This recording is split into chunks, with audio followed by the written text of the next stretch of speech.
Hello, good evening. Twin Minds here. I'm excited. We're doing Kerbals. Kerbal Space Program 2 launched earlier today, and I was told under no circumstances am I allowed to launch it before starting my stream, so no game. Yet. Blade, Paige, hi. And Paige. I know I am, but what are you? So Kerbals. Kerbals. I played Kerbals 4 years ago? I think? 70-something hours on stream. Had a lot of fun with it. Never got out of the Kerbin planet system.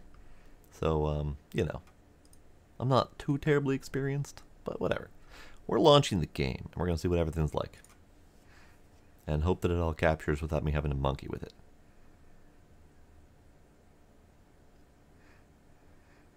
Installing update. Good. God damn it.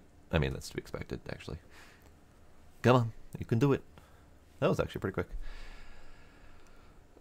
Log in or create a private division account. No, I would rather not, but why would I need an account, by the by?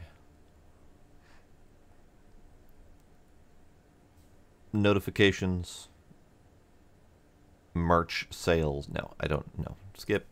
Bye. I didn't realize it was coming with its own friggin' launcher thing. Alright, fine. Push the button. Another push the button. Go push the button.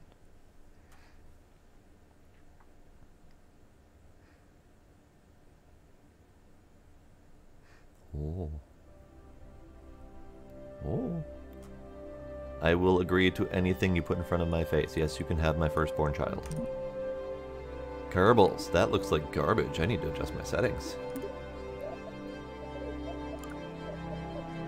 Bid ya.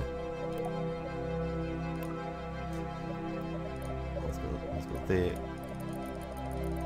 Okay, we're not doing borderless. Okie dokie, that's fine. All of the settings. Let's apply. That's less like garbage. There we go. Okay. Oh. Blue is selected. Got it. It was selected on both borderless and windowed, so I thought full screen, the black was the selected option, but now it has undone its selection. Oh hey, look, there's a little Kerbal floating out there. Bye. Hello, Sparkle. Thanks, Dad. And yes, I am a winner.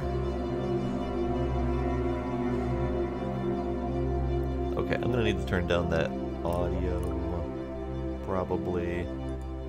Let's turn you down. There we go. Alright, so back to graphics. We want all of the graphics. It looks like all of the graphics are selected now. This is good. Debris. Lots. Patches. Lots.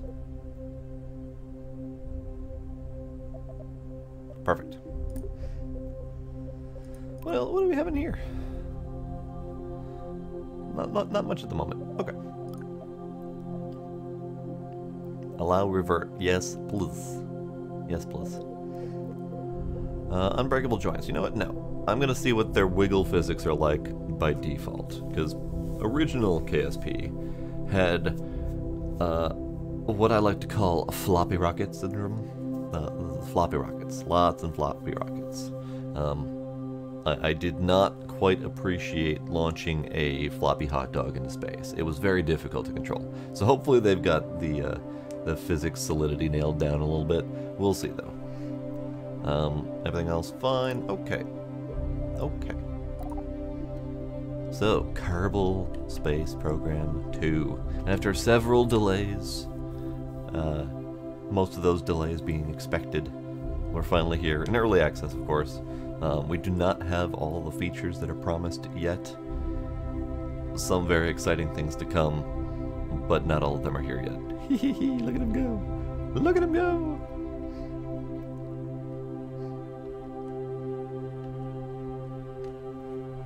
Alright, let's get into it.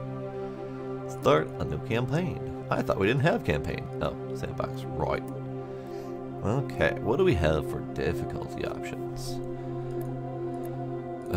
Docking tolerances, allowing reversion or not, quick loading, etc. Stock vessels. You do have the option of infinite fuel or power if needed. Alright, fair enough. Campaign name. Twins first launch.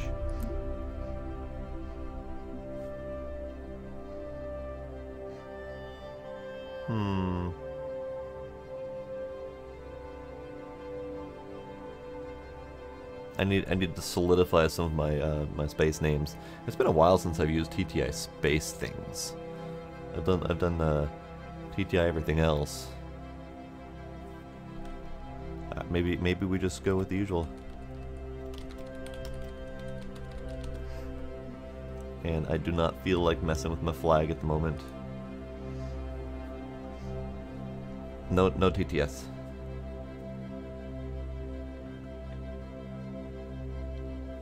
Absolutely not. Full time, first time user experience. Yes, please.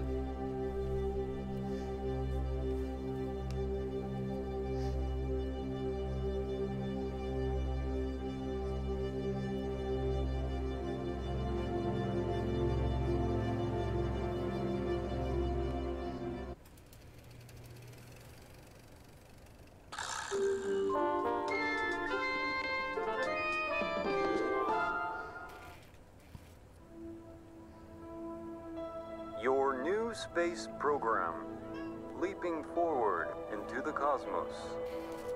Since the dawn of Kerbal kind, we have looked to the sky and wondered what sublime mysteries lie hidden in the darkness, like jewels never beheld. These untold treasures may soon reveal themselves due to the efforts recently founded Kerbal Space Program. Oh, they broke it. I think that might have been the only copy of the orientation film. Hold on! Slides, somewhere.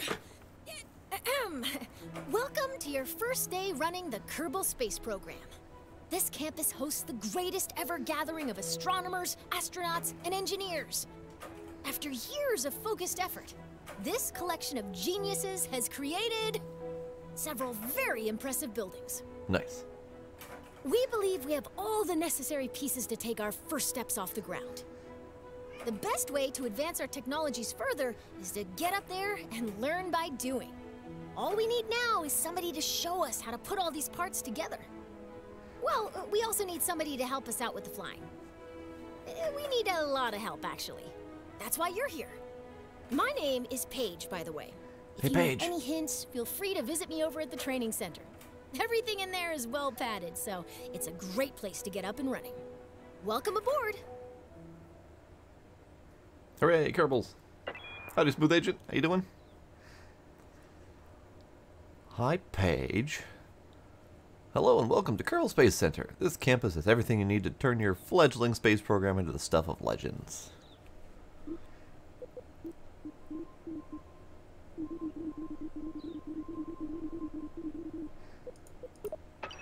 Our engineers have created a training program that will guide you through building and flying your very first rocket. You can go through those lessons here at the training center. If you want to start building right away, the vehicle assembly building is where you want to be. Let's do training center quick. See how deep the training is. Look at the little dude run. Look at him go. Training center is where to go to learn how to build and fly rockets, planes, and rovers. Lessons take place in simulation, and you can start a lesson at any time, even in the middle of active flight. When you're done, we'll put you right back where we found you. Okie dokie. So, question. Do we do any training? Or do we just fiddle around first, and then maybe do training if we find out that we desperately need it? Yeah. What do you want? What do you want, kitty? What do you want?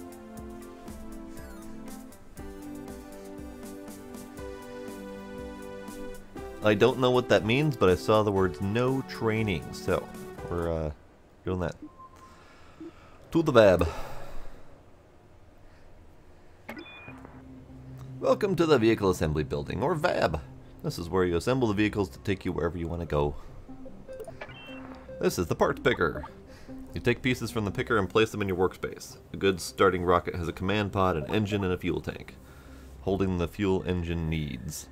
You can view parts by category. You can also search for parts, search for and sort parts. By default, parts are sorted by type. If you have a part you use often, you can add it to your favorites. Middle mouse button for favorites. Got it. You can construct several assemblies or sections of your vehicle at the same time. The assembly marked with the green icon is your launch assembly. It is what goes out the door when you select launch. Use the engineer's report, the tiny icon flashing next to my face down here, to see how your vehicle will perform. It will give you useful stats and a list of potential problems. For example, you can use the engineer's report to see if you have a thrust to weight ratio over 1, which means your rocket will actually leave the launch pad.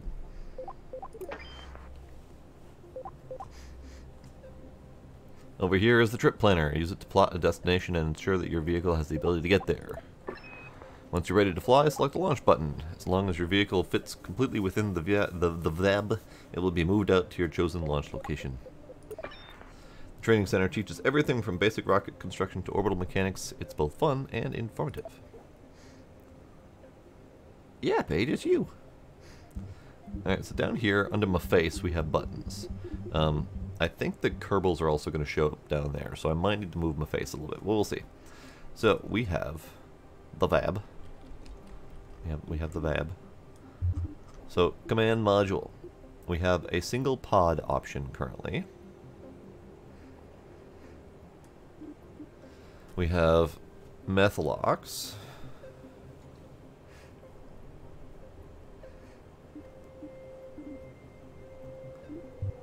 Oh, never mind. We have several pods. So these are my favorites. This is the ones that's recommended to get you out of space.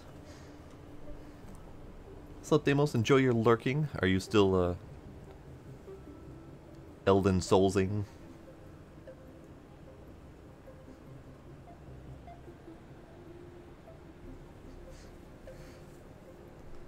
So, several command pod options. Small, medium, large. It looks like they went away from the size measurements. So previously they were like 1 meter, 2.5 meter, 3.5 meter, etc. So we're now in small, medium, large, which is fine. We also have several probe heads, of course. Yep, we got tiny XS.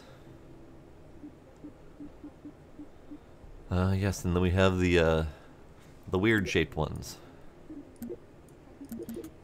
Yep, we have these things. They look like that.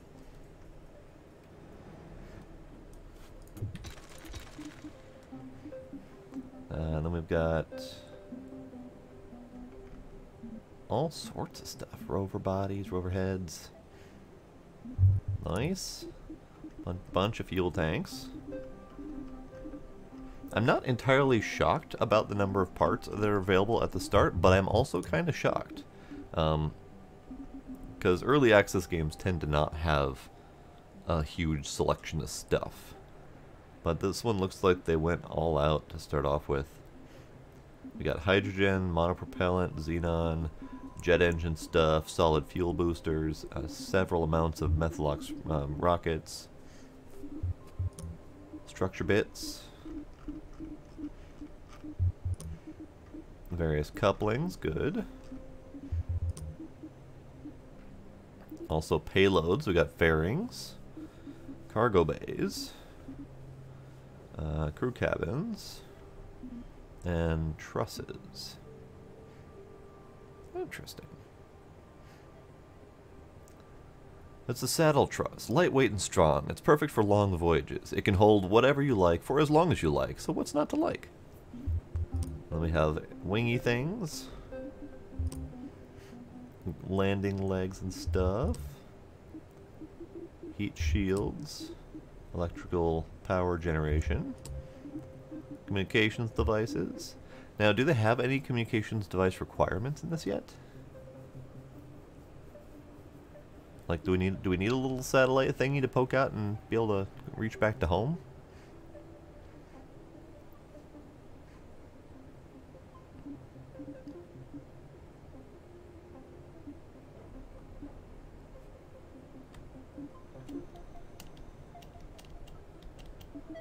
There we go. Okay.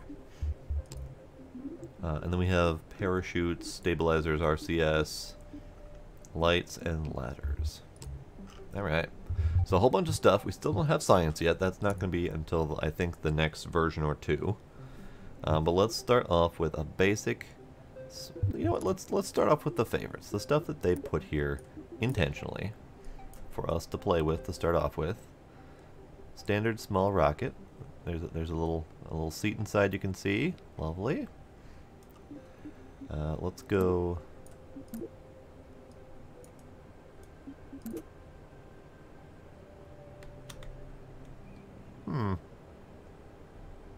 Interesting. That's not how rocket do. Interesting. It's not snapping according to my expectations.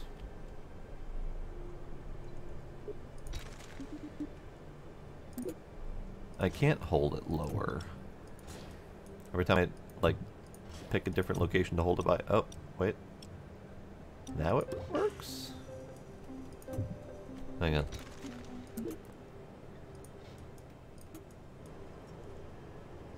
So is it just the big one?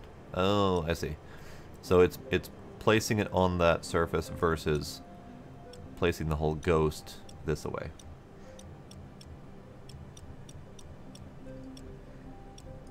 Got it.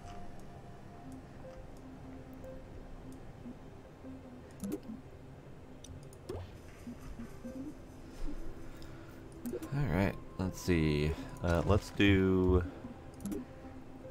radial decouplers. Now how do we do the radial bit?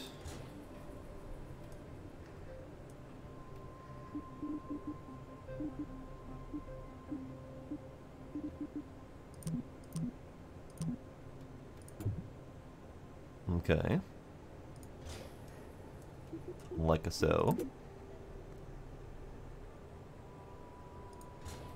I feel like these might be a little bit on the big side. It's probably fine, right?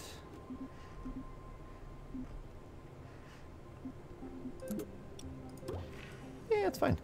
Alright, now, how do we adjust the size of the parts, if at all? That might not be a thing. That might be a later stage, or it might just be this is what we get currently. Hooray, the staging. I do not have it set to do noise alerts currently. I used to ages ago. Parachute, I guess. Okay, so what do we got? Staging first the solids, then detach. Let's put... How do I make them on a different staging path?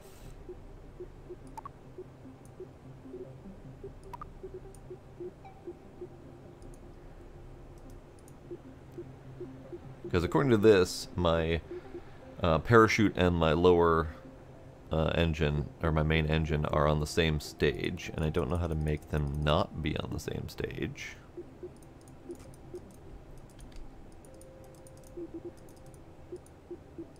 We might need a tutorial. How do I make you on a different stage?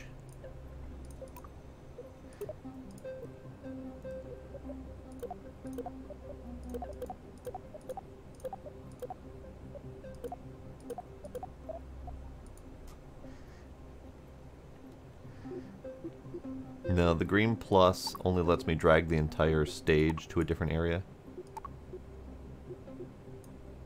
So I can move my solid detached to the last step if I wanted to. I can add a new stage with the green plus. But I can't seem... Interesting. So the dragging works, there's just no visibility to the dragging actually working. Got it. There's no like ghosted selection indicating that I'm holding on to that part. Like right now I'm holding on to the parachute, and I could just drop it down here and suddenly it's in that stage, but there's no visibility to the fact that I've clicked anything. Got it. Okay. Well, go away. Okay, let's take a peek at our engineer's report. We have my face in the way of everything is what's going on here. We have a thrust to weight of 3.7. I think that'll be fine. That's all good. Trip planner. Bop, Dres, Duna, Elu, Eve, Gilly, Ike, Jewel, Kerbin, Kerbal, Lathe, Minmus, Moho, Mun, Pole, Tylo, Vol. I think all those are correct. Round trip to Mun.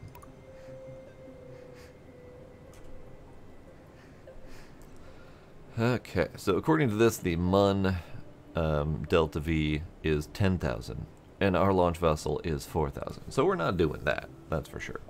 Low Kerbin orbit is only 34,000, so I should be able to orbit. Let's aim for orbit. So let's aim for. Do we have Kerbin? Oh, okay. But I just want a Kerbin orbit. I want to estimate Kerbin orbit. It'll be fine. We saw the numbers. We're fine. I do, however, need some fins that I forgot to add, and they are not in the favorites section. So let's grab some fins of some variety.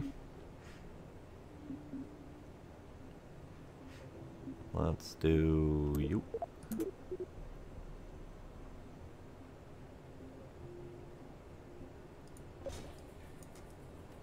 Yeah, that looks right.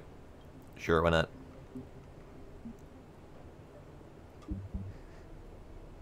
Alright, we're going. Are you ready to fly? Here's a few pointers. This element is your flight cluster. It looks pretty clustery. It contains all of your flight controls and information. Here you can speed up or pause time. You can still move your camera and interact with part functions when you're paused. This is your staging stack. It shows the order in which your rocket parts will activate. Remember that the first stage is at the bottom of the stack. If you'd like to learn to fly in a safe, simulated environment, be sure to check out the training center. Okay, so here we are. Our very first stubby rocket on the launch pad. Let me check. Controls. Do we have a hide HUD for screenshots?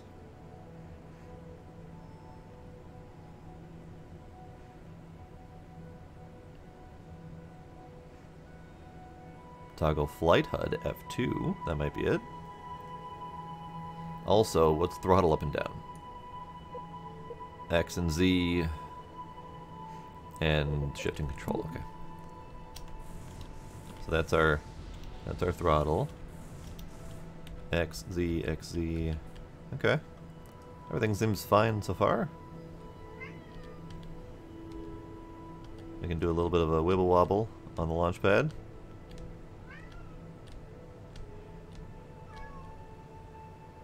It'll be fine. Let's let that settle. And, here we go. HUD. My first rocket. No. No. No. You don't assign anything to F12. Everyone and their granny knows that's Steam's default screenshot key.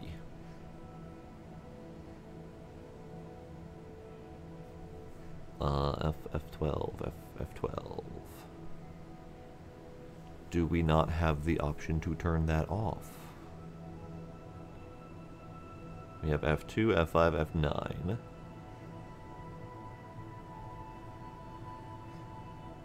No, we don't have the option to turn that off. Alright, good to know. I need to be cautious with the screenshots. I see. What's F11? Nothing. Alright. 10? 9. I don't have any quick saves. Aha. F5? Quick save? That sounds like a quick save. Okie dokie. Are we ready to go? Our first KSP2 launch in 5, 4, 3, 2, 1, 0. Yeah. Oh, no arrow gooey.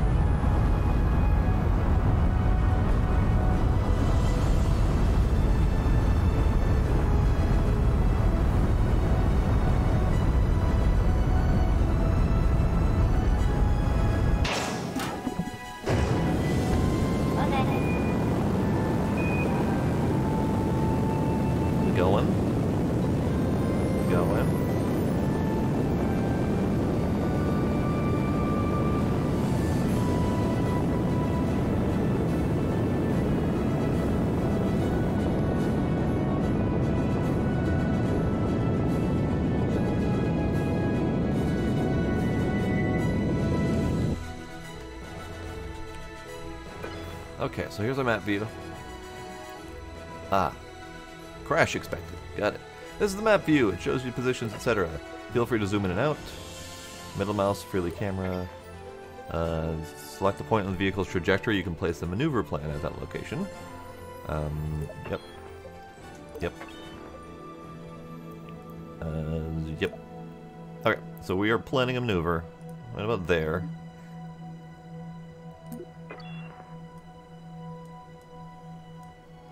You've added a maneuver plan. Maneuver plans predict the result of a burn at set coordinates and duration. Once you place the plan, you can use it to guide your next maneuver. Learny, learny. Alright. So, maneuver plan. How do I do the maneuver plan?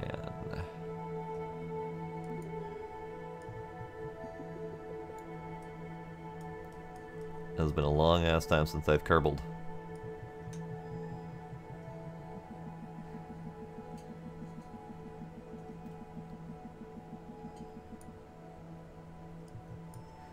Alright, so if we drop it down a bit, let's see if we can do a multi-stage plan here.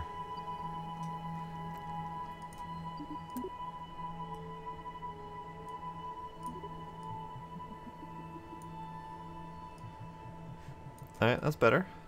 We are, however, very quickly reaching our goal here.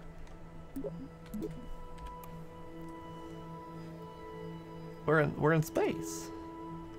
We're in space. Look at that. Look at that rocket. No. Screenshots. I can't help myself. So we maneuver ourselves to pointing at the thingy.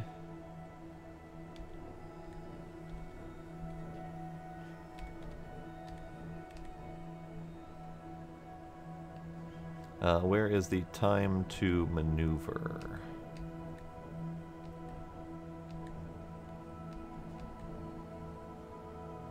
Time to maneuver. Start burn in 17 seconds.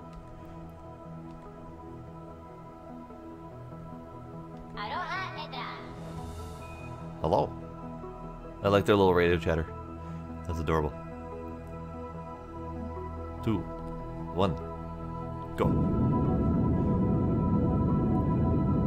Burn for 20 seconds.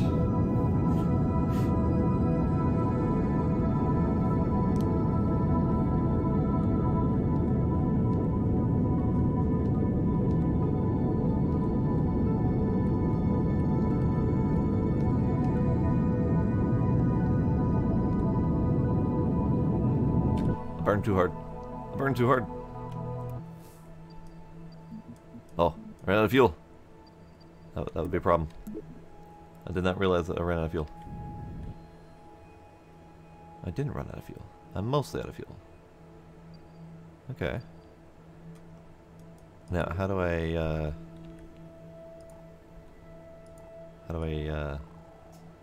get rid of you?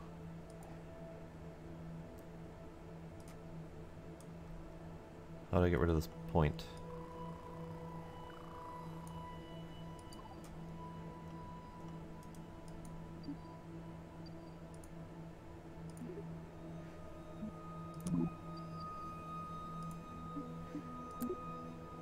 There we go.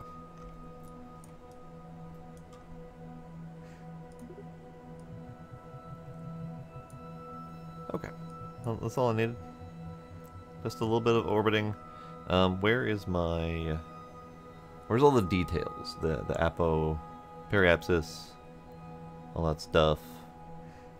I mean, I see them visually, but I don't see what the numbers are. Ah, apo, 210 down here. Peri is currently negative 99. I do not see what it's going to be. But we are warp to here.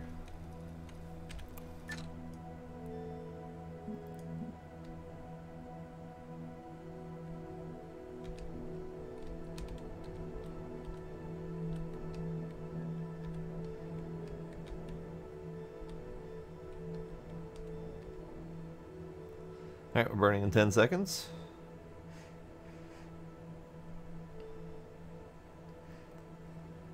My fuel is almost out, according to what's under my face.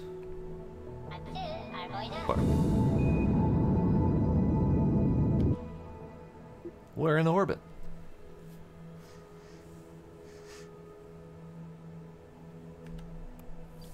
Can I click on it?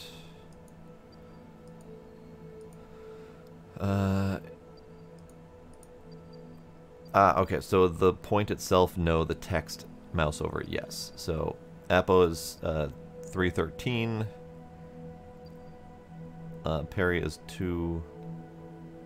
hang on, let me get rid of this warp point.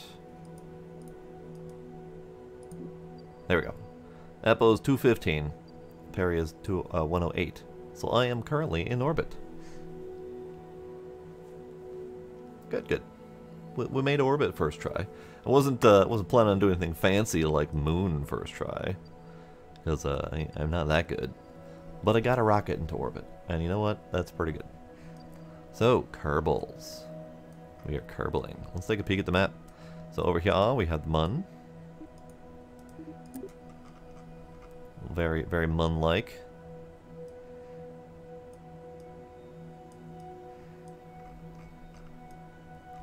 Over here, we have Minmus. Lovely. Nice, nice ice-looking texture. Okay. Further abroad, we have Gili and Moho and Duna. I never went to Duna, but I was very close one time. Here's the Duna. It's very pretty.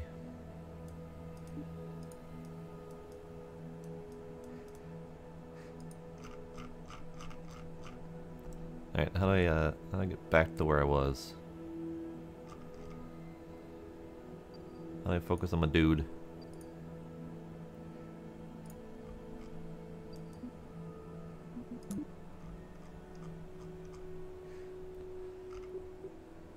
No, not EVA.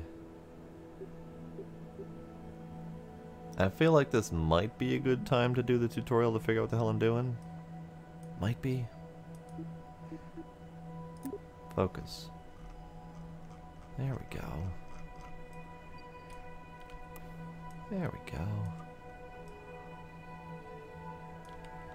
There we go. Look at that. Look at that rocket. Look at that arrow gooey.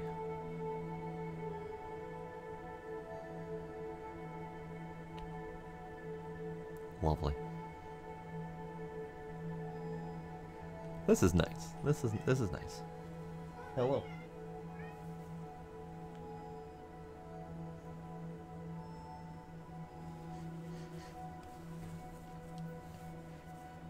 Now, should we see if we can do a return to orbit or return to planet burn?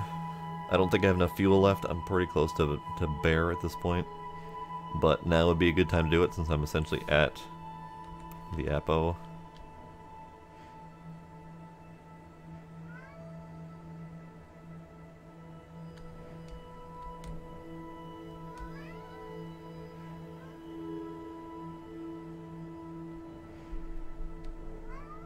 Hegida.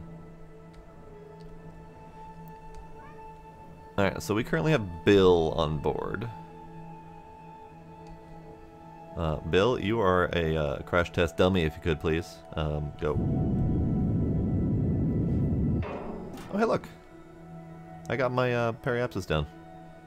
Lovely. Let's do the time warp again.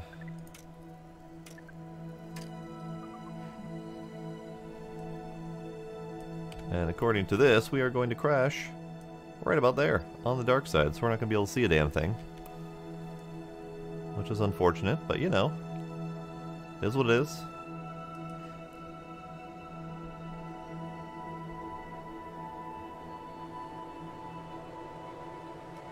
Parachute, you were supposed to be a safe deploy, not a... Okay, you know what, that's fine.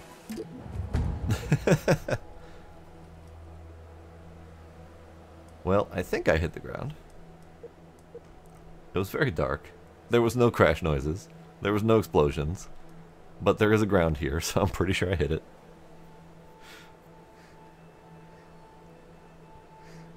Alright, so let's go back to Vab.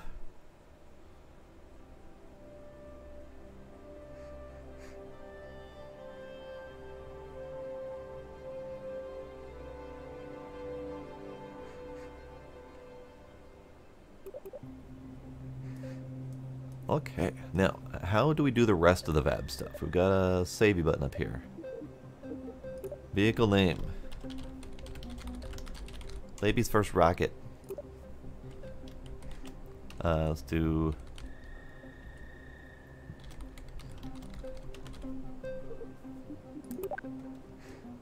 I mean, we technically have a successful orbital rocket. So you know what? That's not bad. Not bad at all.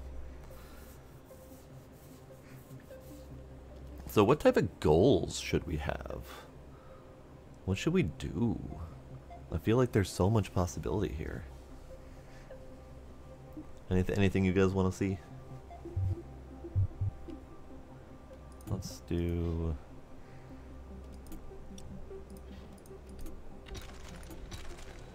Start over.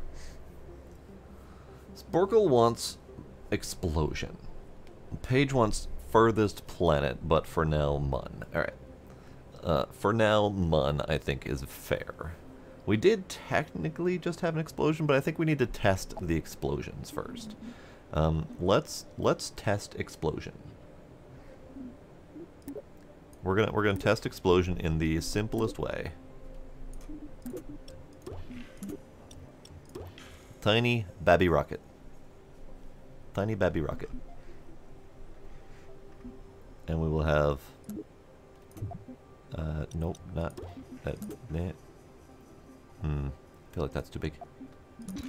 We need smaller fins. Yeah.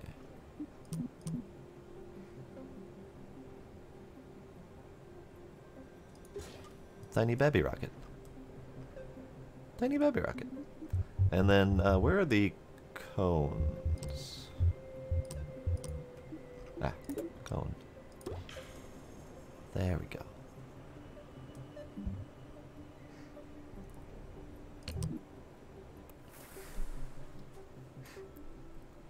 Alright, 3, 2, 1, go. I said 3, 2, 1, go.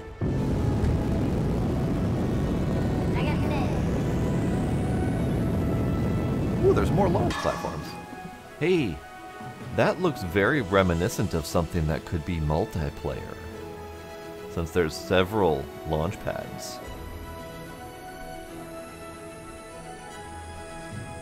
Oh. I know. So multiplayer is planned, but they said it was going to be much later in the development process.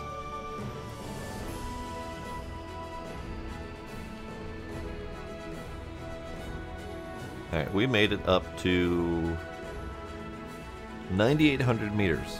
That's not too bad. Alright, Babby Rocket. I need you to go back down this way, please.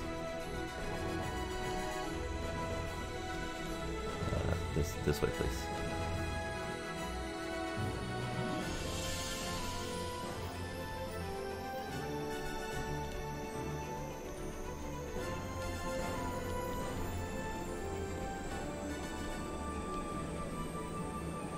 Oh, nope, we're flopping. Nope, unflop. Oh, nope, it's not unflopping. Goodbye, Bill. Goodbye, Bill. Bill? You have anything to say for yourself there, sir? You having a grand old fucking time? Alright, good Bill. Appreciate you, Bill. I'm actually curious. Let me go take a peek quick at the screenshots. Okay, so what it's doing is it's taking a screenshot after the pop-up. So when I hit the button again to screenshot to close the pop-up, that's when it takes a clean screenshot. So I'm basically duplicating all of my screenshots. I will look into how we put in bug reports for this, and I will put that as at least a suggestion. But good old Bill, enjoying his ride. Bill, I'm going to ask you to go. Look at him pushing buttons, having a grand old time. Time of his life. Good Bill. There, I gave you a forest, Bill. Explosions.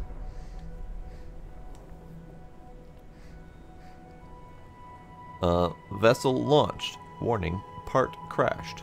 Part crashed. Go figure. The parts crashed.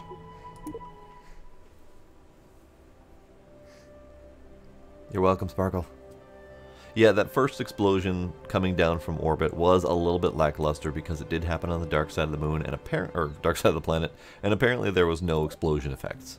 Just okay. So that's done. Now it's gone. Now we aim for Mun. We aim for Mun, and I'm gonna go bigger on this one. So we're gonna go with a medium.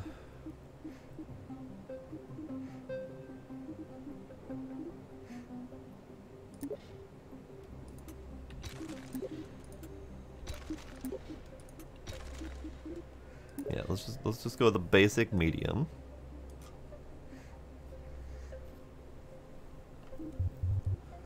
And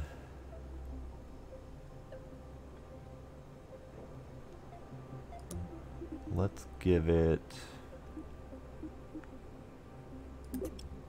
a tiny bit of fuel.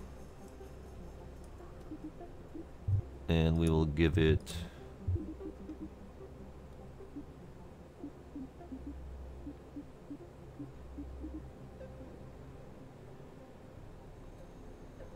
yeah,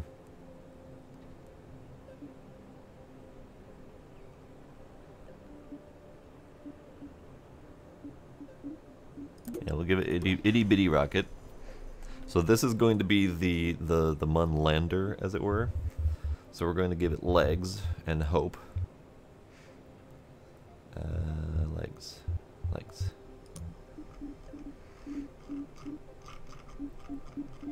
Legs are in here somewhere. Legs. Landing gear. Legs. Medium landing gear.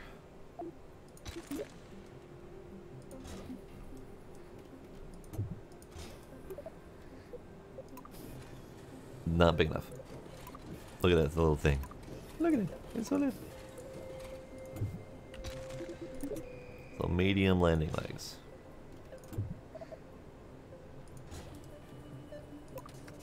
That's a little bit better.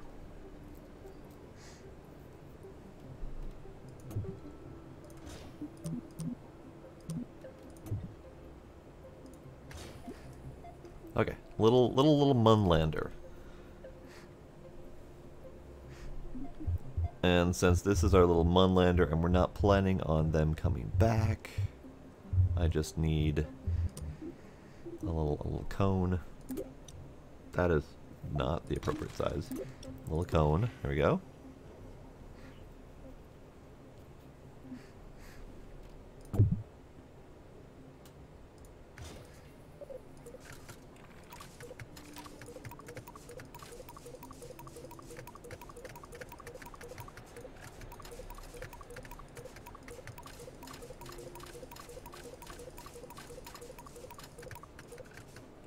Alright, I'm done.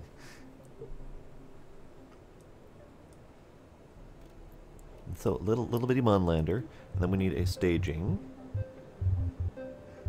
One of these times I'll get used to these doodads. Autonauts, you know, it does kind of have a little bit of an Autonauts feel to it. It's got the same kind of a adorableness to it. Adorable mechanicalness to it. So let's see, this is a stack decoupler. This is a stack separator. What was the difference again? Oh, attached to both sides of it. So if I wanted to not have this thing attached to here. Really? No, because it'll detach from this point, but it'll stay attached to the bottom point. Okay, that's fine. We'll leave that. I understand. It's been a while. We do a docking port, but we don't need that at the moment.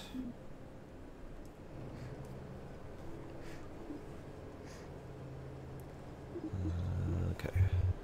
So another thing I would like to do is I would like to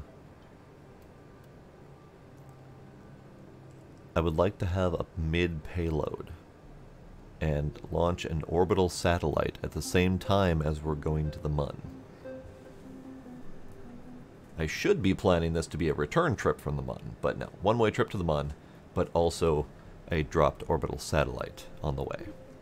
I think that will be exciting. So let's see if we can plan for that. Because we do have these payloads.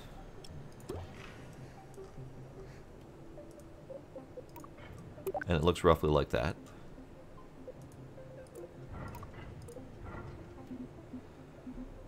Maybe not so big.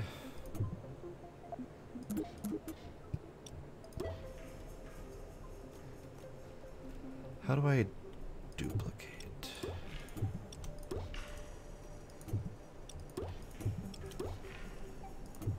I would like to duplicate, please. I don't think there's an easy way to duplicate at the moment.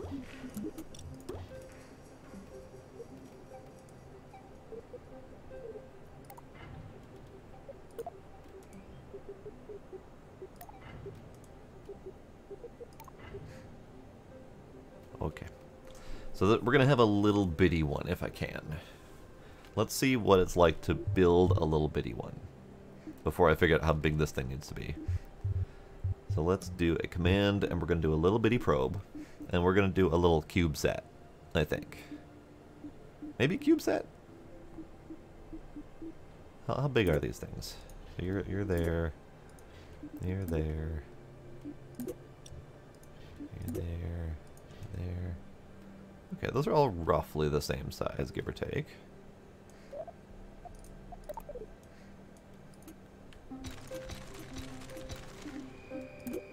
And then you are a little bit bigger. Alright, what do you guys think? Should I do a fairly sizable probe, or do a little bitty CubeSat? We also have the ball.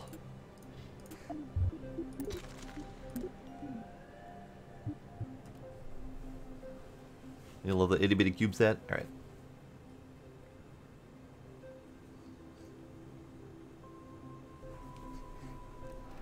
So let's go with the hex. So this is going to be our little sat, and it's going to nestle itself right about there. At least I'm hoping. I don't know exactly how this thing chooses to let go of its internals. Like, I don't know if we need to do a coupler inside of there, something like this inside. Nope, that's outside. I think it's probably designed to. I think it's designed to automatically let you release them, but I don't know. I don't know how we go about doing that.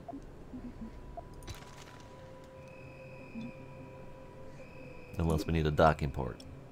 Oh, that's maybe? Maybe we need a docking port? I don't know. Not a clue. Well, let's build it. So the itty bitty CubeSat. Let's give it a fuel tank.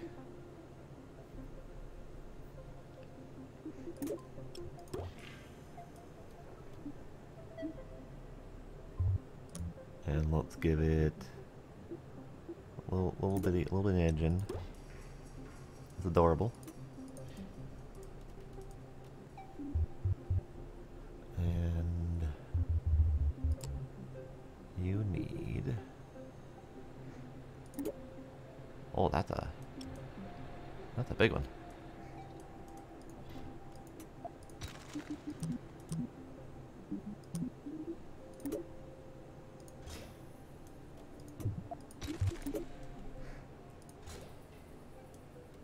Yeah, there we go.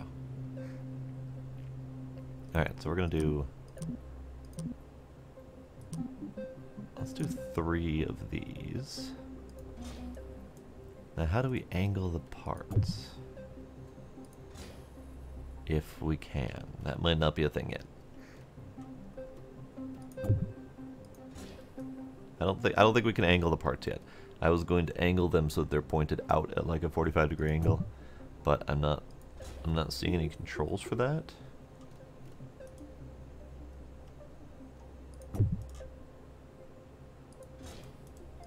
So let's put them out here instead.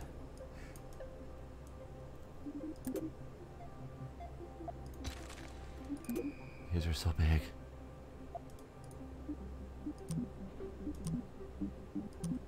They're so big. They're so big.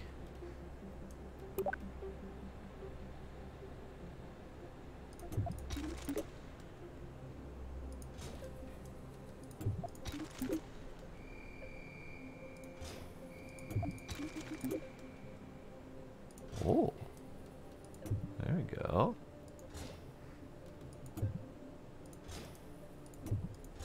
Oh, I can't get it to unfurl. Interesting. Okay. That's fine. I can't right-click on any of these parts. I can right-click on these parts, but I can't right-click on these parts to get access to them because they're not part of the main object. So that's fine. I wish I could center this more closely because it's not snapping to the middle point. So we just kind of have to wing it.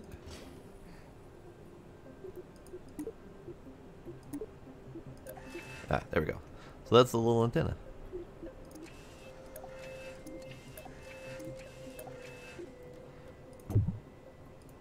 Oops.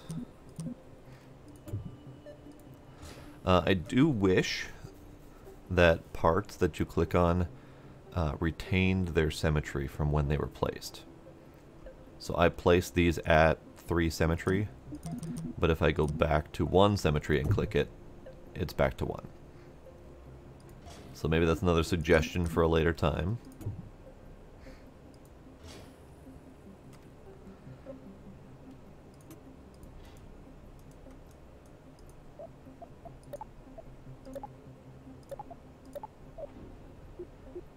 Where is the...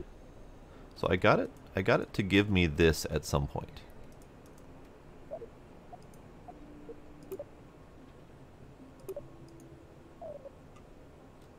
I got it to let me select this object and then interact with this this thing.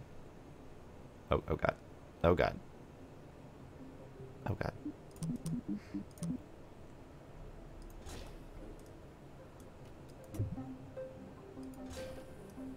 There we go.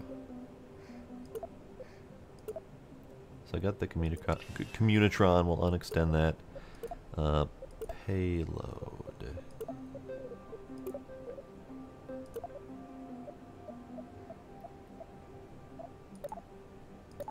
Ah, I see. It's acting like this Communitron is on the main vessel, which is why it's letting me interact with it. Interesting. Okay. Let's do electrical. I forgot to add electrical. We kind of need that. Let's tack on a little battery on the top of this thing.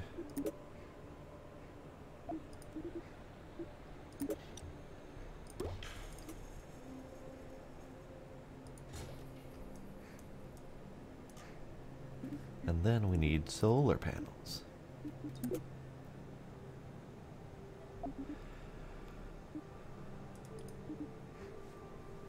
I don't believe we have information on how much power any of this is going to produce. I don't think that's a thing we've got.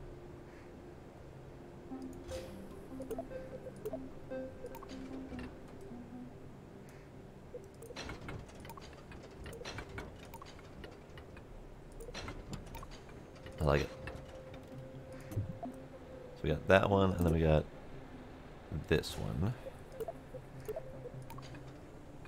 I like the long extendo. So let's do the long extendo on these faces.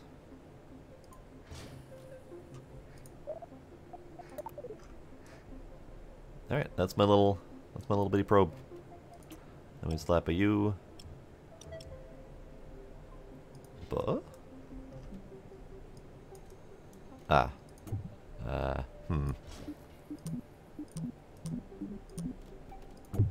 Put you back there. Put you... minor bug. This satellite dish does not want to stay upright. And it's specifically when switching between storage locations in here. So let's just put you there. Nope. Alright. I want you to cooperate, sir. Put you there. Perfect. That means you can get deleted.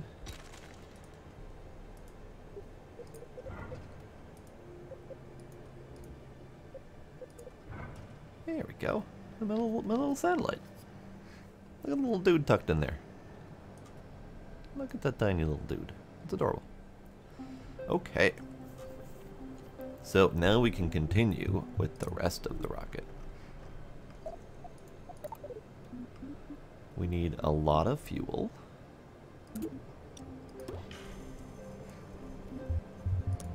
And a lot of rocket.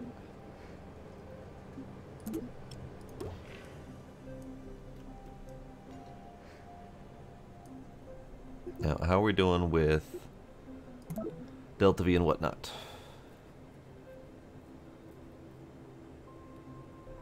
Yeah, don't have a parachute. Yeah, whatever. It's fine.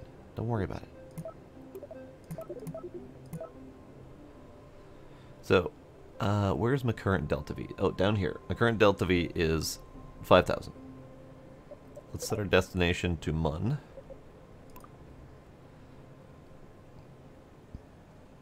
Mun destination, Delta V is only 5,000. I thought it was 10,000 last time we looked in here. We had the round trip selected. Got it. One-way trip. Perfect.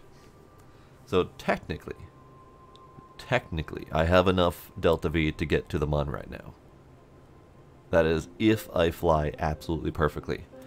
So we need more Delta V, because that ain't happening. And I think the easiest way to do Delta V is just strap on some strap-ons.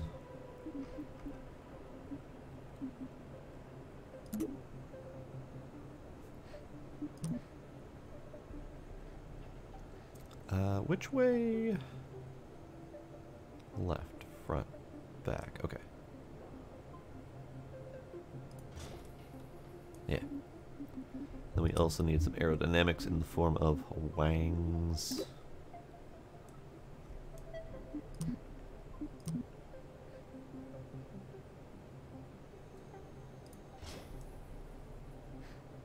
Yeah, seems normal.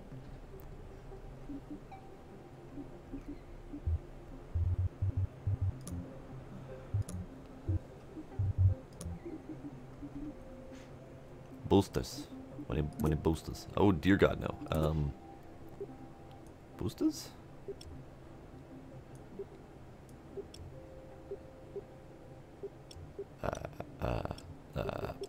Where are you snapping to? What are you doing?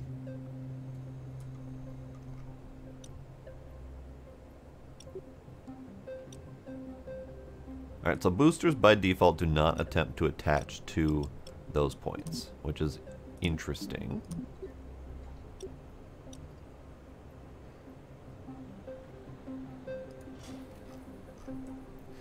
So how's that for a racket? How's that for a crazy racket?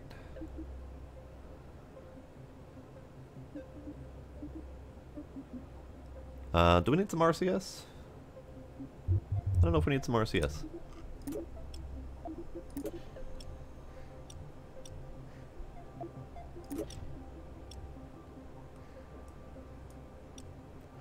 There has to be controls. There's controls.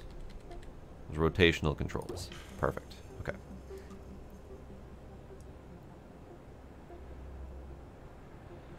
All right, so we got rocket. Trip planner says I have 6,200 Delta V now, which should be plenty? Question mark?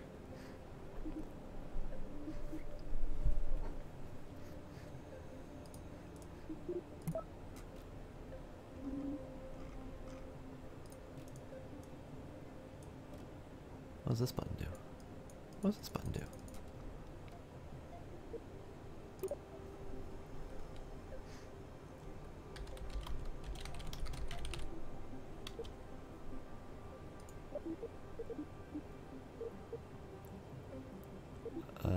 Where do I get...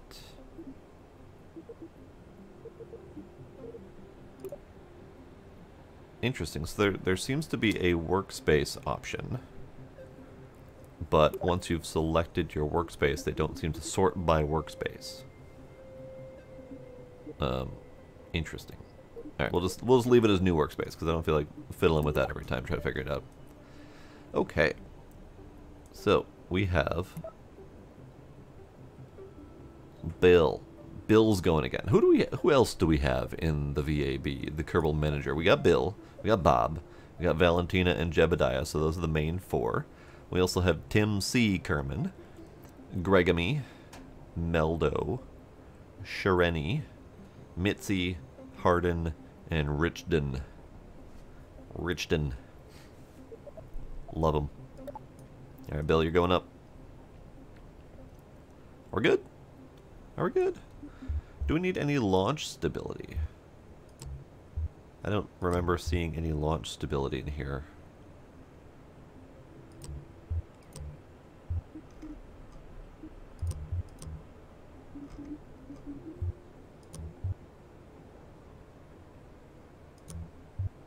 Clamps! The clamps! We need the clamps.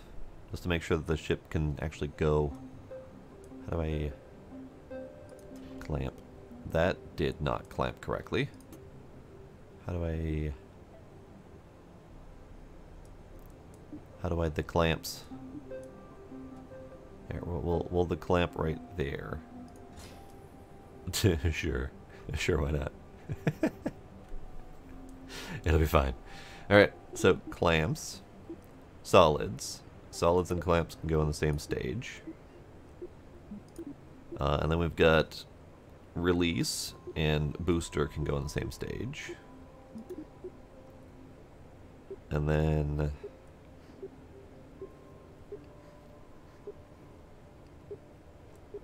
you two can go on the same stage to release that.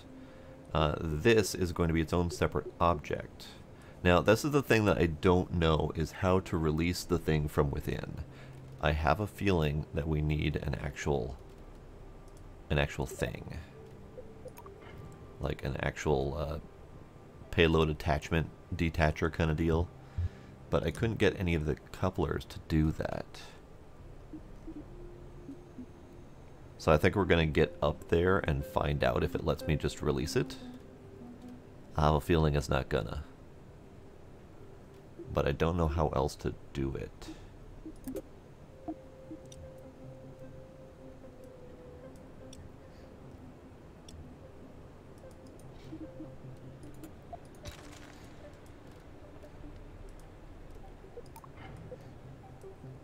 How do you do it?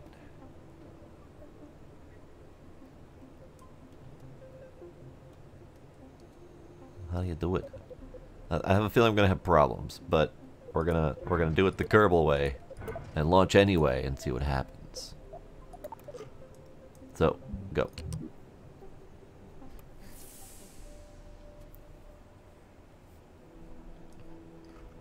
Alright, seems fine so far. The launch stabilizers are a little bit high. Got a rocket on stilts currently, but you know, it's fine. It's fine. 3, 2, 1, go.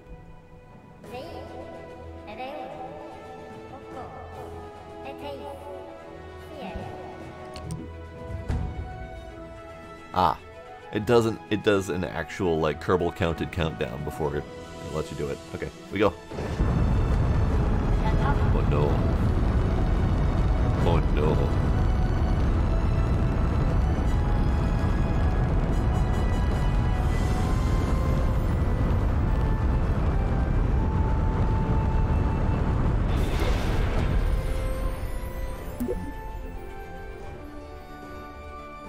It's fine.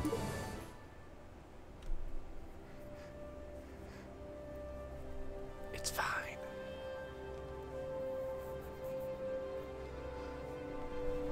It's fine.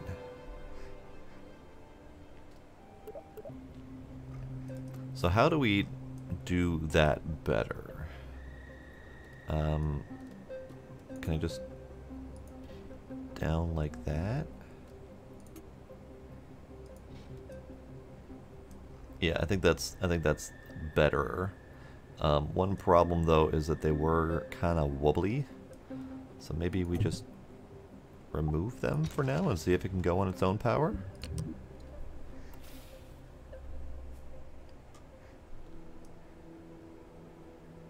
Oh, we do have some wiggle in our step, but it's fine.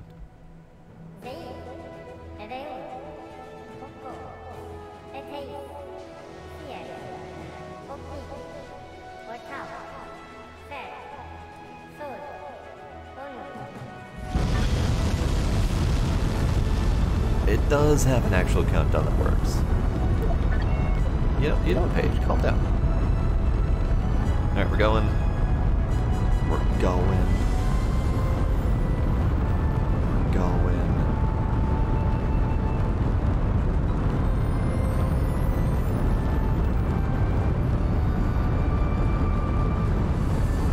We're going.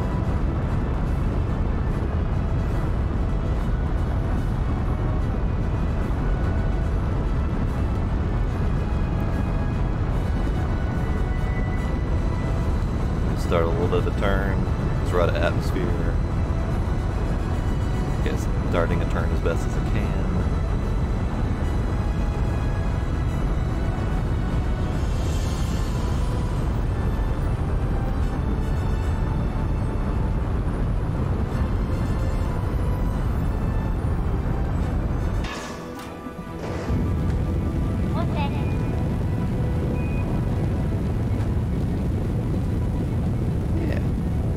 Now we're going.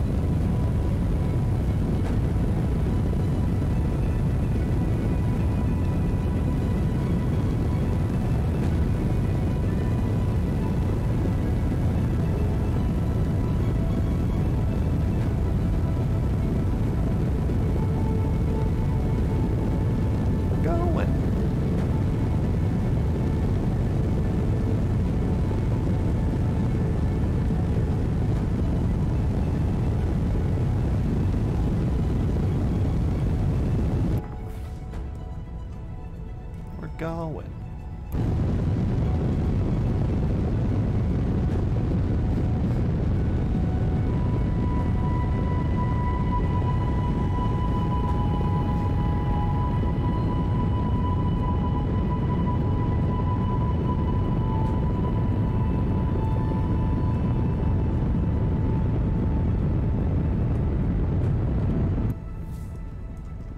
We're still going.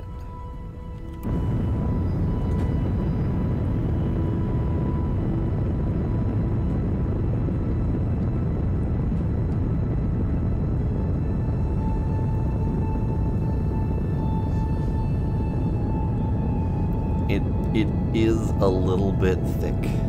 Can we save? We can save. Save.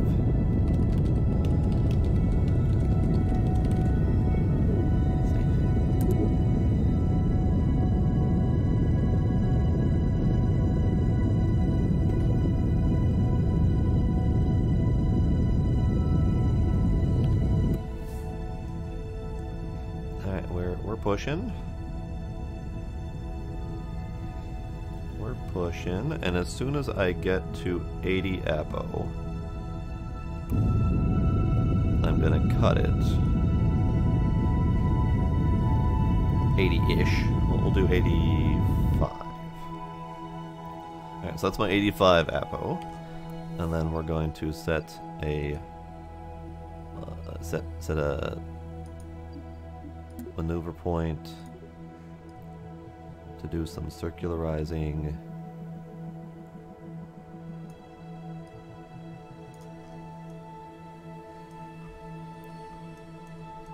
So that puts the planned Apo at 88 and the planned parry not high enough.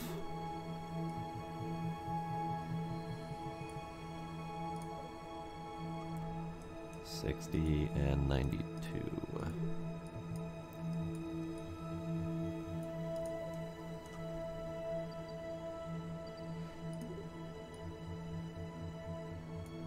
I wish these numbers would show up automatically. That'd be handy. All right, that'll be good.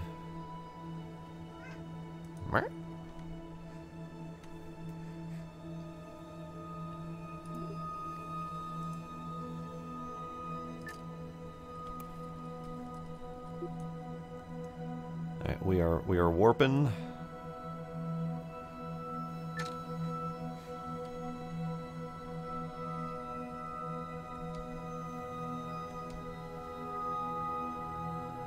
We're at about the size where we kind of sort of need RCS to manage our rotation. But it's fine. We're doing.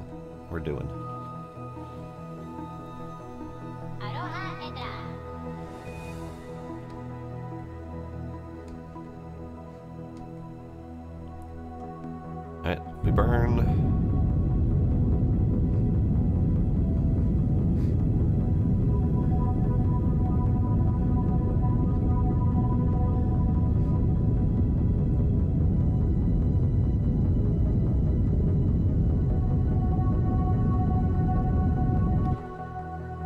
Stop burn. Okay. Some funky ass textures going on there. But that's fine.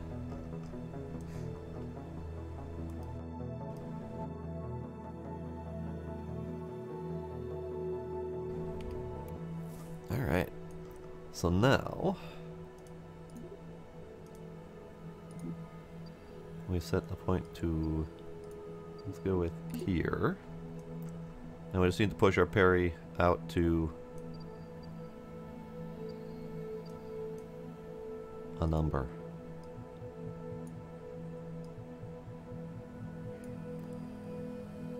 It would be nice if you could see the parry. But you can't. There we go. 91 and 88. I think that's a pretty decent orbit.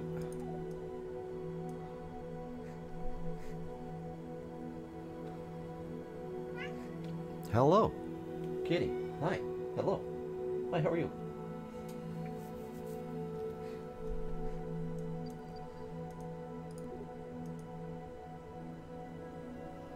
We warp 2.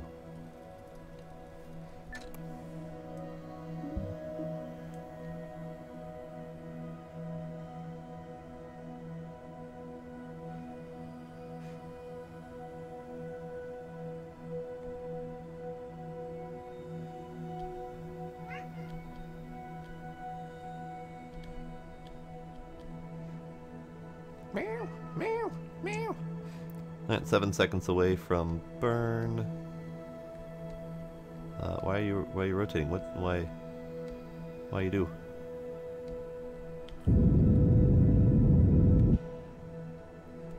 Alright. I burned a little bit too hard. Apo 141 and Perry 90 down here. But it's fine. We're in orbit now. This is great. Let's warp to the sun side.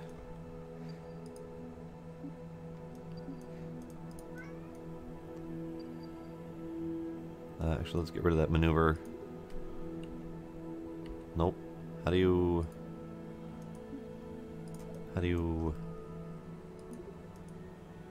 There, okay. I think there needs to be a little bit better controls for the maneuver management.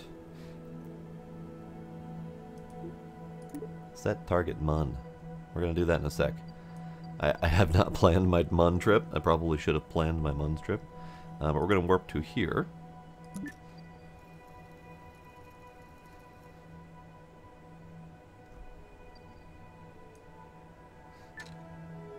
Wonderful. Alright, so here we are. Open.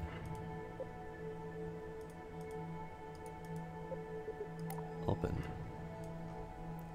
So how do I get you out of here? I don't think we get you out of here, do we? I think I needed to have some sort of disconnector. I was kind of hoping that the whole docking bay aspect would have a disconnector method built in, but it does not appear to. Extend the solar panels. Perfect. Perfect. Yeah, looks like it's fine. Extended, can't retract. So we're going to revert to Veb. Even though we got a really nice orbit, I would like a little bit more delta V, and I want to figure out how to get that satellite to be able to launch out of there.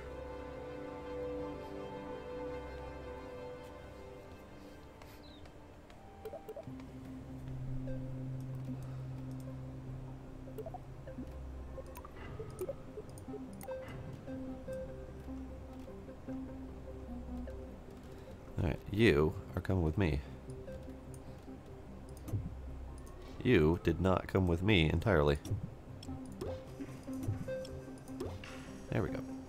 So, I do believe I need another docking bay.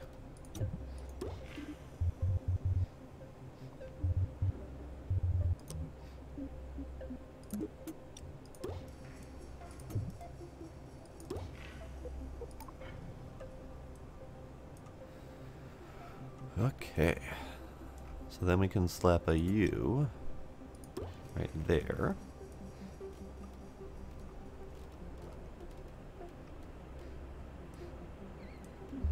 And we need a docking coupler.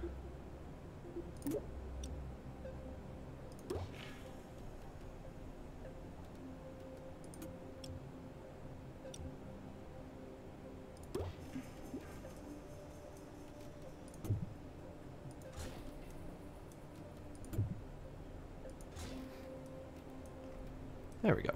That should be fine.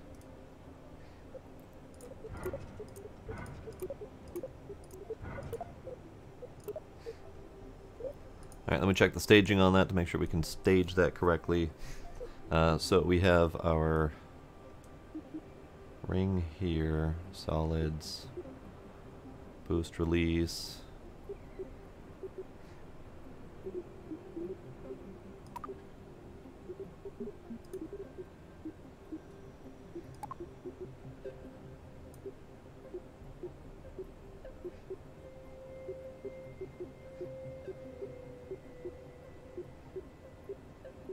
Oh, I need RCS on that damn thing. I need to be able to get it out of here. Or I need RCS on the big ship to maneuver it out of the way of the little craft. Let's do RCS on the big ship because we need RCS anyway because the control was garbage. Engines?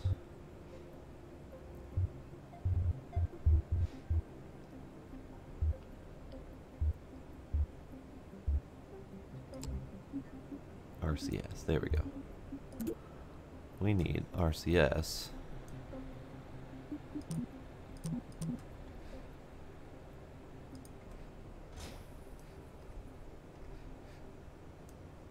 And let's do some RCS down here as well.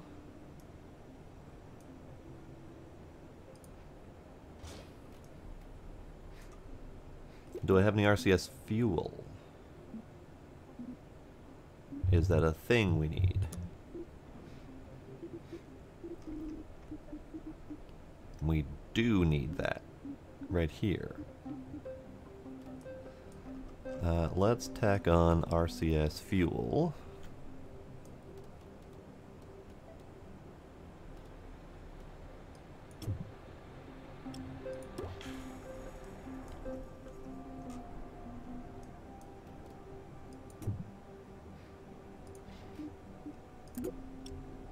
Right there.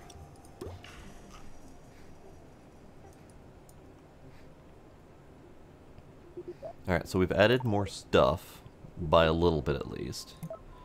So we go back to 1 round trip to Mun. And we are a little bit low.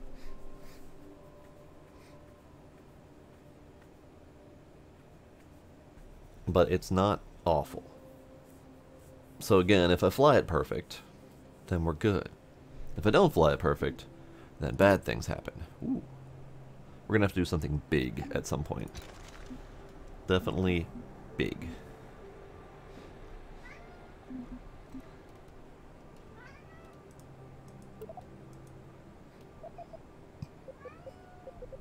Hello, Gila.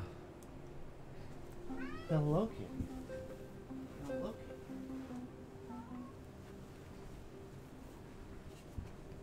Kitty.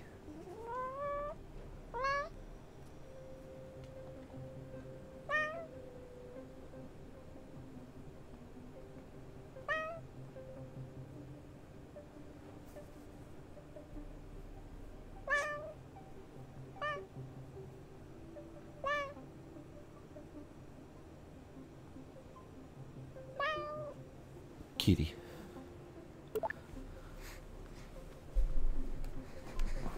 Okay.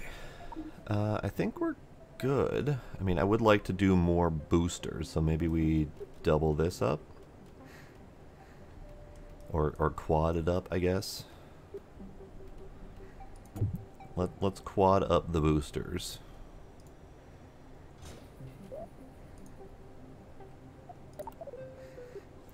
That literally only gave me an extra like 100 Delta V. That's a sad. Sad. Alright, so strut connectors. Referred to as space tape. So when I strut connect, if I were to strut connect here to... Oh, interesting. Can't do that short of a distance. Interesting.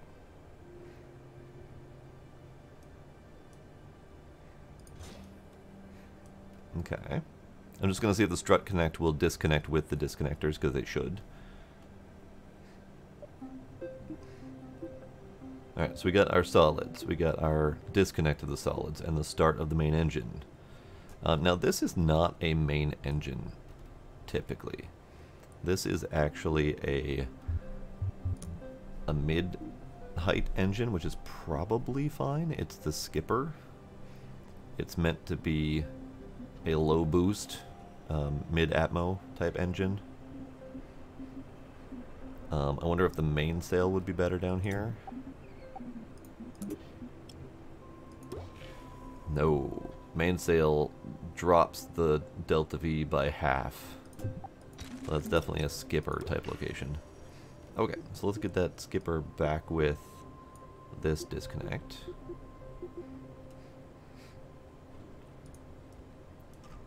Alright, let's give it another try.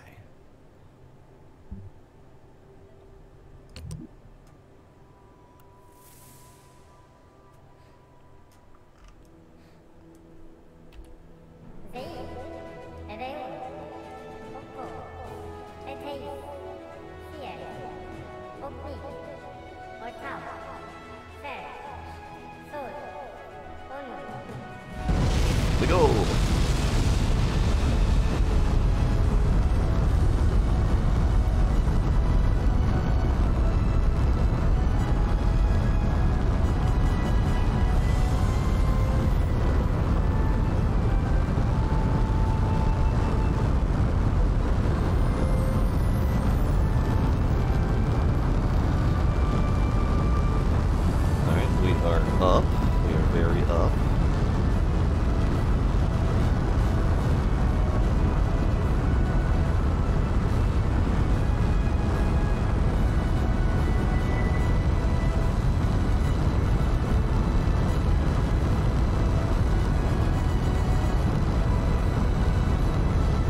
little bit of a turn.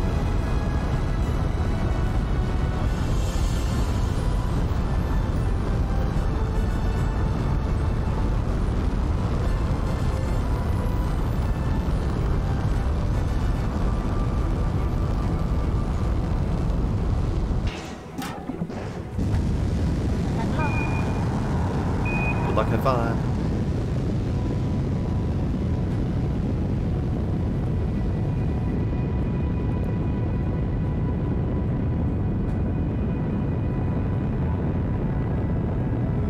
It looks like we have a prograde target marker that is attempting to keep it on target with prograde. So this is like a sort of gravity-assisted turn.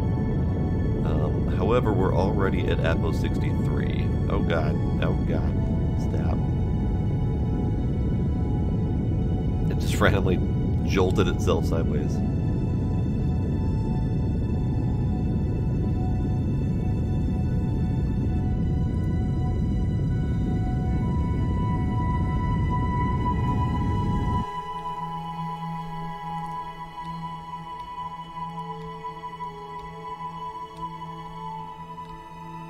I have very little control at the moment. There we go.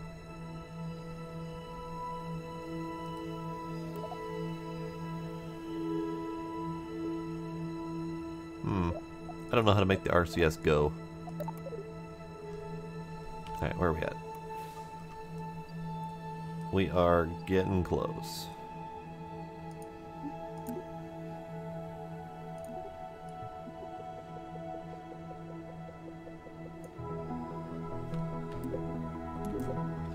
Gila, you're not helping.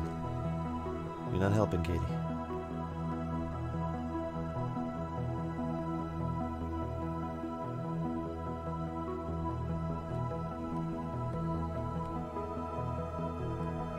Yeah, hi. Yeah, hi. Rough up the kitty face. Rough up the kitty face. Alright, 7 seconds till burn.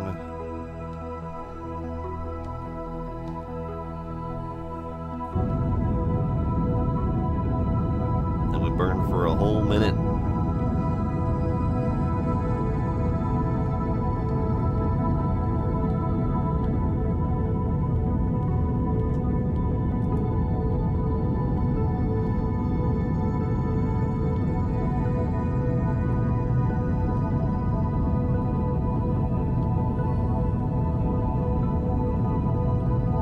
I would appreciate you stop going, pointing prograde. I don't know how to get this to stop happening. Stop, stop. Stop.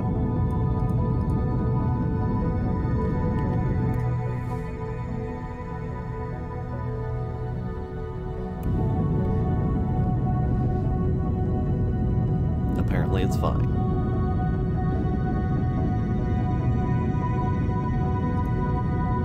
There we go. You got a maneuver button. There we go. Okay. We got a maneuver button.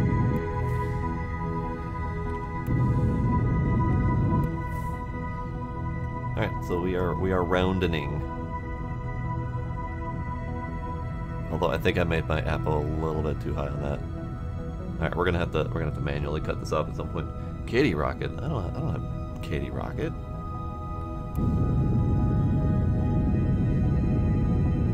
Alright, our parry is coming up. Let's cut for a second here.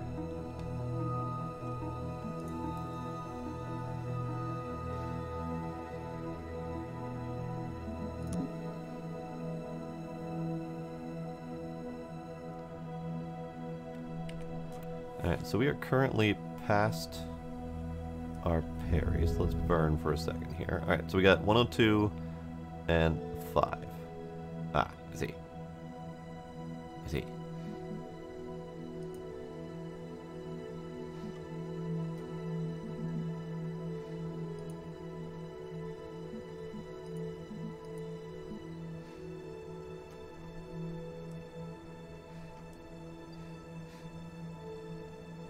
Alright, so my parry is at 5. I definitely screwed up the burn by not knowing how to deal with these controls down here.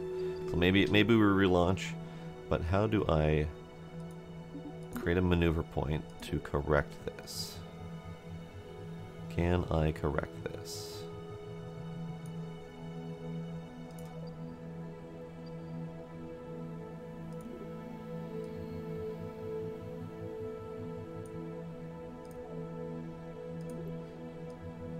I can probably correct this, but it's beyond broked because I pushed the buttons. Alright, kitty. Hi, kitty. Come here, kitty. Oh, yes, kitty. Come here. Oh. I failed at picking up the kitty. Come here. Come here. Gila. Gila. Yeah, Gila. Hi. Yeah. Kitty. Kitty.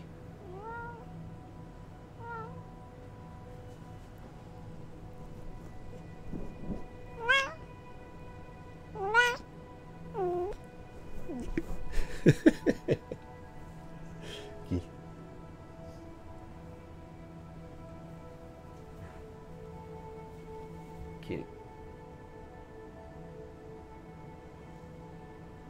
Here's your kitty time page.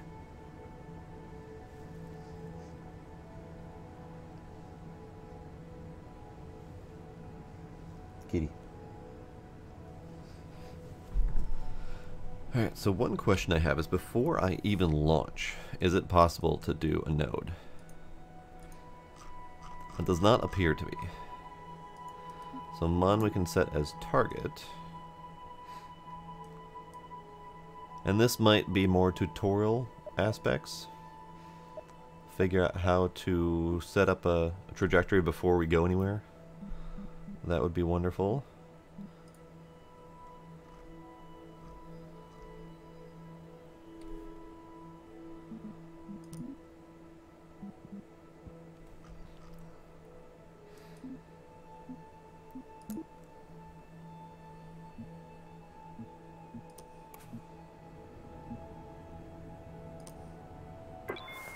Oh, this is the tracking station. From here you can easily find and learn more about your vessels and celestial bodies.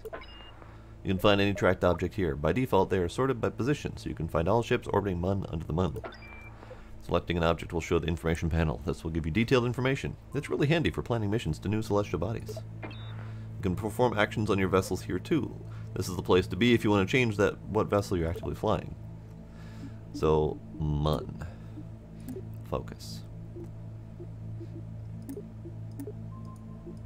Info. Yep.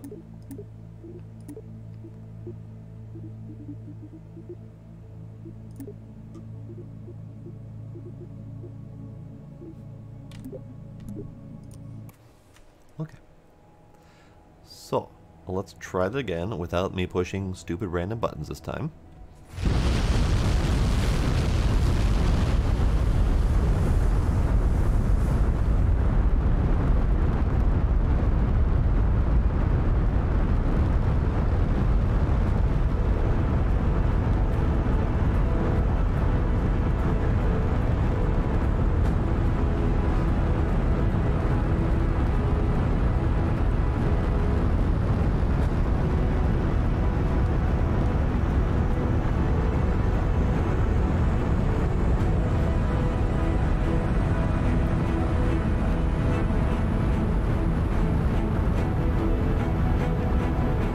Gotten louder. Music has gotten significantly louder.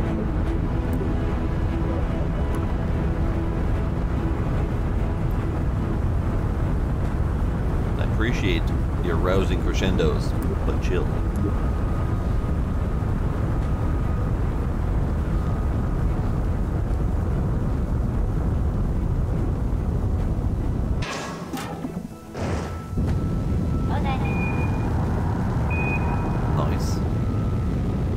Far so good.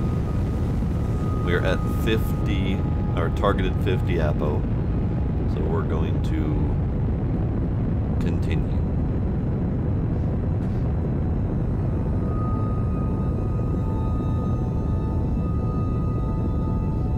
And I'm going to cut it once we get to, let's go with a standard 80. Oh.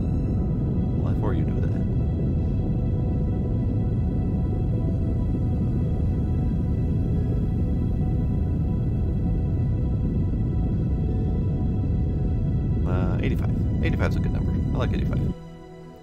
So we've targeted 85. Now we're going to put a maneuver to extend out.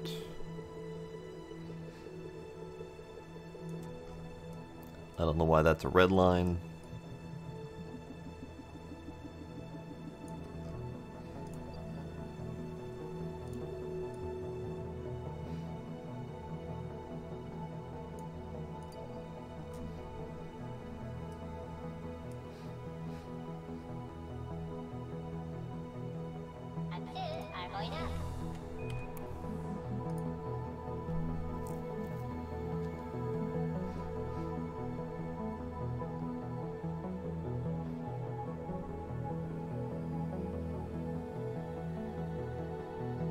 Start burning in 27 seconds.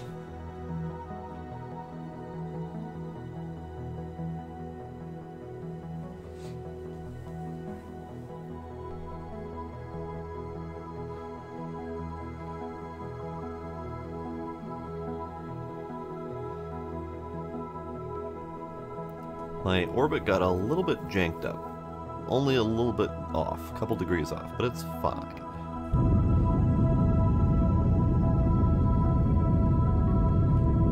Alright, so now according to this, we are burning for a minute or so.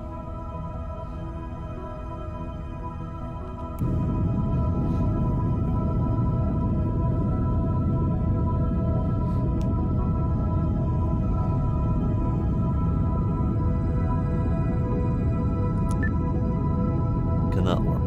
Can I warp faster for the burn? I can warp faster for the burn.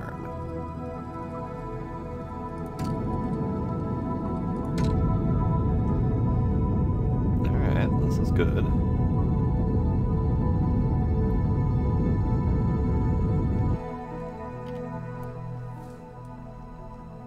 Ah, I see. Something went wrong with that maneuver. I don't know exactly what went wrong with that maneuver, but it went horribly wrong. Very much so wrong. So I must have done something. I guess I gotta revert again. I wish I knew what I did wrong, because it seemed fine. There was a red line, and that red line seemed to indicate that I might not be making my maneuver correctly, but I didn't know what I did wrong.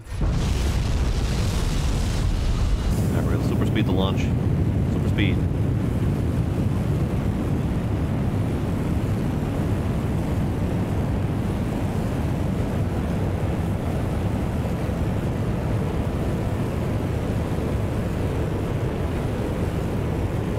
Super speed.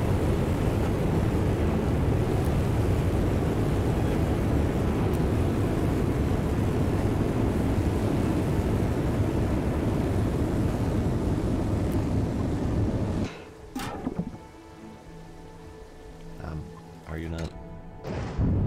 Oh, I see. It wasn't going to let me drop off the things while I was in warp mode. I see. Good to know.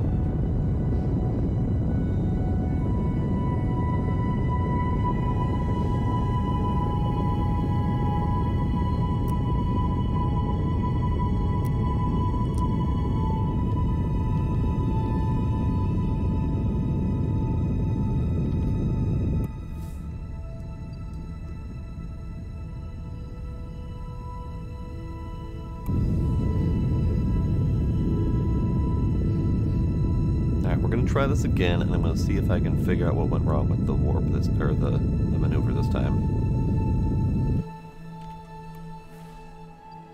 So we create a maneuver, and we tell said maneuver to go this way, and it's failing. Like, that is indicating that it's not going to work.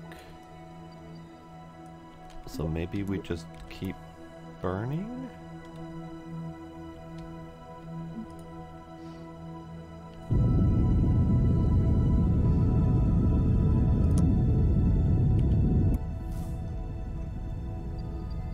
I mean, we're pushing out our Apo quite a bit, but something was up with that maneuver point.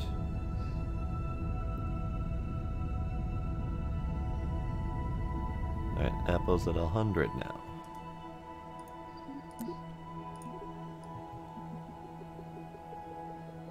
And that maneuver is still doing the red line thing. Something's not working with it.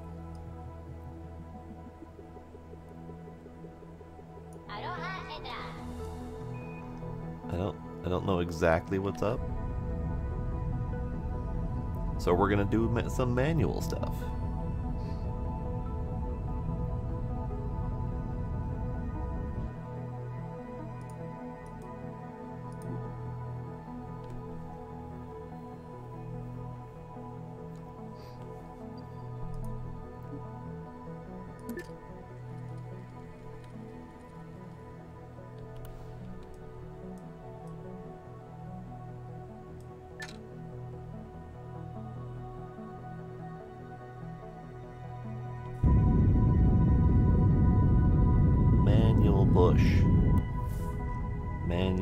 Manual burn.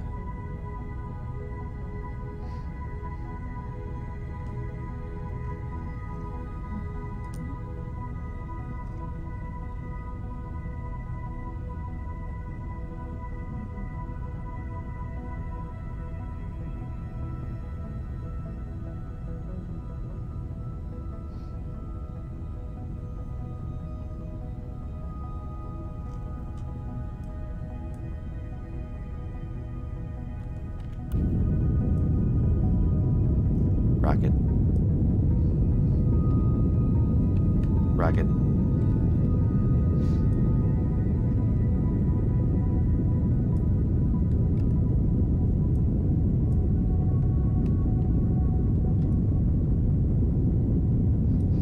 Alright, so we are currently manually pushing out to orbit as best as I can.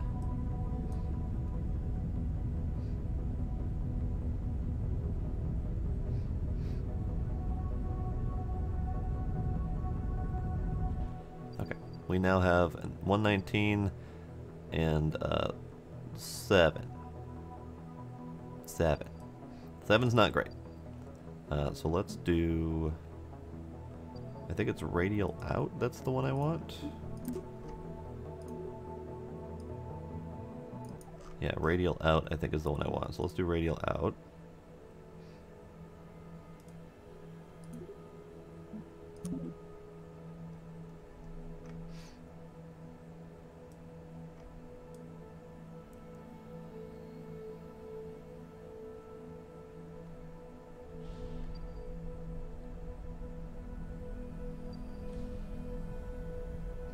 So we're radial out to push our periapsis up, and our Apo's coming down.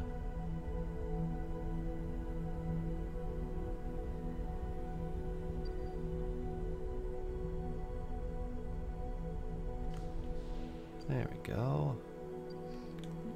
And now we can prograde burn again.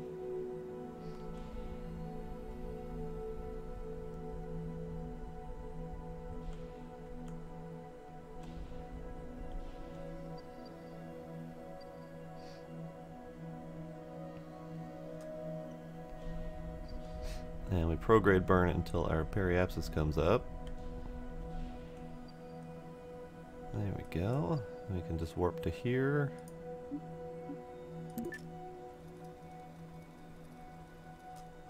Now, another thing I need to figure out is why my RCS is not following the standard controls. Because it's on. Thrust enabled. Everything's good.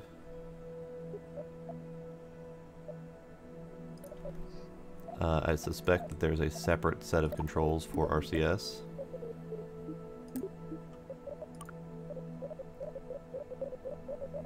Yep, I'm definitely hearing the Autonauts noise. Okay, so translate RCS. Because typically RCS was able to help with pitch yaw and roll as well. But that does not seem to be the case. Unless it's just a matter of... Here, let's do a bit of burn. There we go. Now we're at a 94 and 95, so we have a near perfect circular orbit. And let's try to fix the RCS, just see if we can figure it out what's up. So advanced controls.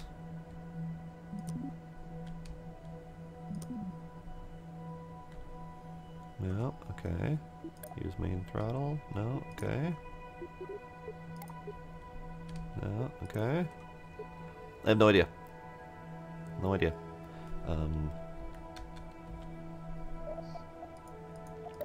So ILJK is meant to be the RCS, but that's not happening. It's entirely possible that this needs to be set up for fluid pass-through. Yeah? No. I don't know. I think we might need to go back to the tutorial once we get this little mission done. So we are now in orbit. I'm going to warp to sun side again. Nope, not that. Nope.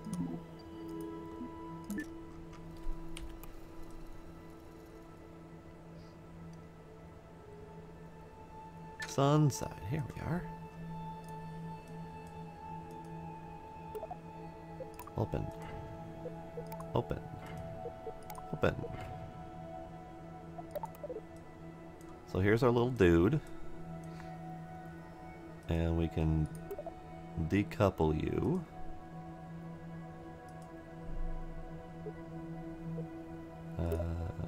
Yeah. There's two different decouples. Which one are you?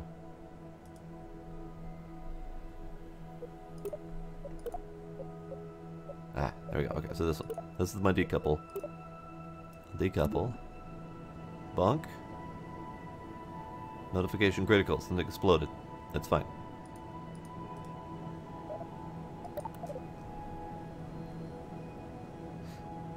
Okay, so it is now floating freely. If we go to here, tracking station, we can go to default name 6 and control that. We are now in default name 6.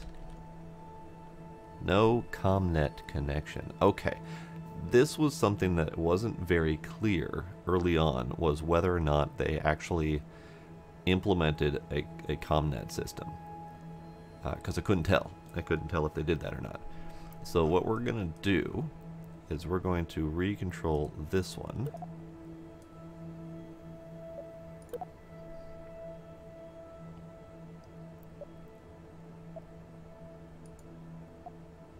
Apparently I have to go back in here to do that.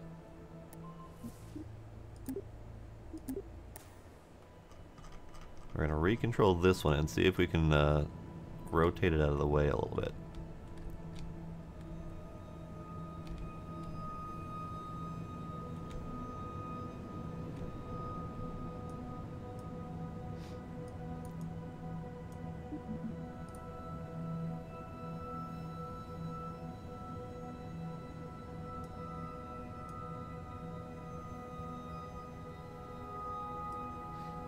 I wish I could get the RCS to work. I have no idea why the RCS will not work. We've got monopropellant, right? Like that's a thing we've got. Yeah, we've got monopropellant. We've got 4.6 tons of it. Brought a whole bunch of it to space that I can't use.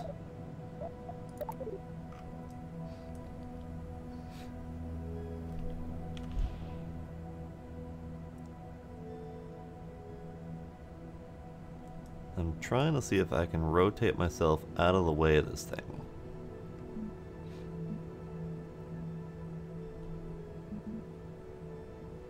Because if I can just leave it in orbit, I can then get a ComSat up and hopefully eventually be able to control it. But at the very least, it's out, which is great.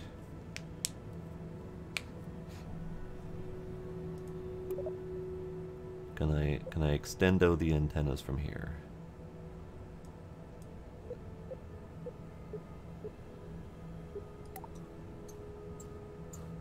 Haha. That kind of sort of worked.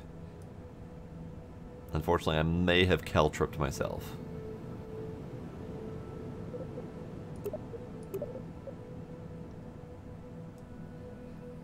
Oh, wait. Wait. We're going. We're going. Talk about a janky Kerbal operation.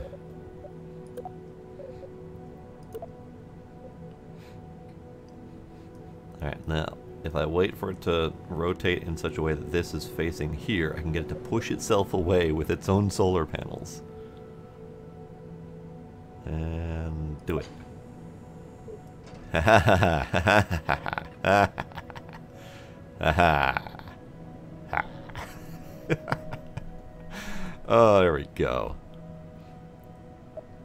Now that is Kerbal right there.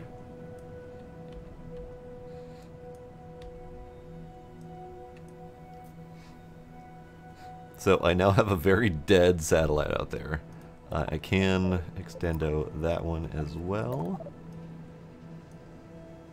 Perfect. Lovely. Lovely.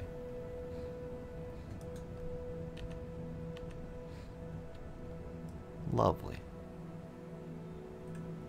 There, we have a successful mission. Ish. Successful-ish mission.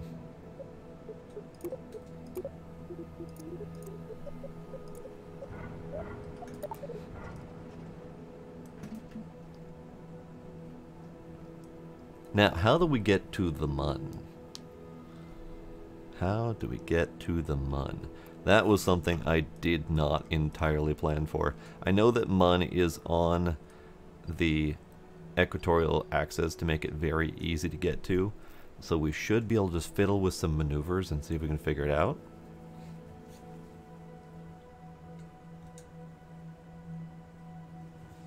Where do I see how much delta V I've got left?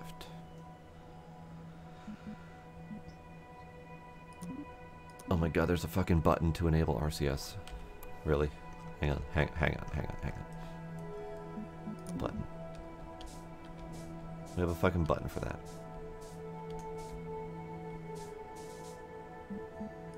You know what? I should have done the tutorial. It's fine. We're figuring it out. So where's my delta V? Where's my remaining delta V on this ship? That's fuel, which is great to have. You. Parts manager. No. You. Flight report. No. You. No. We have fuel here under my face. We have our remaining stages.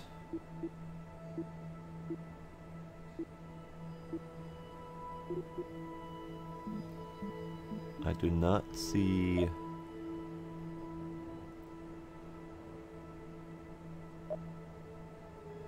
I do not see a remaining delta V indicator anywhere. So that's cool. And if there is information on that, I don't know where to find it.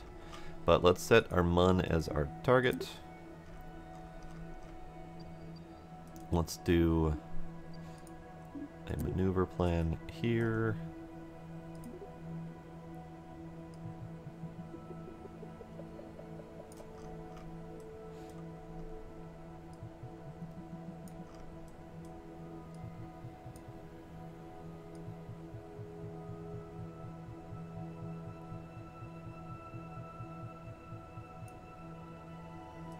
Well, that gets mildly complicated.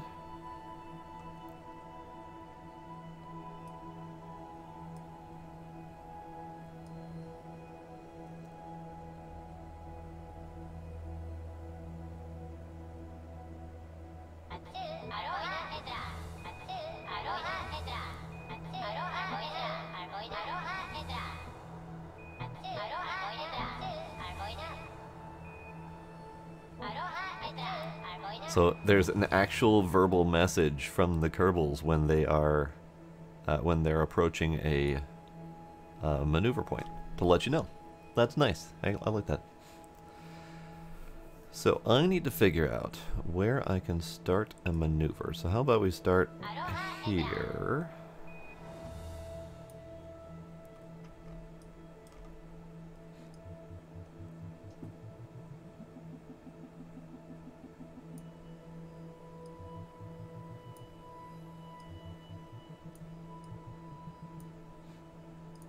Oh, let's get rid of that. Let's do here.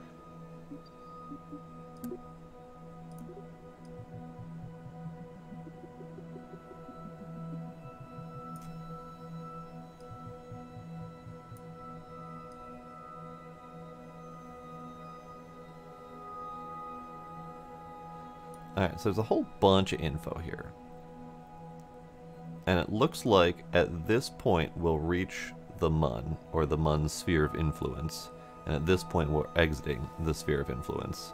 So once we get to here, then we have the option of potentially circling, doing a circular orbit around the Mun from there.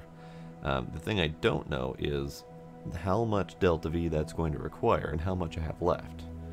That's the tricky bit. Ah, there is a delta V. It's under my face.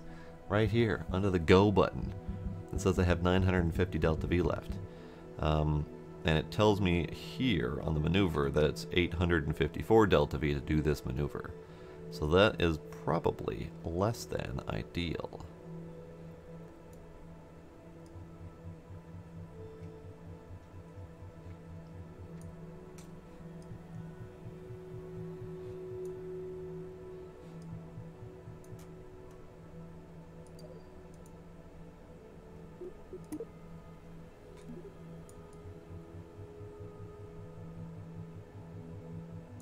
Interesting. Okay, so let's get rid of that maneuver. So the thing that we're missing then is how do I once we're here,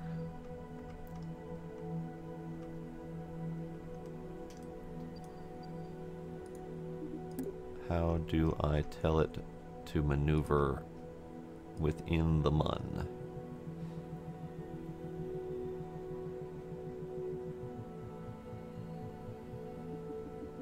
Yeah, once we get to the Mun sphere of influence, there's no easy way to plan your approach maneuver. So basically I can see that I'm going to hit it, or I can get within its sphere of influence, but that's the extent of what I can see. So it makes it kind of difficult to figure that part out. Let's do... I know that there is a more optimal path to the Mun, because I think it said in the original plan that the Mun is supposed to only take like 350 delta V or something like that. So I was burning hard to get to the Mun there. So the question is, how do we do that? Let's do some warping.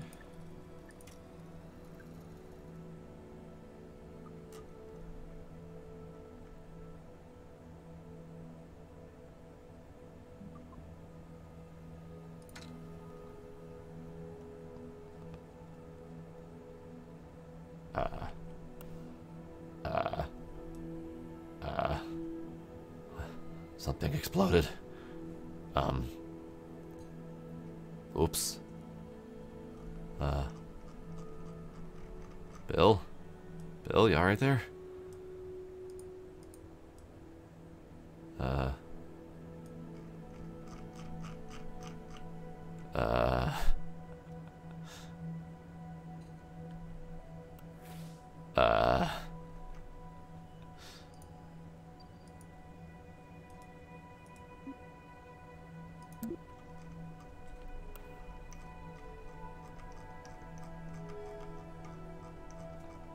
I do not know what happened.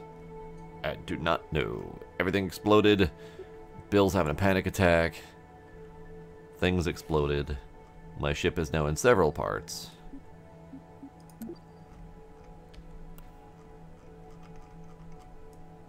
I cannot zoom in on anything. Well, Bill, you are on your own, bud. Because, yeah, exploded. Whoopsie doodle. I do not know.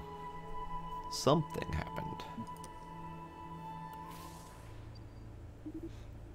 Yeah, we have our one-way ticket.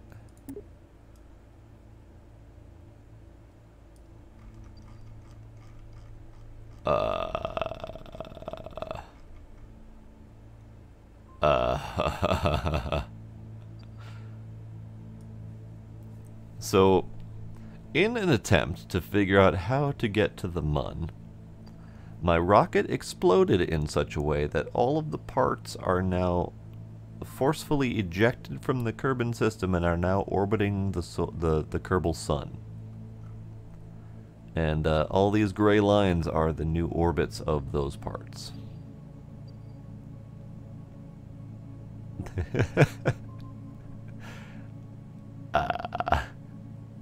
Whoops.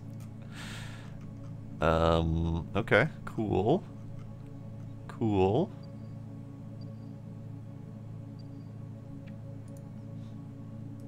Yeah, every single one of these is on a very, very fast trajectory out of the Kerbin system.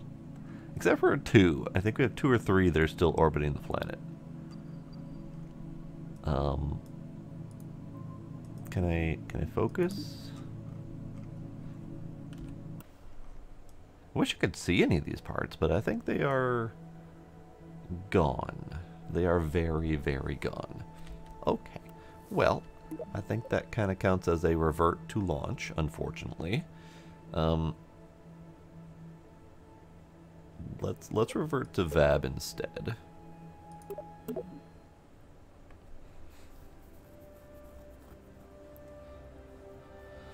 I was so close. I was to the point where I got my satellite out in orbit. I escaped from it. Now, it's entirely possible that my satellite came back and bit me. But something still happened that resulted in a forceful explosion out of the planetary system, which definitely should not have happened by bouncing off of a satellite. So something's wrong there.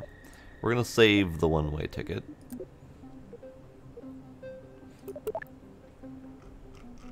Then we're gonna go do the tutorials. Now we're going back to basics because clearly I only partly know what I'm doing. And I'm okay with relearning from the beginning. Training center. Look at those old dudes run. Alright, gonna do something for a sec.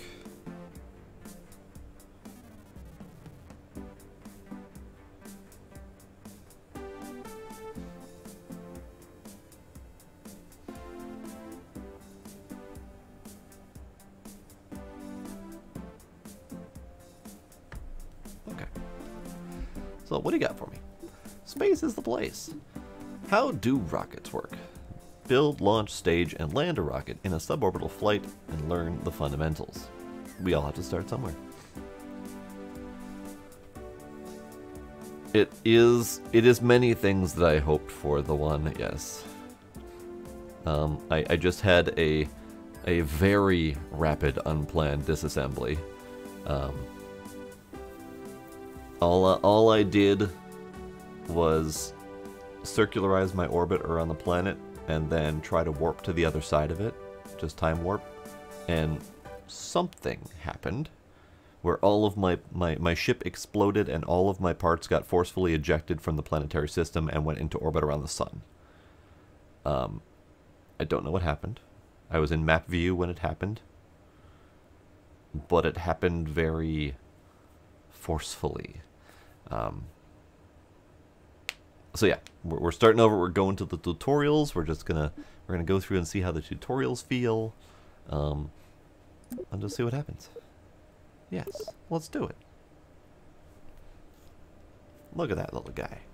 Look at that little guy. Guy and or girl. Hard to tell. I mean, it could have been Kessler syndrome. Space is the place. Hang on, we're learning. Hang on. Look at that smiley Kerbal face.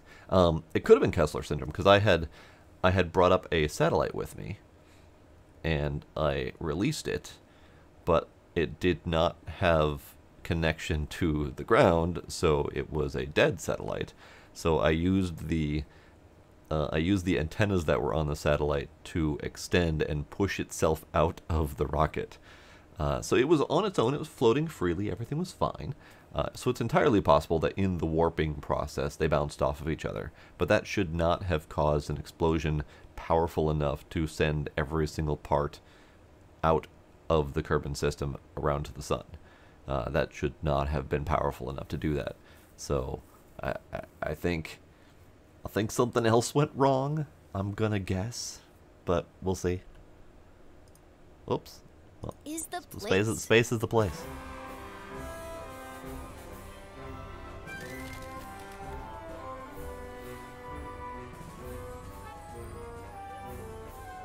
So you want to get to space. Have you tried rockets? Rockets use fuel and engines to create thrust, which propels them forward. When a fuel tank is empty, it is dropped to stay as lightweight as possible, allowing the rocket to go even faster. These tanks, as well as other expendable parts of a rocket, are called stages. Different stages do different things. Often the first stage is very powerful, with just enough fuel to get the vehicle through the atmosphere. The second stage usually has a low-thrust engine that, while not as powerful, is more fuel efficient. After dropping the heavier first stage and leaving the atmosphere, the second stage engine pushes the much lighter second stage to orbital speed. I did all that.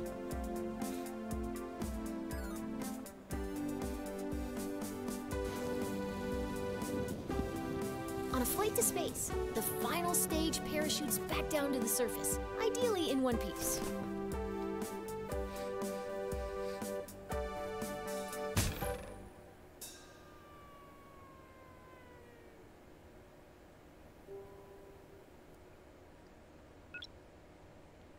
Page, tutorial complete. You have learned how to go to space.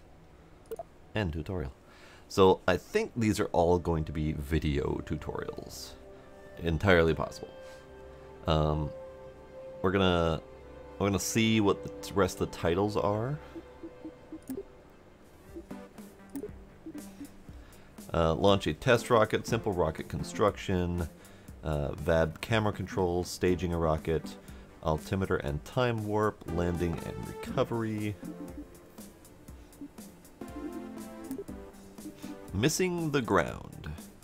Stack decoupler and merging workspaces. Radial boosters and symmetry. Editing the staging stack. Throttle, nav ball, and gravity turn. Establishing an orbit. So I feel like I've got a handle on most of these. Icon in the top left of each of the trainings.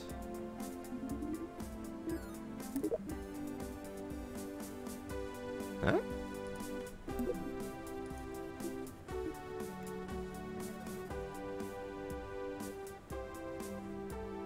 Oh, yeah. Video, build, launch. Yeah, okay, you're right.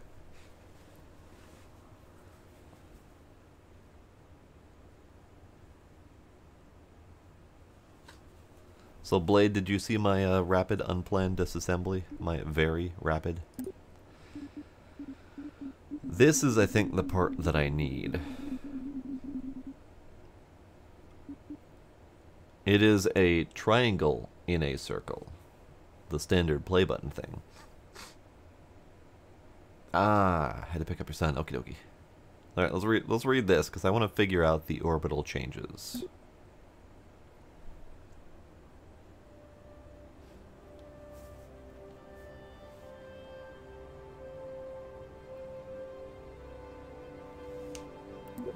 Orbits are weird. Remember your orbiting baseball? What if you wanted to make its orbit higher? Well, it's a baseball, so grab your bat and try to hit the ball to a higher orbit. Your first thought might be to try to deflect the ball upwards. Unfortunately, hitting the ball upward bends its orbit so that it hits the ground before it can return to you. What you need to do is hit the ball in the direction it's already moving, adding to its already high velocity. Now that you've sped the ball up, why isn't it flying any higher? It just keeps whizzing by at the same height it always did.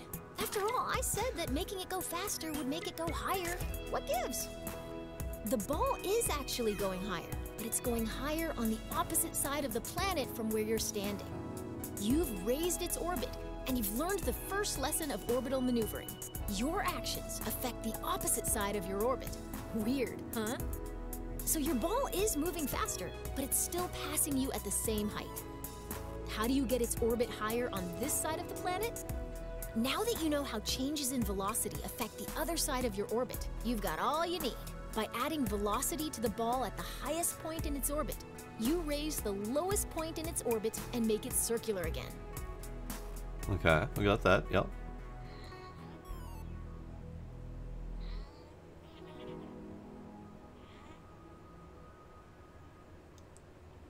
Their animations are adorable. Adorable.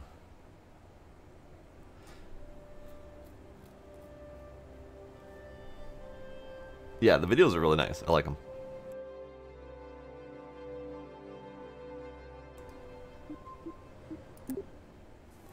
Okay, so we've done the orbits are weird.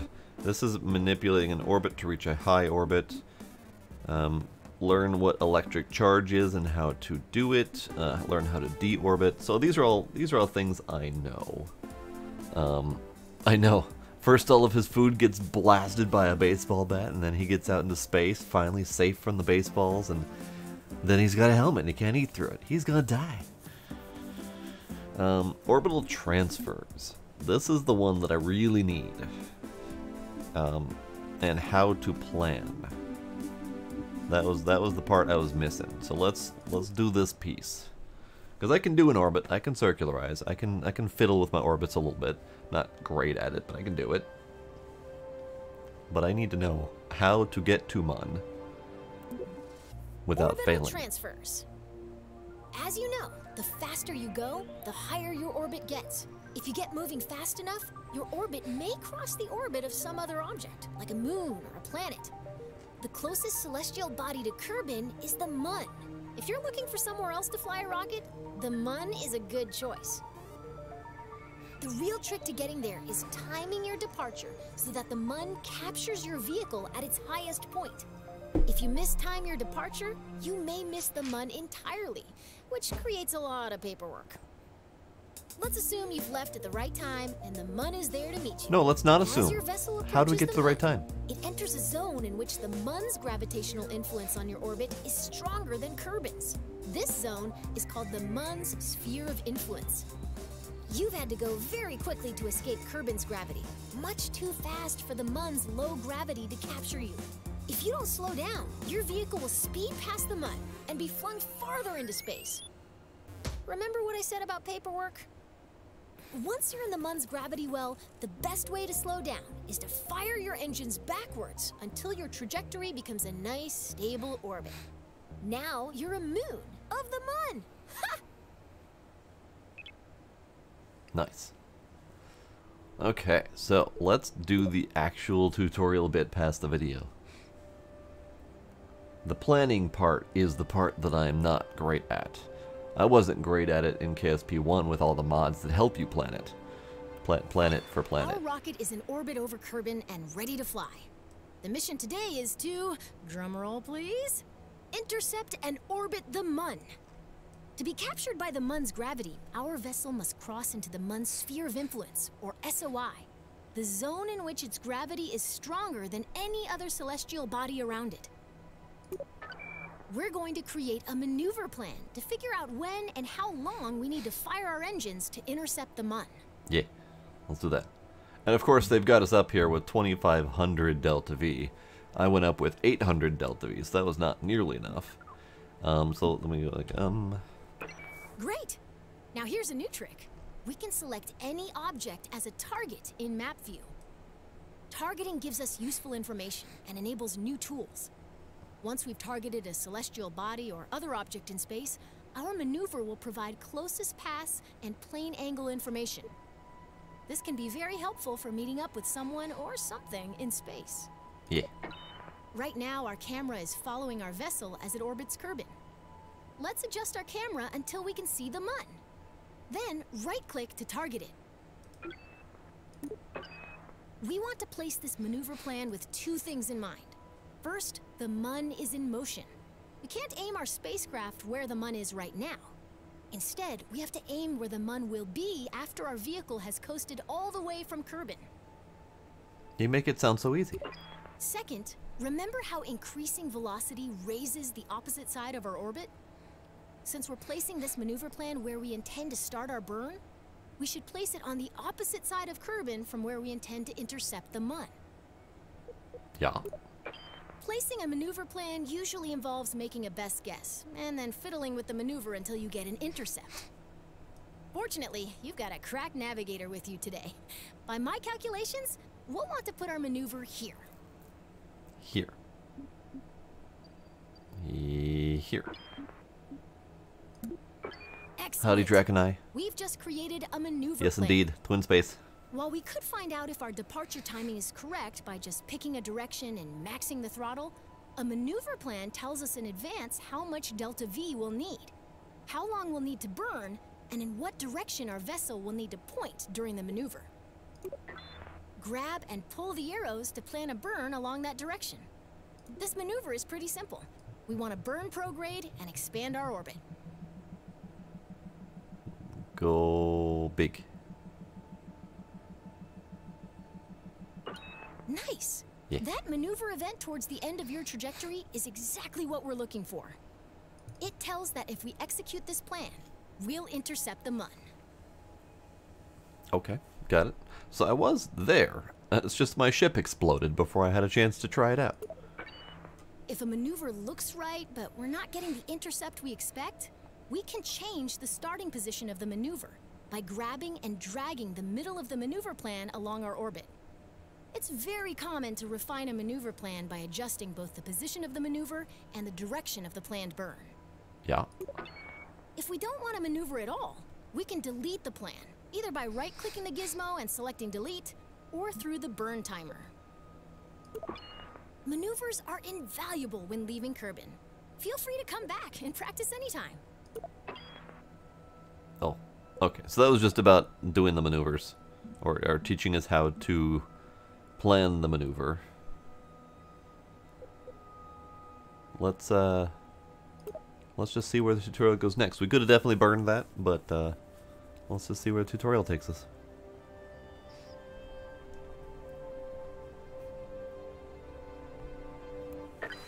We've got a maneuver plan that intercepts the mun. Now we just need to execute that maneuver and fly to the mun ourselves. Okay. Whenever we have a maneuver plan, a burn timer will appear. The timer shows you how much time is left until we need to execute the maneuver. I've paused the simulation for a moment, so this number won't count down quite yet. Okay. The timer also tells us how long we'll need to burn our engines at 100% throttle in order to complete the maneuver. Yeah.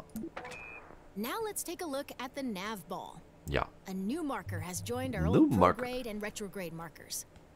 This is called a maneuver marker, and it shows us the orientation of our planned maneuver. We'll want to make sure that this marker is in the center of our nav ball during our maneuver burn. Luckily, we can aim at this maneuver marker by selecting the maneuver button on your SAS controls. Click the Now button. your vehicle is properly oriented, and through the magic of SAS and more math than I'd like to admit, our vessel is properly oriented. We're still far from our planned burn, so let's speed things up. Meh. I will speed things up as soon as I stop having something in my eye. Or, you know, let's close it. Be fine. While we could rely on our reflexes to time warp at the perfect moment, a less stressful alternative is warping to a specific point in our orbit. See this button?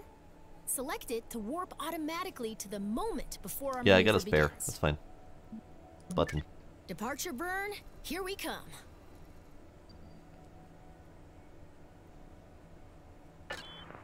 Great! We've exited just before our maneuver burn, and I've paused the simulation once more. Thanks, After we Paige. select continue, remember to wait until the countdown reaches 0. Then we'll go full throttle until our burn timer reaches 0. Then cut the throttle quickly to avoid overshooting our target. Okay. Okay, get ready to hit the throttle. Okay.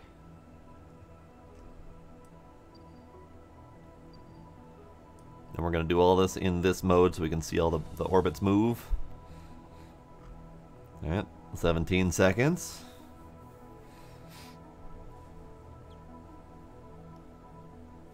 Ten seconds. 5 seconds. 3, 2, 1, burn. Watch the burn timer. We want to stop our burn once it reaches 0.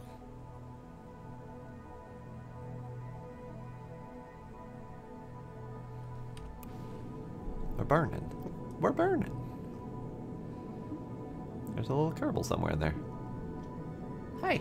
Hi, little person. How you doing? You are Valentina. Hi, Valentina.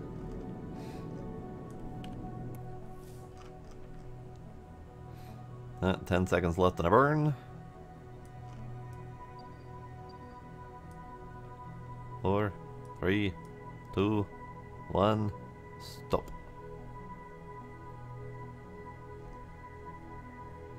See, something went wrong with that. And I've been having problems with orbits doing weird things.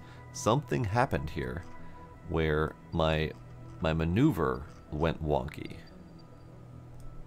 It's saying now that my maneuver is planned to be in solar orbit, so something broke with that. Possibly when I went back into this view. So I think we need to restart the tutorial.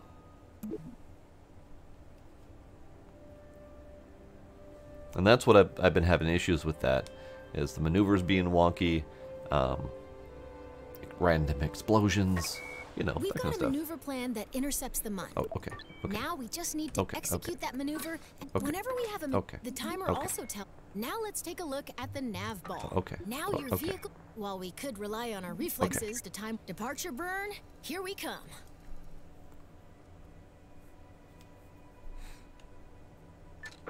Okay. Great. Okay. Okay. Get ready to hit the throttle.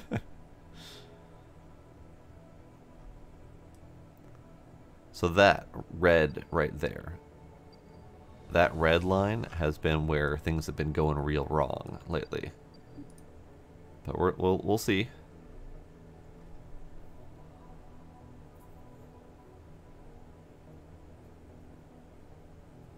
Five seconds.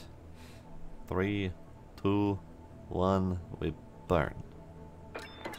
Watch the burn timer. I'm we wanna watching, Stop our I'm burn watching. Once it reaches 0.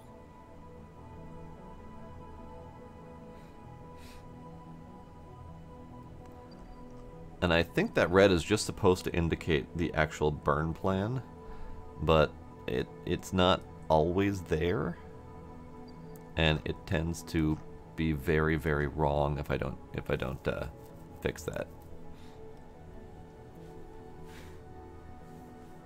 All right, 5 seconds or 15 seconds. Howdy, kinder. Welcome.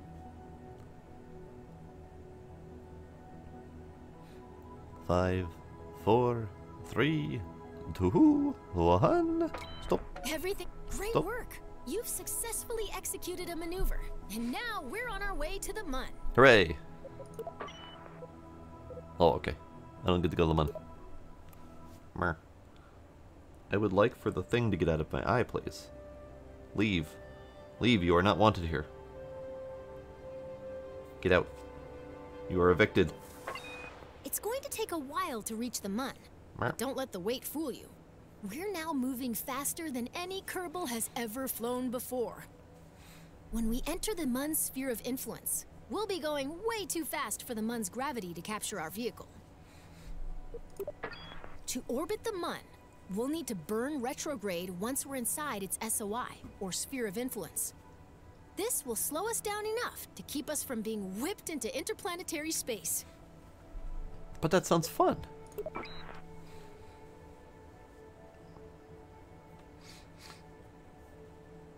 Map view. Let's start by time warping until we're within the Mun's sphere of influence. That's the sphere within which the Mun is the primary gravitational influence on your vehicle. Let's get a little bolder with our time warp this time. You're a little bolder. You've missed all the ball pit news. All right, let's do some ball pit. We'll pause our Kerbals here for a second.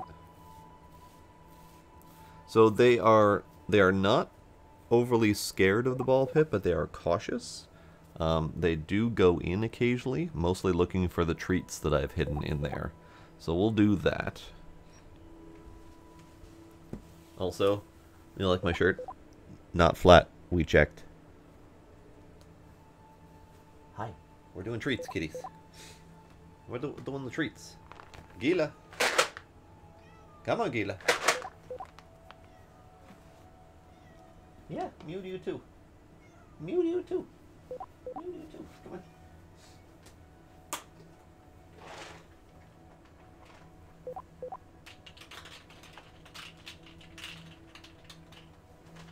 Treats. Treats. Treats.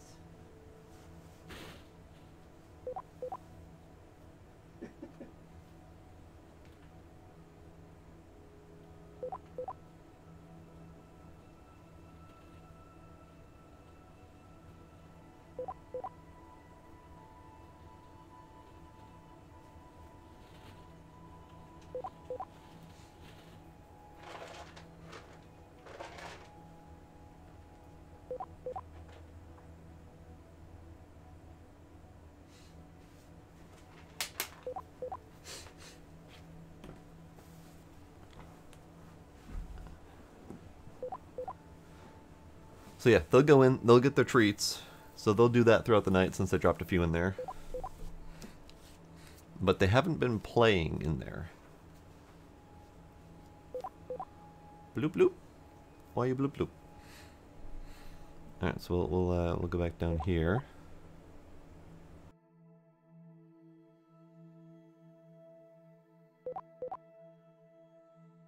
Why you bloop blooping? Bloop bloop. Farewell, Kerbin. We'll miss you.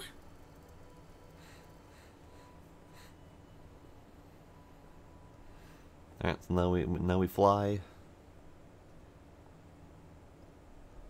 And here's where we hit the Mun. Welcome to the Mun's sphere of influence. Let's slow down to normal time so we can create our capture maneuver.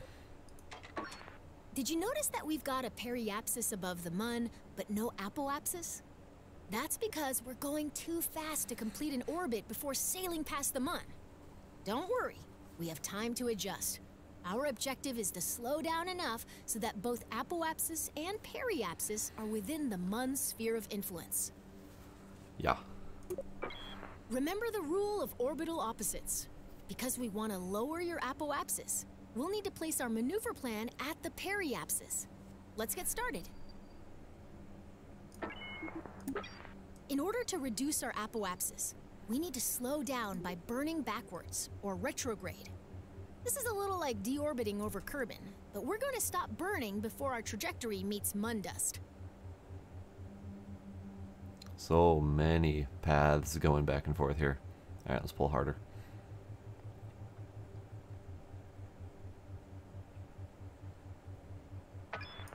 Maneuver plan set. Next up, let's make sure we're pointed where we need to be. If the maneuver is right, and we're pointed in the right direction, now we need to time warp to the right position. Yeah, Paige, we aren't idiots. And we're on our way. Almost there. When the countdown reaches 0, throttle up to start your capture burn. Alright, we're going in here. Where's the Mun? There's the Mun, down there.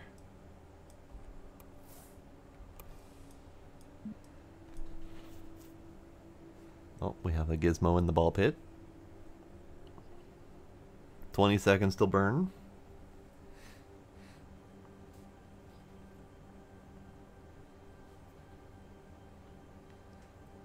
10 seconds to burn. 5, 4, 3, 2, 1. We burn. Keep burning until the burn timer reaches 0. I'm working on it. Stop interrupting me. Shut fantastic.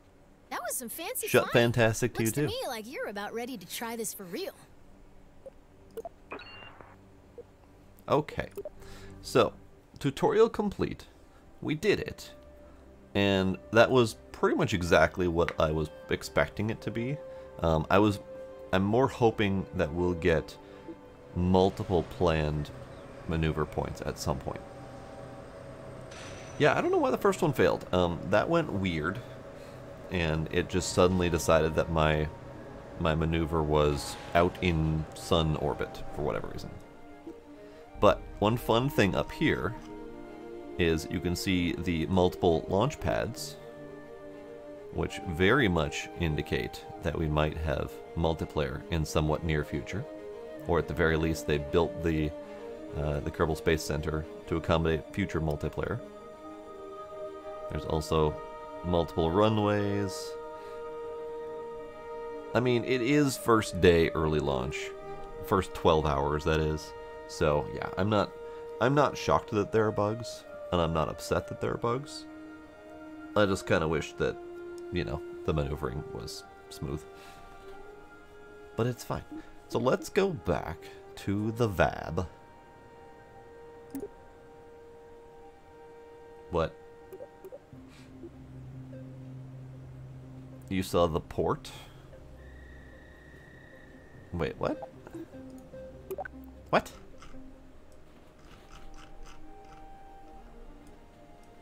Oh. You. I mean, E. It is an E, indeed. That is correct.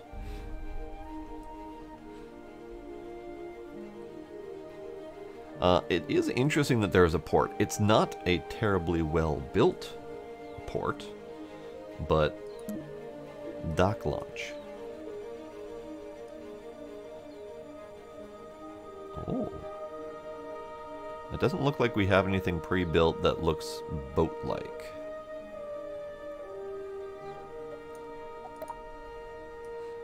But yeah, there is an actual dock launch, which means they're intending to have boat mechanics, which is great to know. Regardless of whether or not they work right now, it's great to know. You can also have several different launch pads.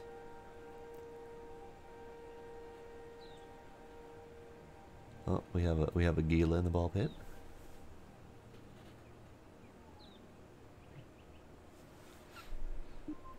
We have tracking station, VAB, runway. Yeah, the fact that it's an option is a great first step.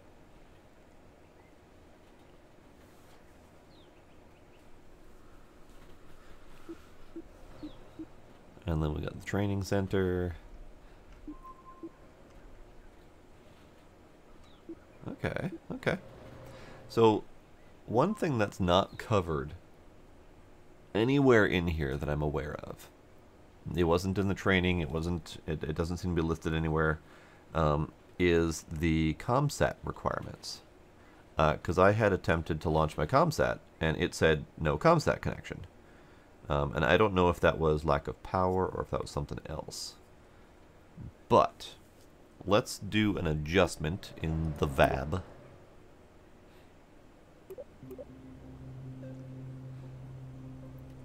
And let's open up my...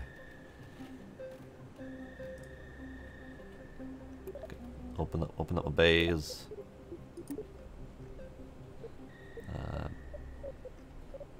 Bay. Okay, so this is my little set. Let's grab you from here.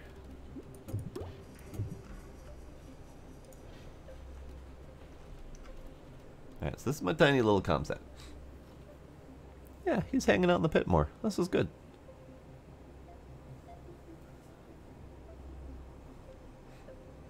And Gizmo is very curious about the process. Yes, I said your name, Gizmo.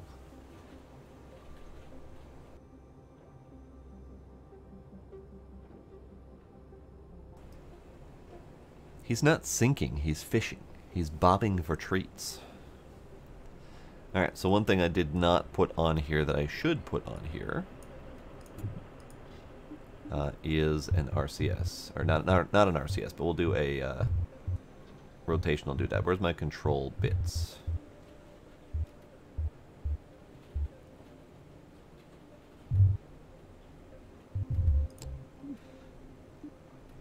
Stabilizers, here we go. So let's put a little tiny stabilizer in here somewhere.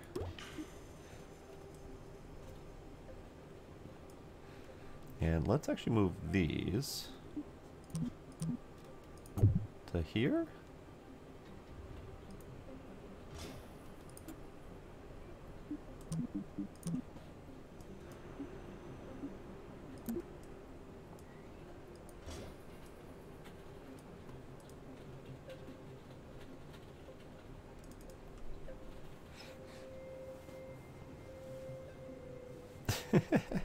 Now I'm just waiting for one of them to pounce into there. That'd be great.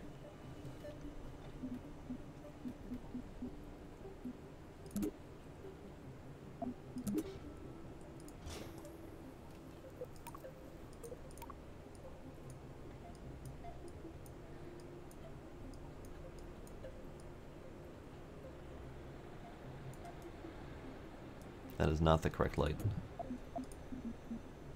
This light? No. This light.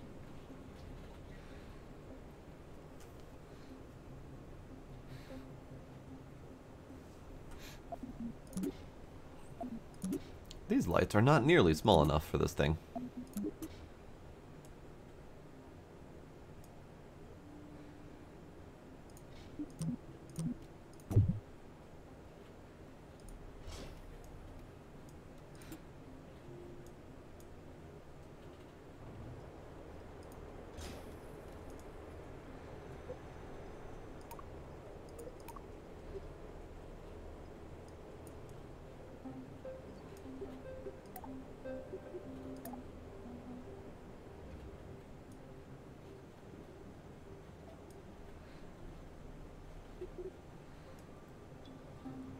Interesting that these lights are so dim.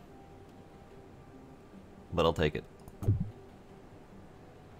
Put you right there. Enabled lights. This is the longest that he's stayed in there. Normally he fishes for a treat and then just immediately vanishes. Now he may still be searching for a treat.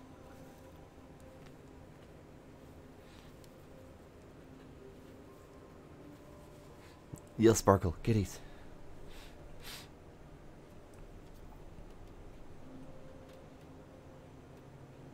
Oh, God, that's awful. That is an awful placement. That's better. Okay, so now this thing is now more betterer.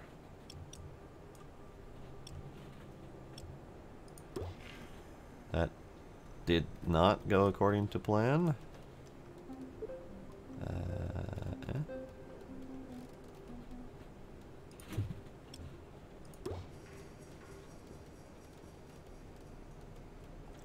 So the sub-assembly method here, it gets a little bit jank.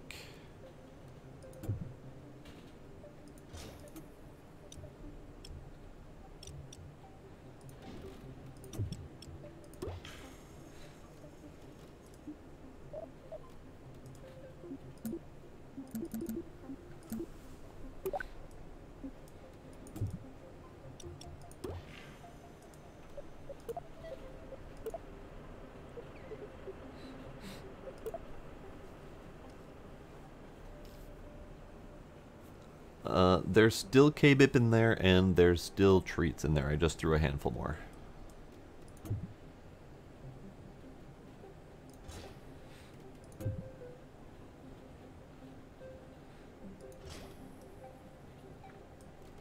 Yes, cat drug. Got it, okay.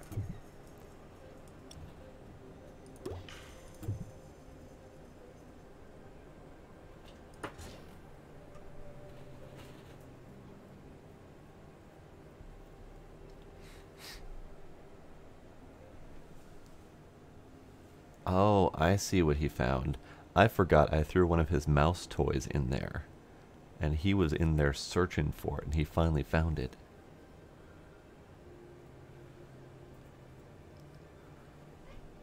Now he's defending his honor.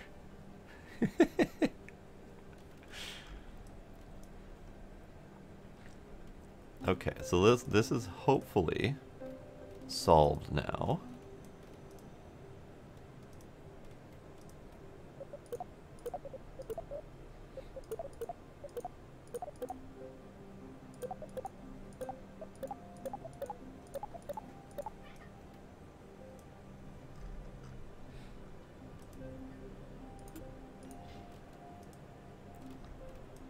I'm having a hard time selecting the doors to reclose them.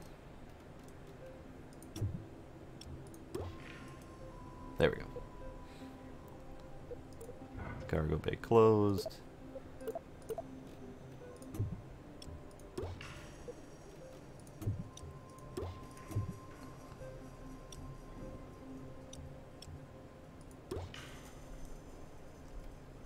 Yeah, it's doing weird shit. Definitely doing weird shit.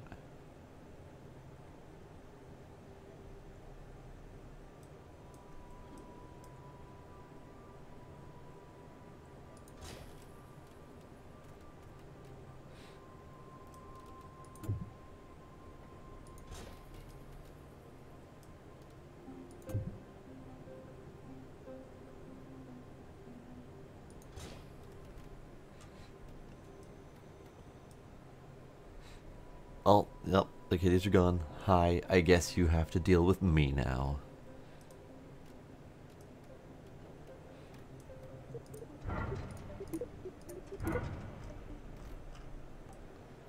Okay. Boo. Boo that guy. Okay, so we save. Again. Save. We launch. Oh, I see Paige found the booze button. I see. Oh, our glow is coming from inside. Nice.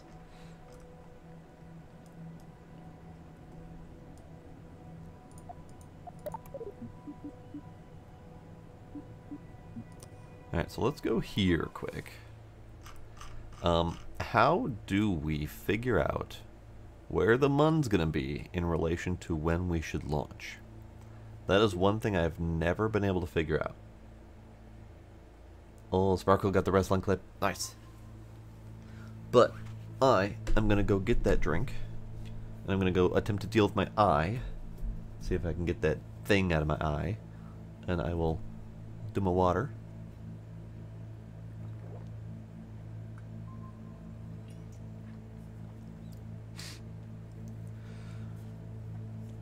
No. So when you select it as target, that's the equivalent of what you get. You don't get to create any more maneuvers or anything like that. You don't get to plan your maneuvers. Not until you are in space. So I can't do anything like plan a launch maneuver, and then plan a second maneuver to orbit, and then plan a third maneuver to get to Mun. You have to do them in order. So you have to launch, you have to manually get yourself to orbit, and then you can plan a maneuver to get to the Mun intercept. And then you can plan a separate maneuver. Once you've done that Mun intercept, you can do a maneuver plan to circularize around the Mun. But there's nothing that I can do right now that I know of that lets me, you know, plan my launch time window, for example. So let's select the Mun.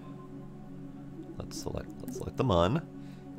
So we've got synopsis. We've got inclination. So yes, inclination would help. I know, like Minmus, for example, has an inclination of a handful of degrees or something like that. So you'd have to adjust your launch inclination. It's got gravity, circumference, mass, density, atmosphere temperature, gravity. It's got a sidereal period, which doesn't help me calculate anything at all. So there's nothing in here that I'm aware of that lets me plan my trip to the Mun and planning a launch window ahead of time, like we do normally now in the real world. We plan our launch windows, we plan our orbit trajectories, we plan our final orbit heights, we plan our destination to the Mun. Like, all that shit's planned and automated by robots by the time you get to the Mun. So the fact that we can't seem to do that is fascinating.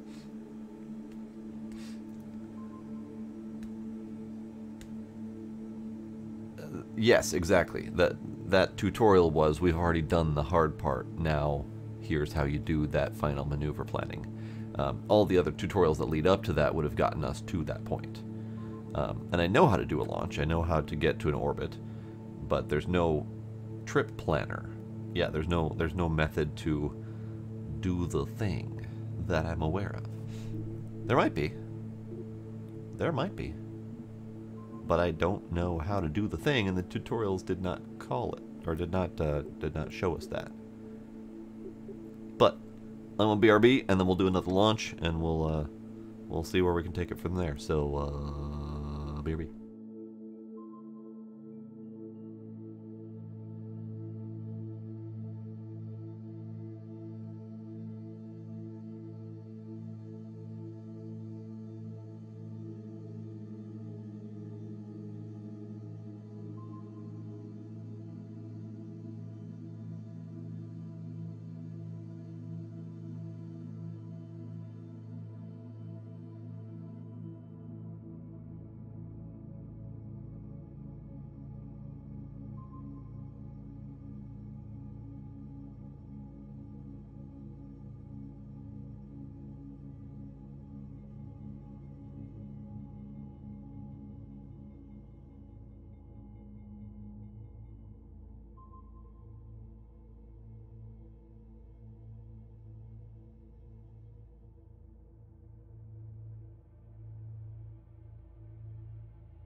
Okay, back.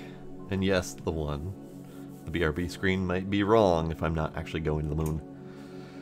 So when it did not let me select Kerbin to see how much delta V I needed for orbit.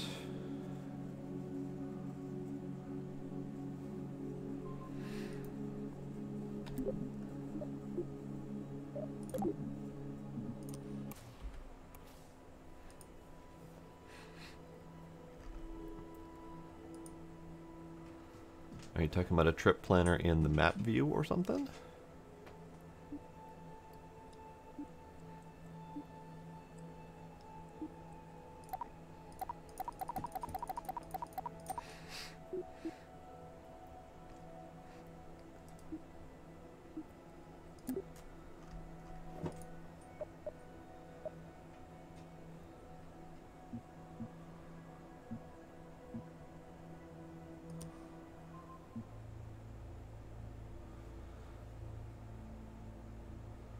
Okay, let's go back to VAB then.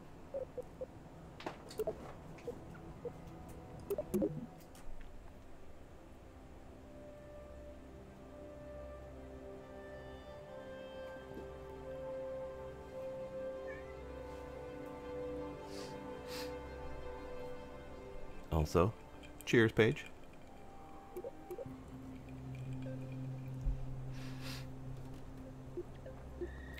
So trip planner,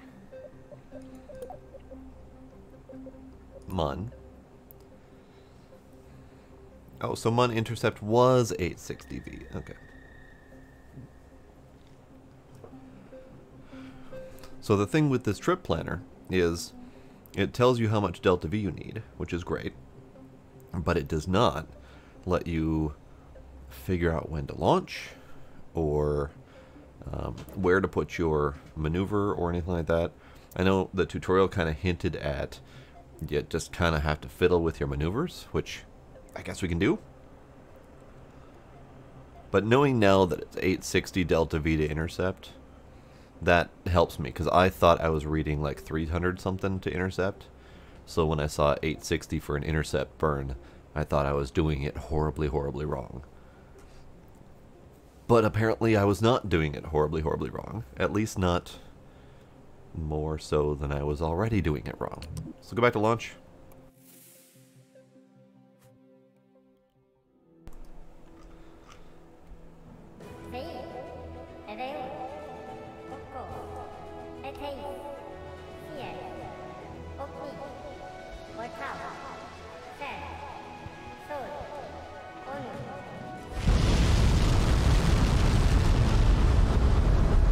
What does this say? Temps, external temps, Mach numbers, drag. Okay. Total not useful information. Look at that launch. Look at that pretty launch.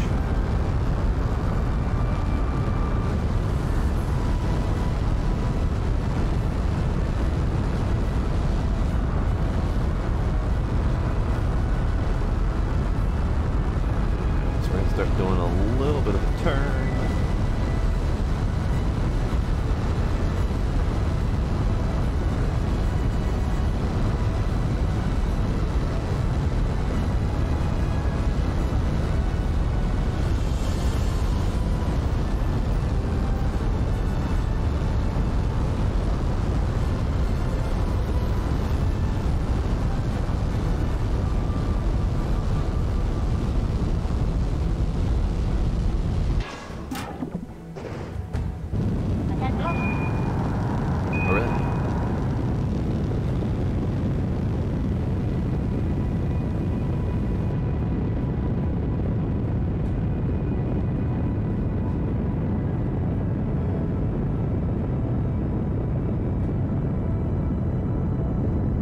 Going. I got my inclination off a little bit. We had a little bit of a spin while launching, but I was able to correct it. This is good.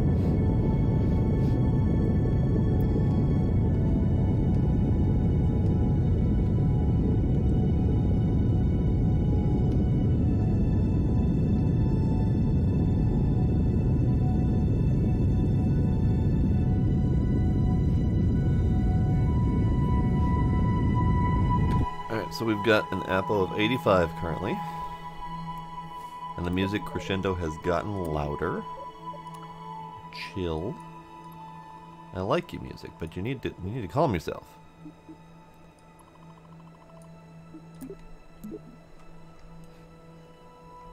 Okay. Set a maneuver here. Burn out.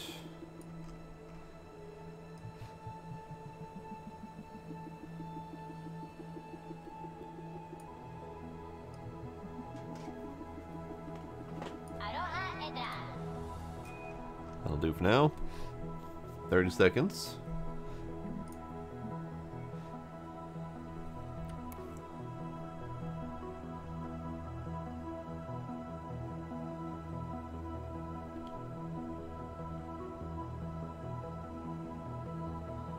Twenty seconds.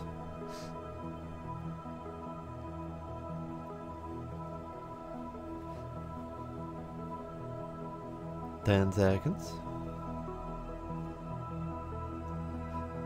5, 4, 3, 2, 1, burn. And we burn for 3 minutes this way.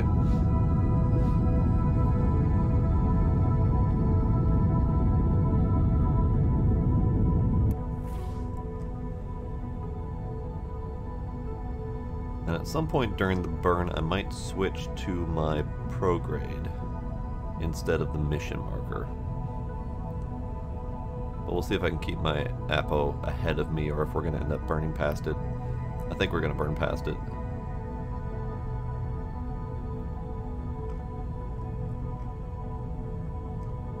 No? Keeping it ahead. Just barely.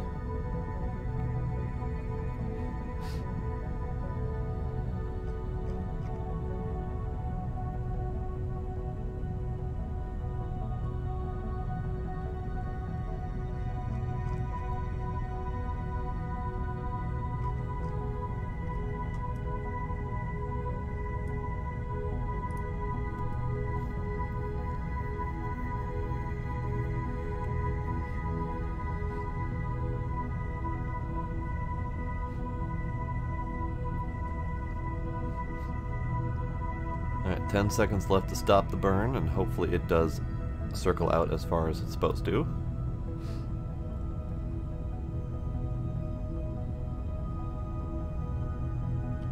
Interesting, it did not.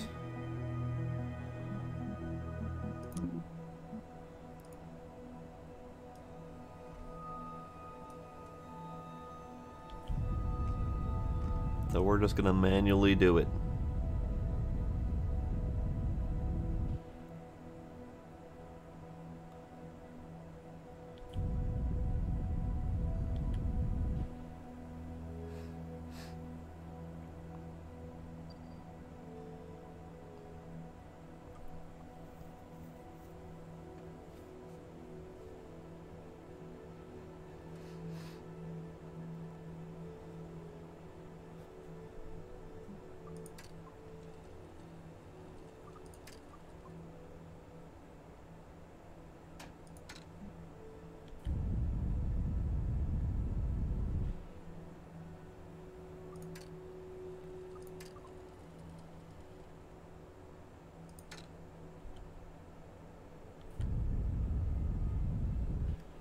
There we go.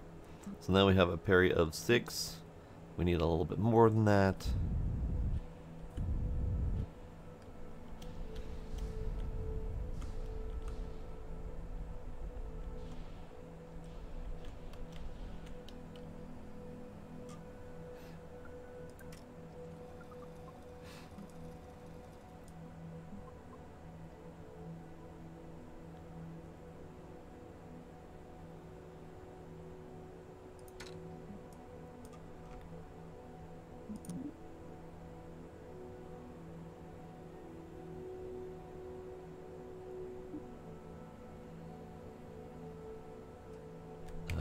Ship, you're attempting to do RCS, yes? Is it not going according to plan? You good? Ah, you're good. You're doing it. You're doing it.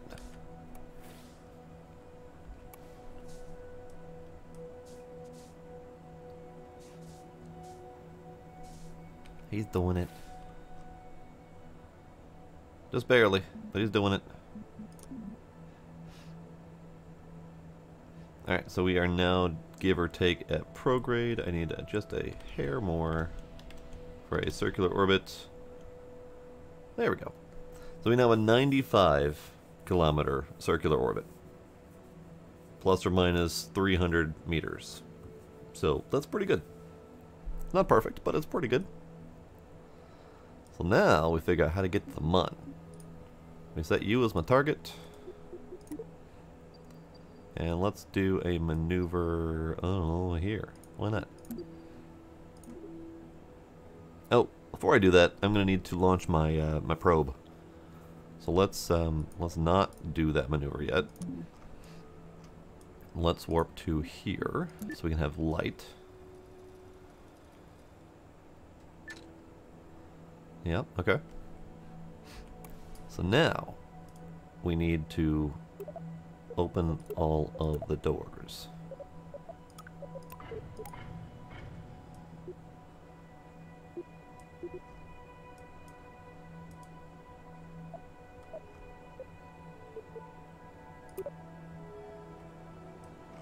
Alright.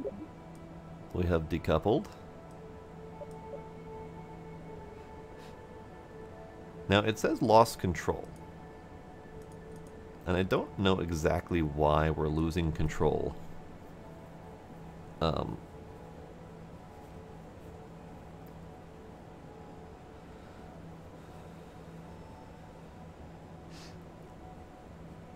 Put the moon at dead east of Kerbin and an overhead view on the map. And then set the maneuver dead south. Alright. Yeah, there's some tips and tricks like that that I definitely am not remembering.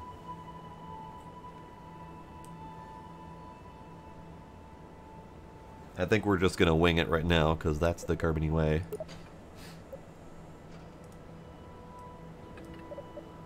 Oh, and there it goes. Good, good.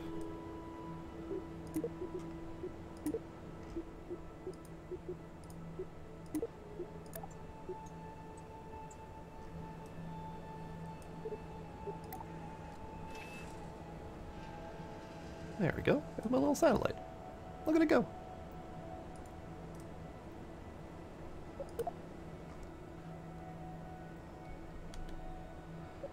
The control from here doesn't appear to work, but that's fine.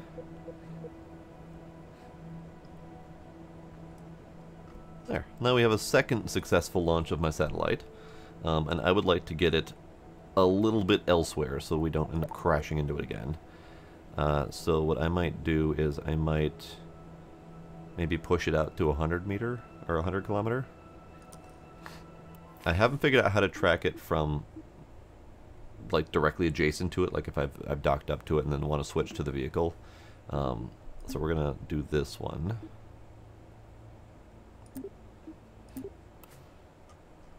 So this is my little satellite.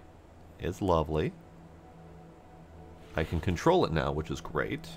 Also, we have a kitty in a ball pit.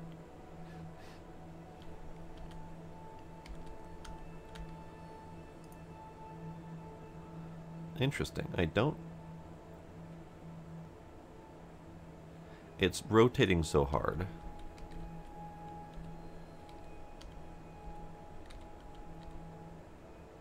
I don't seem to have a way to stop it. The reaction wheel is idle. I don't seem to have any control over... Yeah, so it's rotating so hard that I can't control it, and this type of control box, this hex, doesn't seem to have control over the SAS. So I picked one of the lesser control units, which is unfortunate. Now, how do I get it to stop spinning, if possible?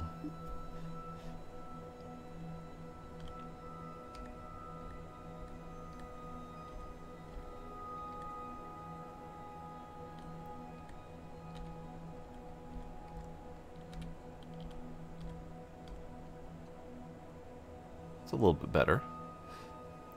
It's at least slow enough of an orbit that the solar panels can keep up.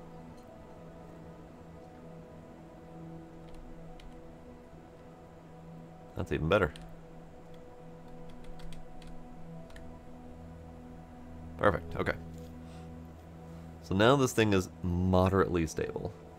But since it doesn't have SAS, it's going to be very difficult to maneuver. So maybe we'll leave it at 95. It's at 95.8 and 94.9, so it's a pretty good orbit.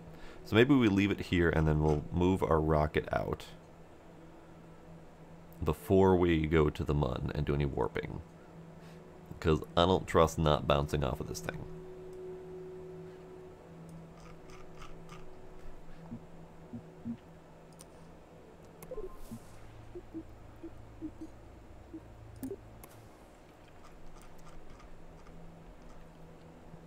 Do I have a way to rename that?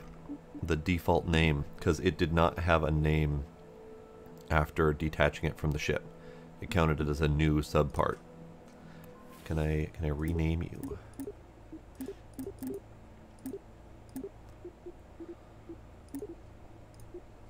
Yes.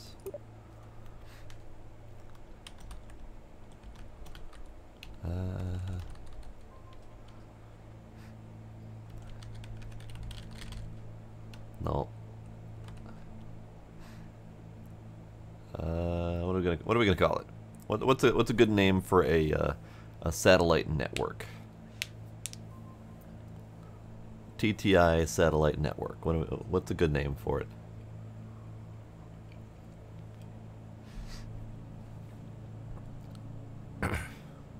SS Splat. No. It's got to work with TTI. It's got to work with the TTI brand.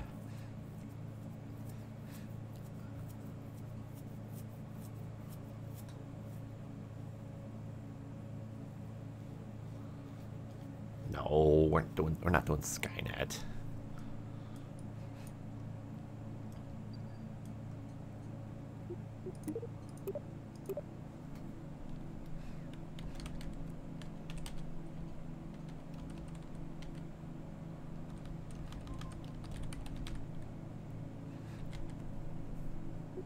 We'll stick with the tumble for now, because that is exactly what it's doing, and it can be the tumble network, like Bumble. All right, one-way ticket control. All right, let's close up.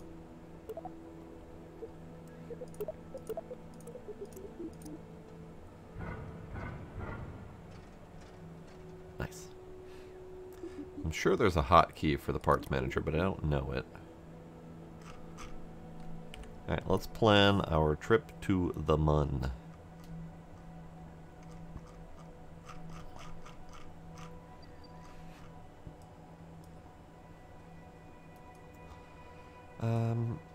You know what? Let's do the thing I was talking about. Let's do a little bit of a burn. Just to get out of the way of this thing. We'll burn out to 100.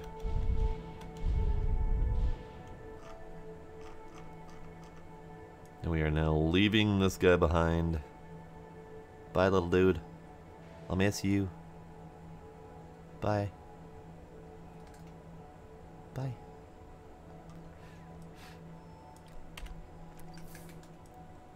Alright, and then we can fast forward to our Apo and turn that up.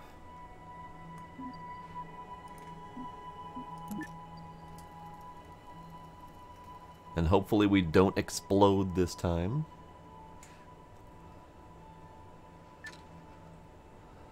Alright, great. We have exploded this time. It did it again. It did it again. What the fuck happened? Howdy, drums. How you doing? So it happened again. You'll note one of my parts is on a very outward trajectory.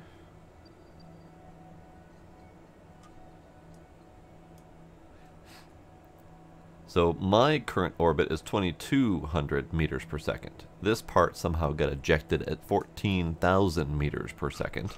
So that one's on its way out of the solar system. In fact, it's on its way out of the Kerbin solar system altogether. Apparently I did run out of food and start eating the ship. But yes, these parts are being ejected at stupid high speeds. Plus we have a couple other parts as well. So I don't know exactly what's happening, but the ship is exploding into pieces. And that is what we call less than ideal. So we now have several pieces of debris. We have default name 6 that did not keep its new name, despite the fact that it tried. So we have several bugs going on there. And one-way ticket is now very truly a one-way ticket, because he is stuck in orbit, and I can't do a damn thing about it. Huh. I wonder what's going on with that. And it's specifically happening after I launch my satellite and close the doors and then warp to the other side of the planet. It's just exploding into pieces, which I would again call less than ideal. We have debris.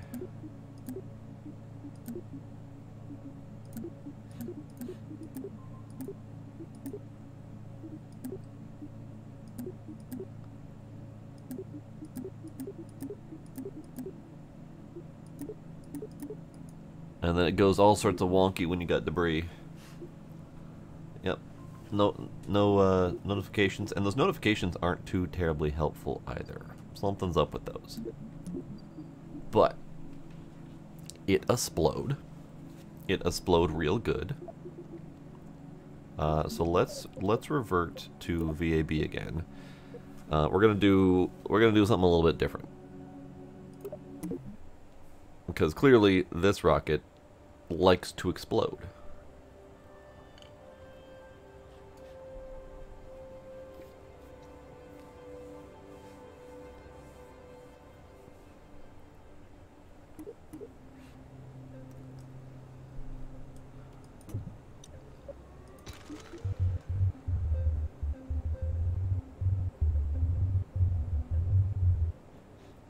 Where is my safety?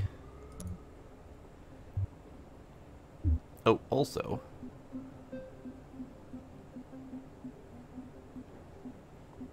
how do I get a unit that has SAS control?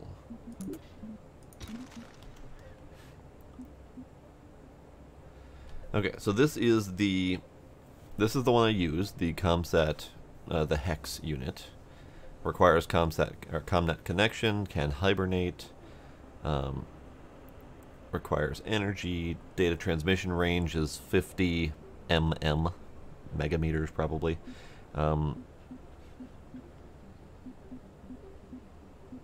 This one looks the same,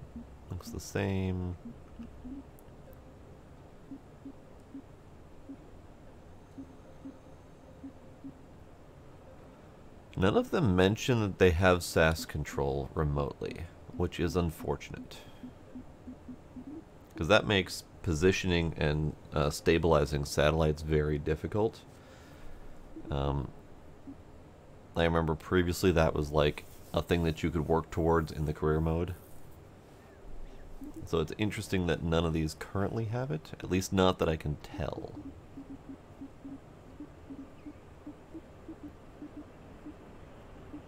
Small battery, reaction wheel.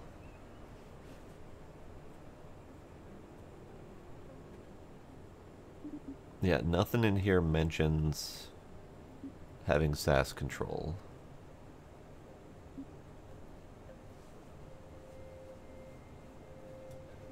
So maybe satellites are not quite easy at the moment.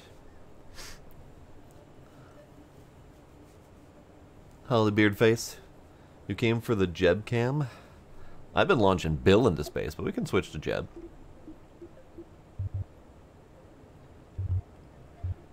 where is my parachute?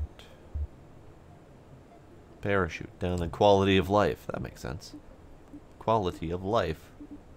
Life equals parachute. That's great. Also, ladder might be handy. Ladder might be handy.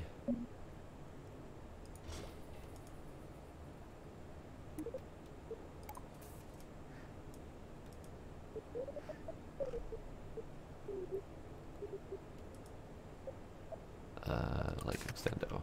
That is not a very big ladder. Bigger ladder. That's better-ish.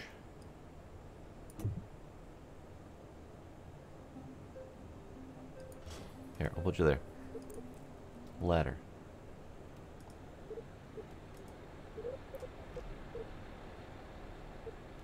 Leg. Give me leg. There we go. So, we've been having issues, Beard. My first launch was a successful orbit of the Kerbal system, or the Kerbal planet. Ever since then, I've been attempting to get to the Mun, but every time I do, my ship mysteriously explodes in orbit. For reasons I still haven't figured out yet. So I'm attempting to do it again. So what I'm going to do is I'm going to remove the whole satellite structure here. And see if I can get that to work without it. Can I save this part?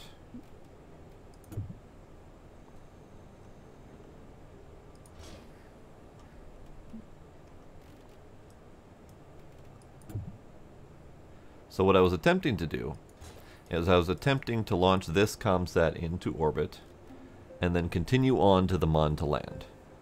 But every time I would get this ComSat out of my hold, it would be in orbit. I would warp to the other side of the planet to get close to my Mun maneuver point, and my ship would just explode during the warp process, and parts of it would get flung out of the Kerbin solar system. And I'm pretty sure that's just a bug, because it couldn't have possibly crashed into anything hard enough to launch it out of the solar system.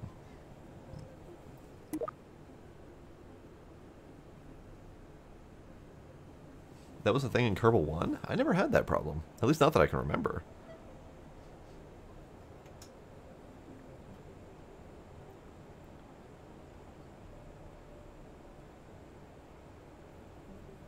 Interesting. Okay. Do we have a Control Z? We do not have a Control... We have Control Z! Hey, what do you know? I wasn't expecting that to actually work. So what we could do instead, since this is probably the part that would be doing that, we can remove that part, and we can structure a couple... Structure... Here, let's open this up.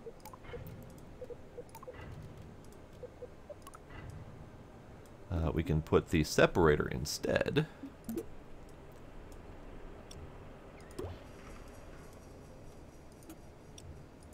And slap a connect to you. We gotta fix you. So that that separator then will disconnect from both of them, and it will no longer be in the ship to explode during warp. Let's see if that's a good enough of a fix. Maybe Beard's onto something here.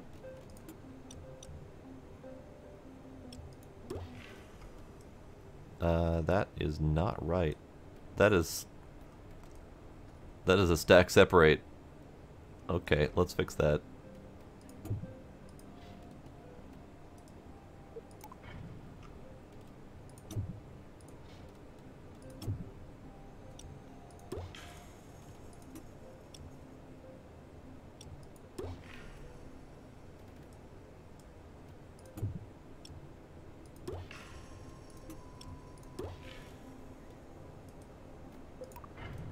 Oh, good, you're still in there. Bug or feature? I mean, it's KSP1. I mean, exploding was definitely kind of a feature.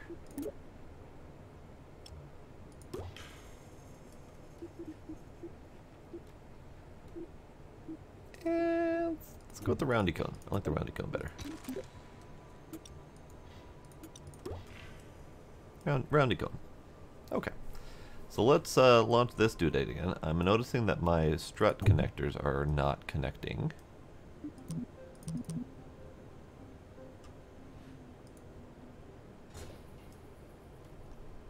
Okay, good.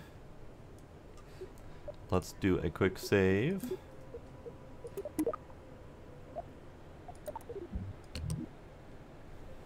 And we're gonna give it another try.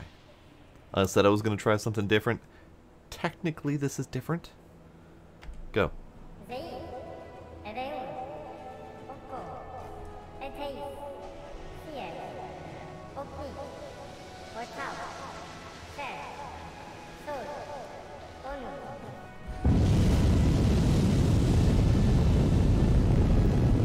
My staging apparently got fooked up during that.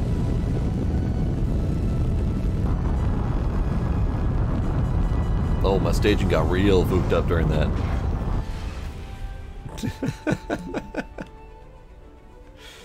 Alright, let's try that again. Everything is fine. I did not realize that my staging got so fooked up from moving all of the parts around, but that makes sense because I moved all the damn parts around. Best launch yet. Is one of the joys of Kerbal.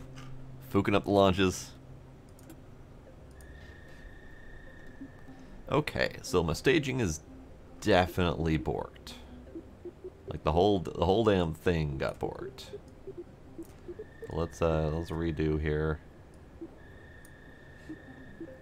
Okay, so solids first. Yes.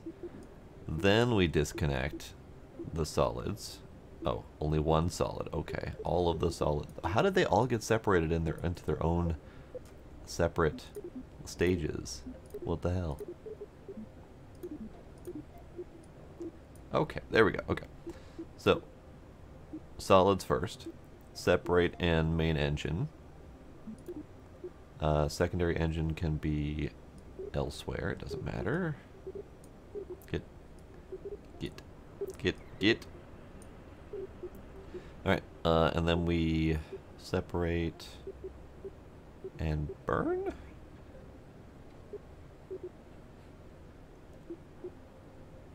I'm going to be manually disconnecting this part, so that's fine. Yeah, this is it. Alright, let's resave with the proper staging this time. Oh, did my delta V drop drastically? I had like 6,000 delta V before. What the hell? Now I have 4,000 delta V. What's happening anymore? What's going on?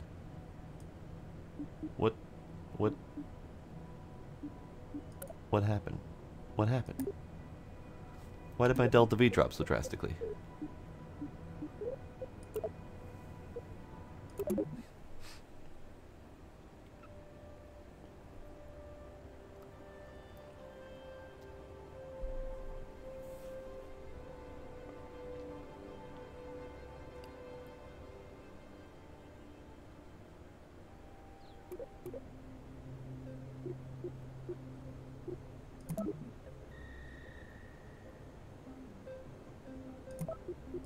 Yeah, don't worry about the parachute, bud.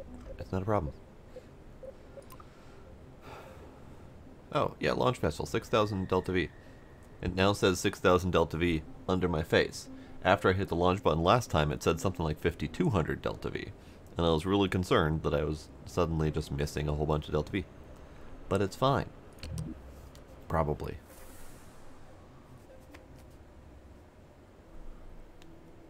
Alright, go. No countdown for you.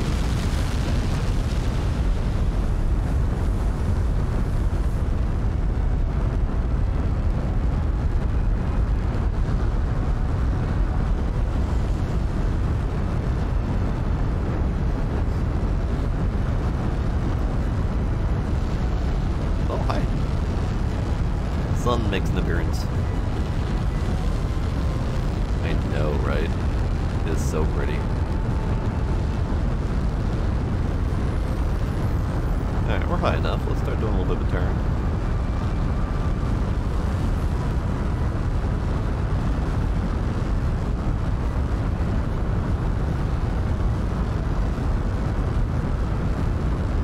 probably went a little bit too early because I don't have any cloud cover just to judge my my altitude.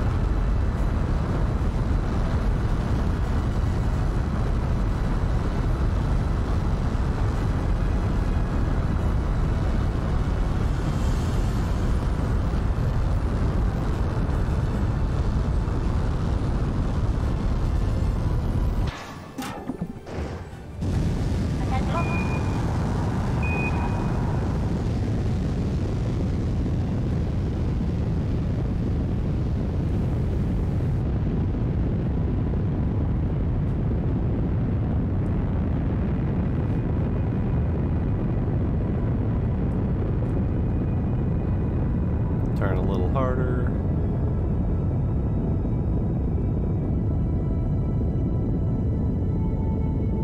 We're doing good. Everything's going according to plan.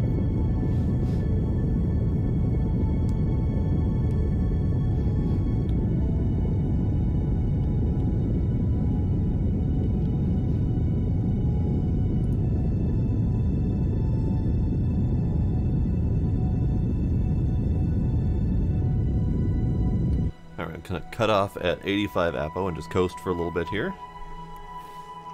Now let's plan our maneuver.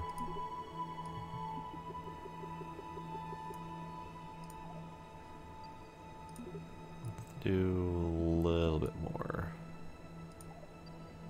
That gets us out to 88, and then we'll start burning again after that.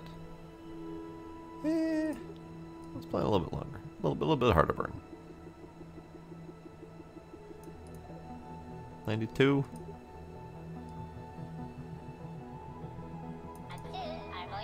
Yeah, sure. 94, 95, something like that. Alright. Let's get ourselves rotated a little bit.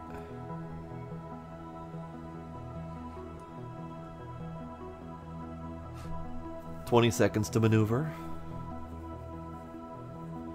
It is really pretty. Like, it's definitely leagues ahead of the first game in terms of visuals. And it's only bound to get better from there. 5 seconds to burn. 2, 1, burn. We got a 1 minute sub burn on this maneuver here, so we just let it do its thing. Look at that plume though. That's lovely.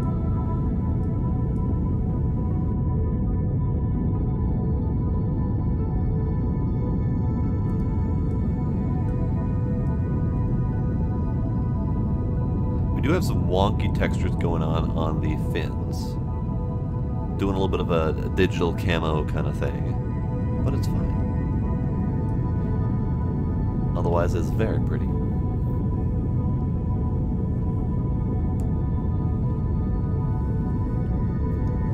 30 seconds left on the maneuver.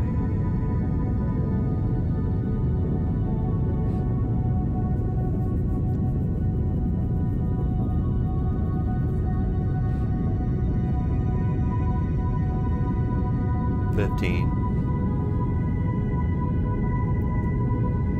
10,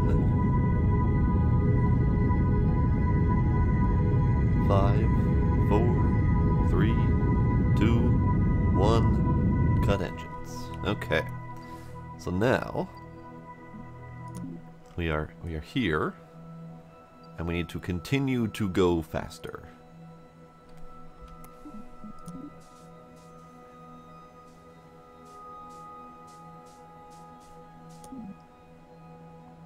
And I think I might just start burning. And I might do an occasional burn to keep it at about 95. So let's actually push a burn here.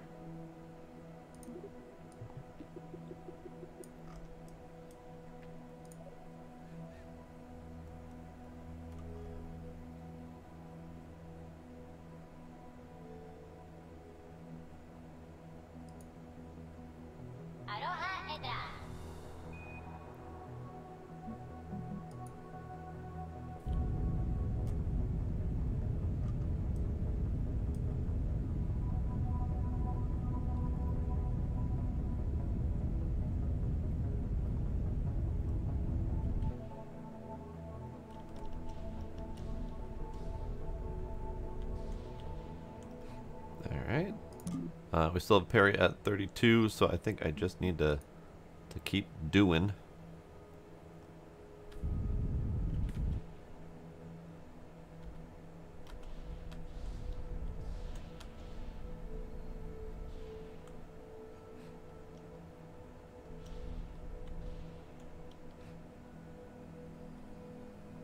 Alright. Periapsis is at 90 and Apo's at 98. Not the best orbit I've done, but let's warp. You know, let's burn just a little bit more. We'll get Apo at 100. And then we'll warp to Apo and then push Perry out to 100 just to have it as circular as we can. Nope, not maneuver. Just warp there, please. Just warp there, please.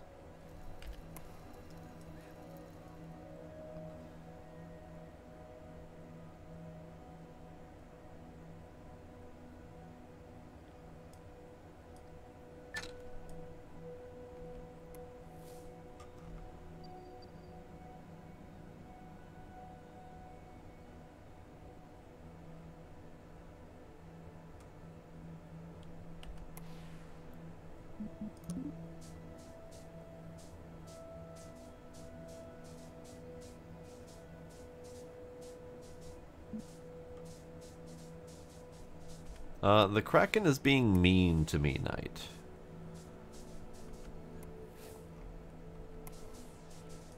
The Kraken knows what I'm about, and it's throwing its dirty tentacles all over me. Alright, so we are just about at the Apo. 4, 3, 2, 1. Gonna push out to 100. I actually got to 101 from my Apo, but it's fine. It's fine. We're circular. We're nuclear. I refuse to watch anyone about play this beforehand. I know there's been the embargo. There we go. That's the word I was looking for. The embargo for the NDA was released earlier this week, so most of the KSP streamers have been doing videos and streams and stuff on it. I've refused to watch any of it. I wanted to go in fresh.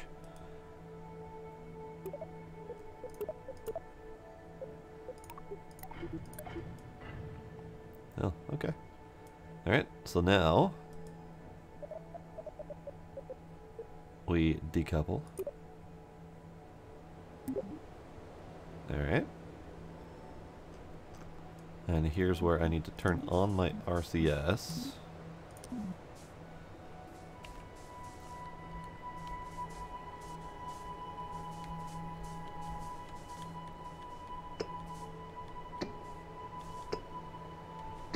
I don't know what that button does.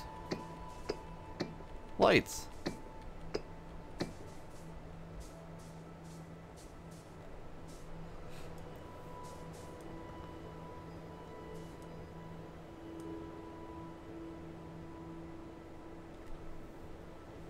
So I now have free floating parts I need to get out of here.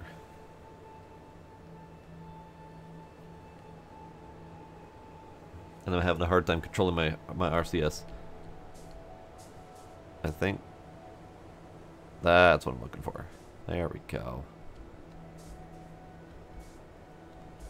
There we go. Okay. So extend the solar panels. Extend the communicatron.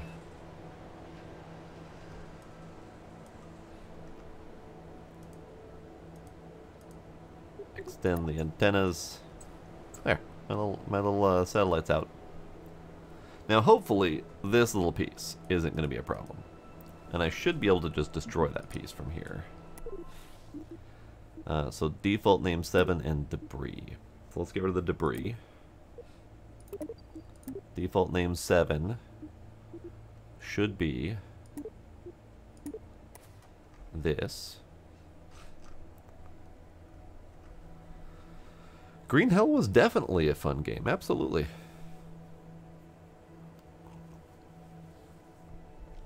I played a bit of VR as well, but I had a really hard time with it.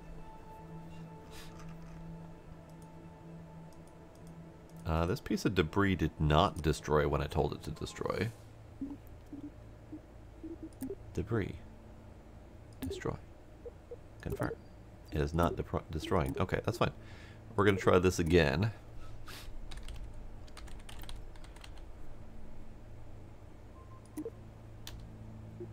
Save the name, por favor.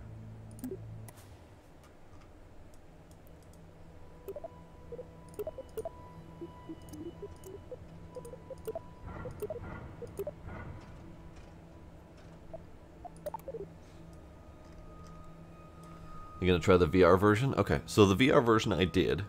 It's pretty great. I did enjoy it. I had a hard time getting used to it in terms of doing everything fast enough to actually be able to survive. That was the part I had the hard time with. Can I save now before the rocket explodes? Yes.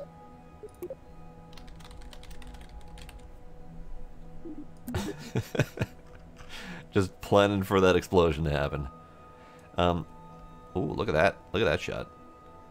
Look at that shot.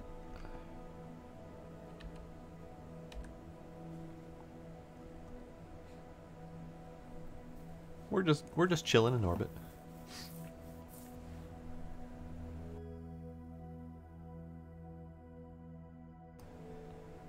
Okay, so now that that's happened, I don't have any control over the satellite, so it's just going to be a dummy terminal, basically. I did put fuel and a rocket on there, but since I don't have any SAS control, it would be impossible to do anything orbital with that thing. I can't change its orbit in any reasonable manner, so it's just gonna float and circle. This thing, hopefully, it will eventually disappear. The destroying of debris button does not appear to work, so that's hopefully not going to come back and ram into something in the future. Probably definitely going to murder something in the future, but it's fine. It's fine, don't worry about it. So what we're going to do then is we're going to get to prograde.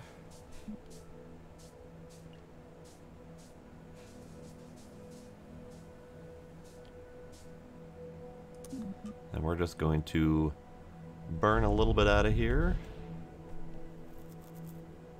Just a little bit.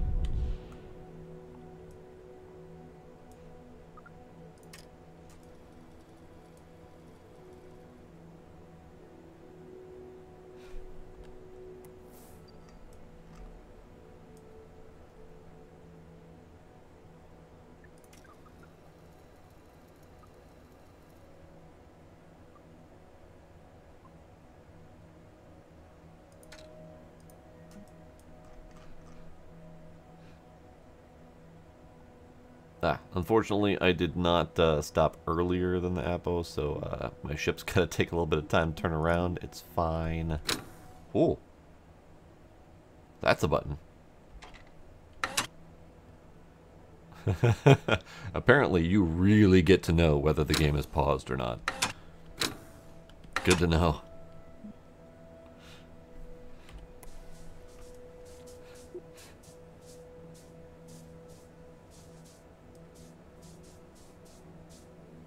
And apparently the RCS that I put on here was not fantastic.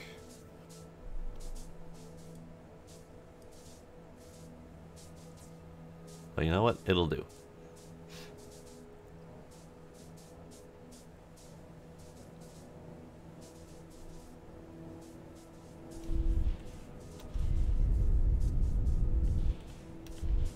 Okay. That's all I needed. We're just out of the orbit of the satellite just so it doesn't become a problem at some point. So now we can plan our Mun trip. So let's start, I don't know, here.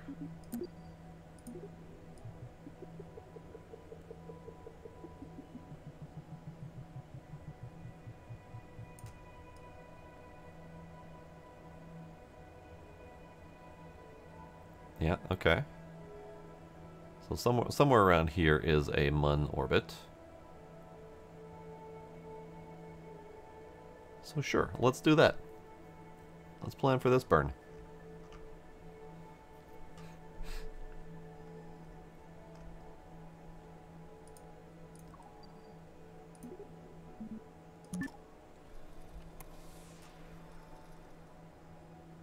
Default name on crashing trajectory. Great, perfect. Love it. Oh, yep, there it goes. Something happened. But it didn't happen to me this time.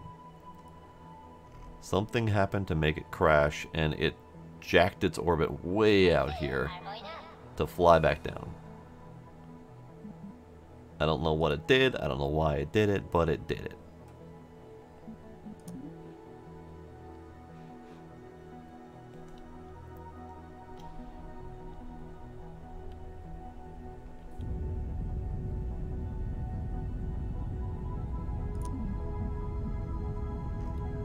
Alright, so we are now burning for Mun. My satellite is unfortunately a loss because janky game mechanics of some variety or another.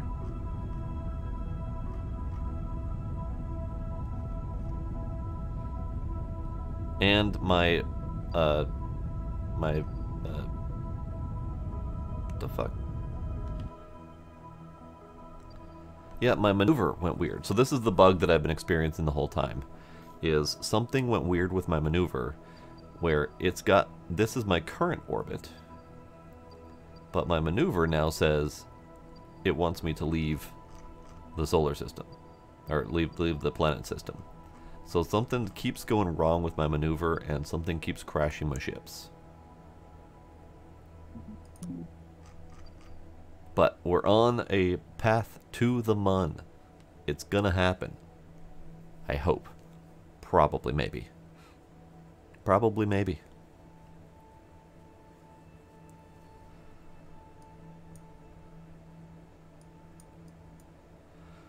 We still have a little bit of fuel left, so we can actually use my current stage to drop our orbit to the Mun, and then kick the stage off. Maybe we kick the stage off on its way back to the planet before circularizing with the top lander capsule.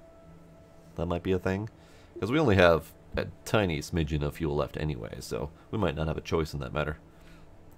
But let us warp to here. General thoughts so far.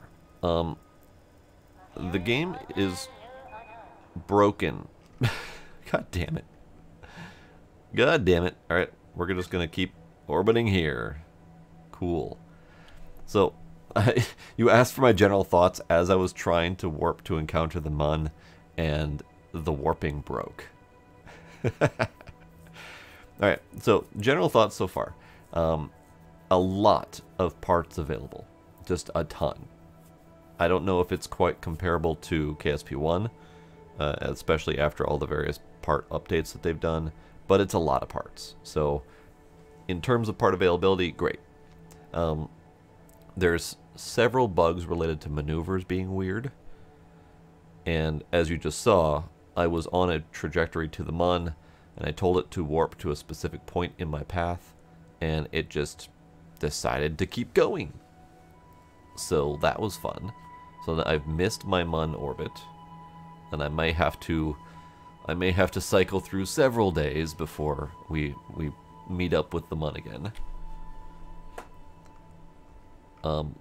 It's really nice though. Like overall, it's very pretty. Oh wait, here we come. Can I do it? Can I warp to here? Okay, we are warped.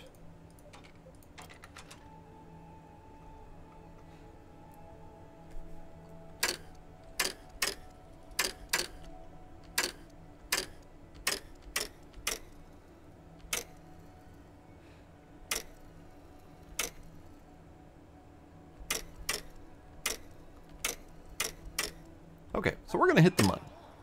So let's try not to do that.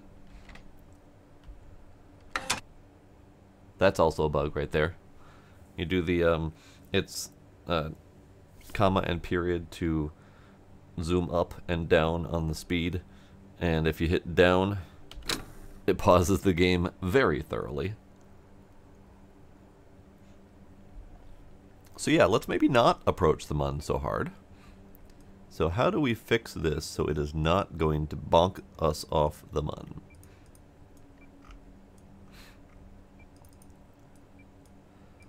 I cannot make a maneuver point.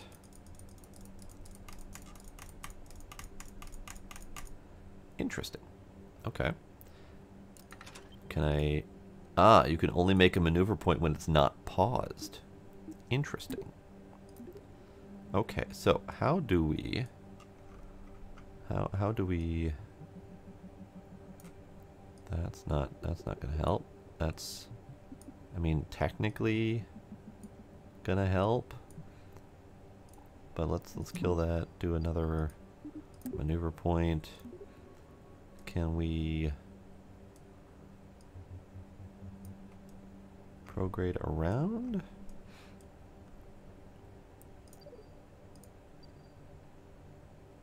Okay. That will help.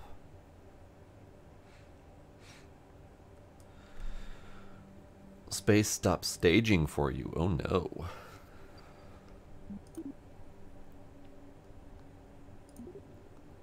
So what if...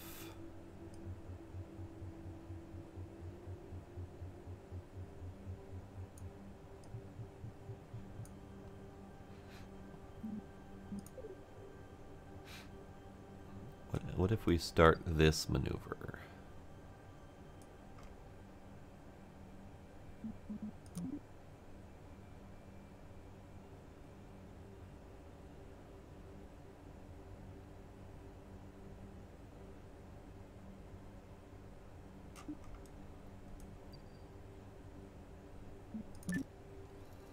Alright, so we warp to maneuver.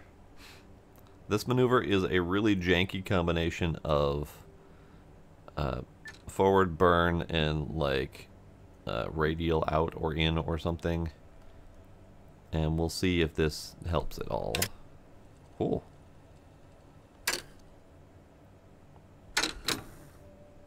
Stab it. Stab it.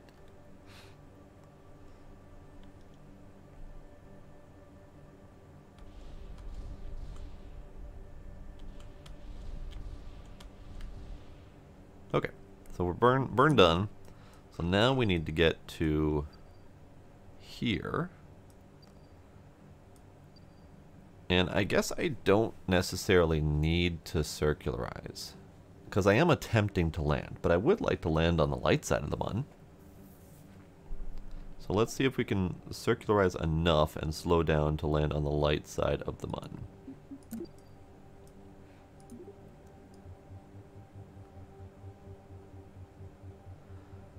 Alright, Munular orbit. We have reached a Munular orbit with this.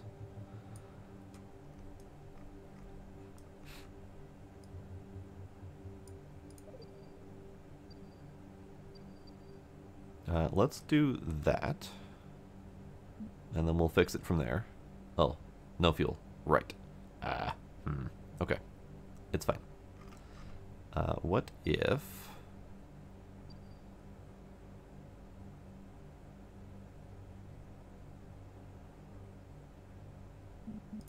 Let's kill that. So currently, it's on a path to leave and then go in a long period orbit around the planet. Not fantastic. Let's see, what maneuvers can I come up with here with the little delta V I have left in my current stage? Can we...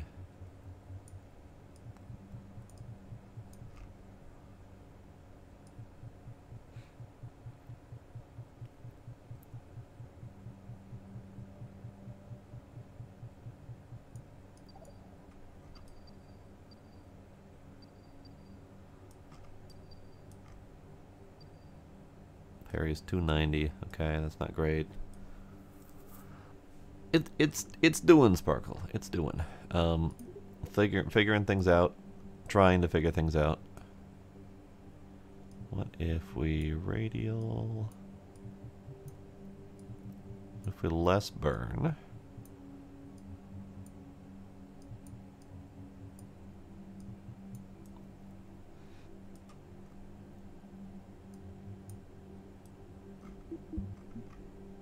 trying to figure out where to put my stage, and I think I might just have to put my stage wherever the hell it lands. So let's do. You know, let's kill this and see what we can get from the Mun here. Gonna create a maneuver point, and from here we can.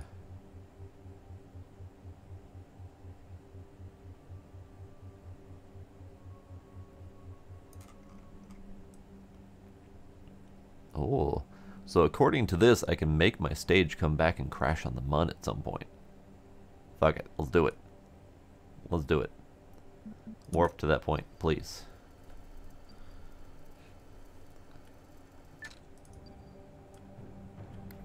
Okay, so we are Munward. Wherever you Mun happen to be. Oh, it's the dark thing below me. Got it. Cool. Can't see it. It's fine. So in 20 seconds here, we are going to be burning just enough to cause my orbit to go out of the Mun, all over the damn place, and crash back on the Mun later, on another orbit or two. And that's going to be my current stage.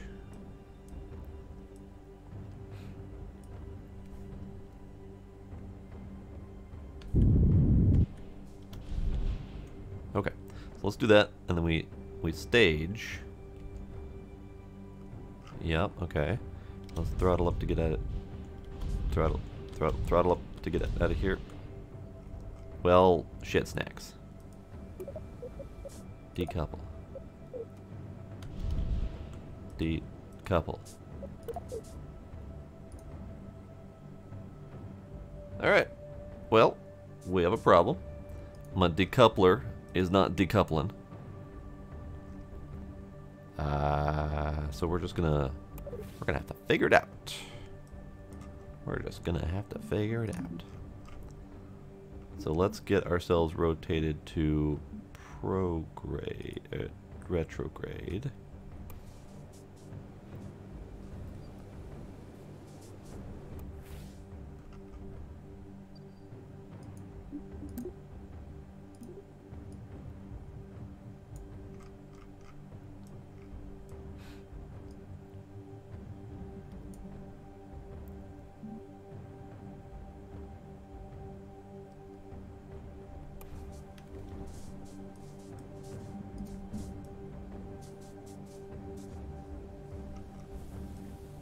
Yeah, it does not want to detach, unfortunately. I don't know exactly what happened here, but it definitely went weird. But we're gonna go and we're gonna burn it and we're gonna see what happens. 3, 2, 1, we burn, and we out of fuel.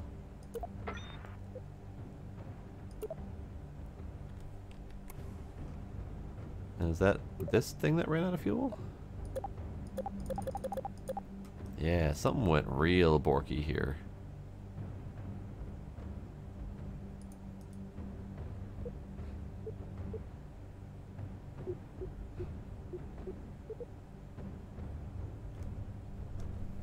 Well then, fine, be that way.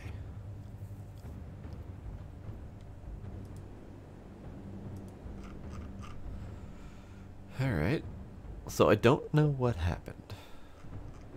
I don't know why this attached to the coupler did not decouple correctly.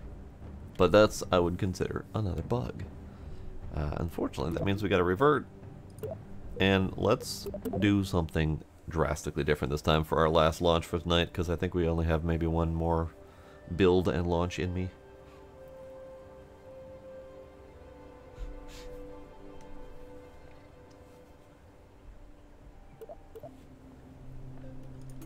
Alright. You. Get deleted. Let's go big. Let's go big and see where we can get with big.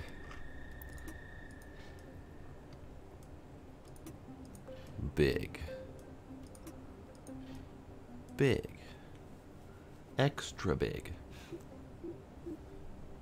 You know what? It might be better to do a smaller capsule and then go big with the launch.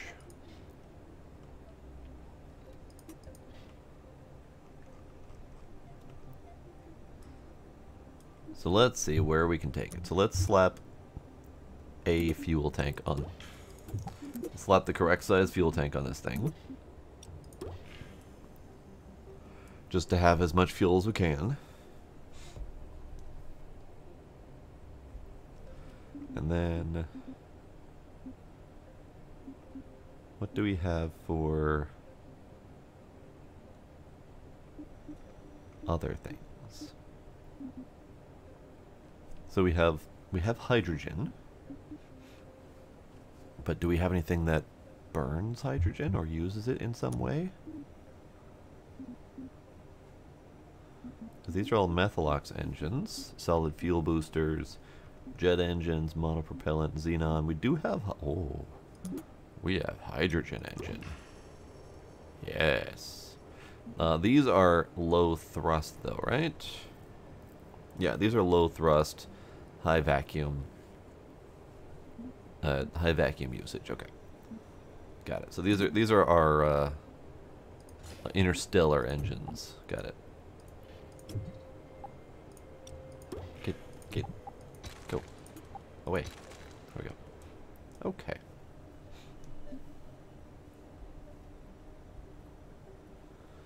So let's do.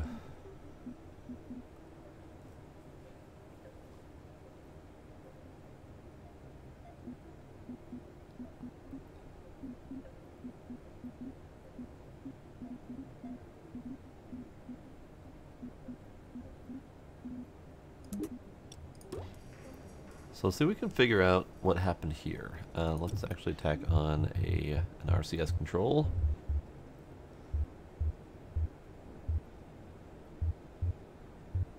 Having a hard time remembering where the RCS control type things are. Is that in utility? Yeah, okay.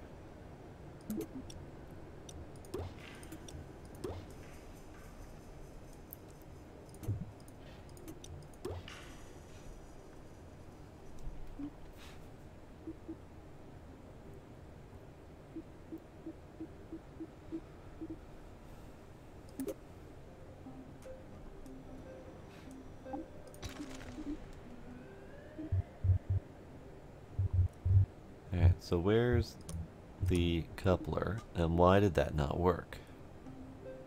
So regular old medium stack decoupler. Slap a there. You should be able to decouple, right? Right?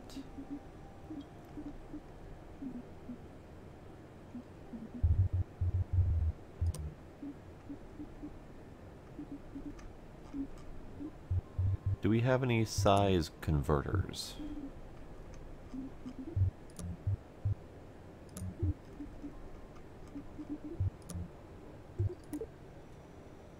Group by size?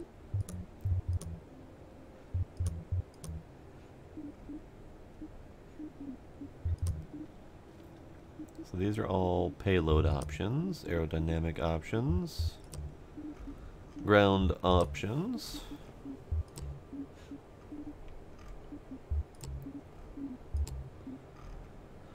We don't have size conversion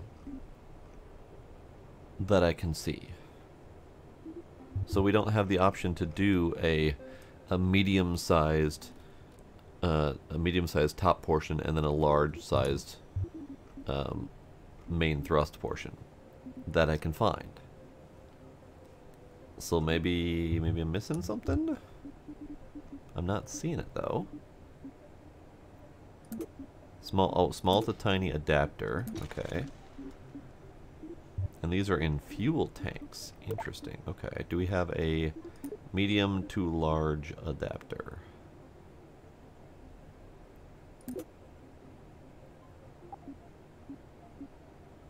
Small to medium adapter. This is the MK3 large. MK3 to large. MK3 to medium. Ah, small to medium. That says small to medium adapter when it is in fact a medium to large adapter. Name change.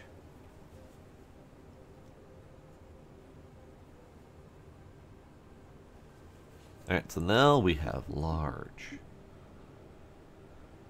And we also have extra large.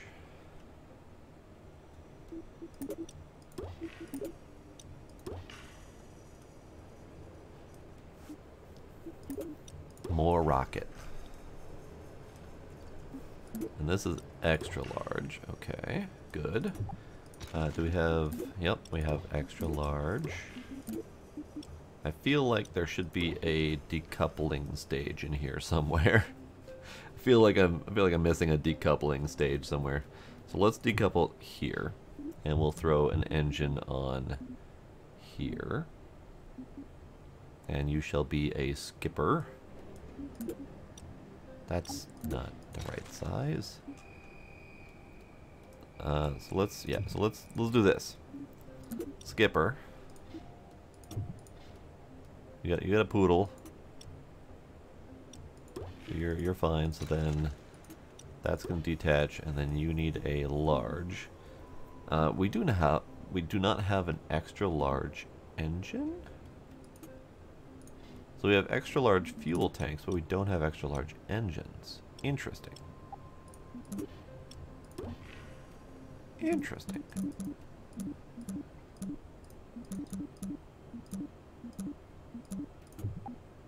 Okay. So, extra large, not happening. It's fine. It's fine. We'll just go several larges where needed. So large, we need a rhino, I think.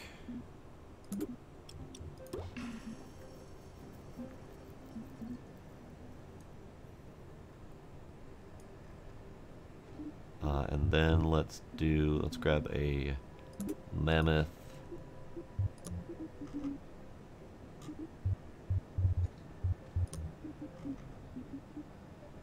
Yeah, it's interesting. We have couplers for large, but we do not have a thruster for large. Weird. Alright. Large. And then we need more large tanks. We're making this thing go.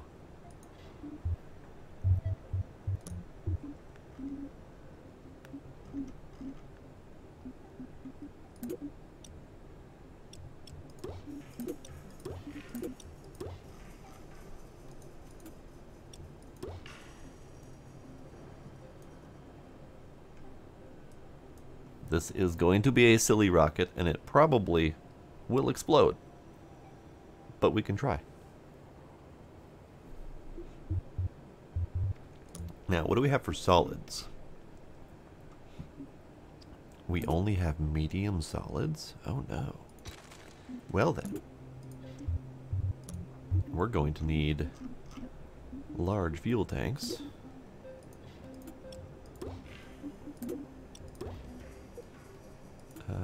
Let's do this way. 3? 3 is probably fine. Let's do 4. And then we'll give it a large cone, just for funsies.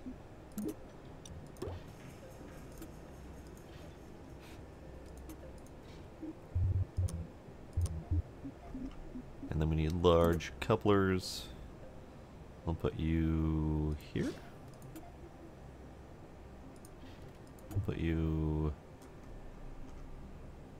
here. Alright, so where's my...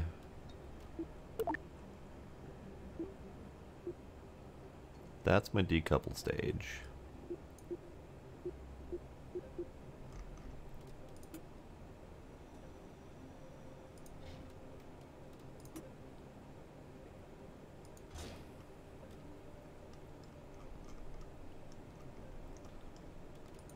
That somehow does not feel very appropriate.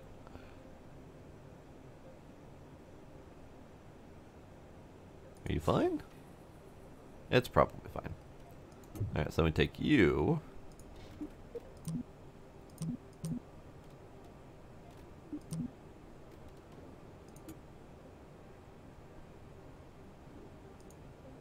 Symmetry.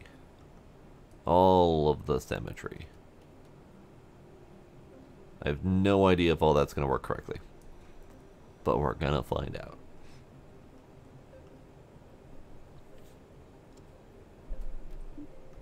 Okay, so we've got 6 liquid big-ass thrusters. 6 detaches with the next stage. And then a detach with the next stage. Detach with the next stage. And all that with the goal of getting us the fuck out of here. I don't know where the fuck we're going to go, but out. Away. Elsewhere. Let's do... pointy nose cone? Yeah, pointy nose cone. Alright.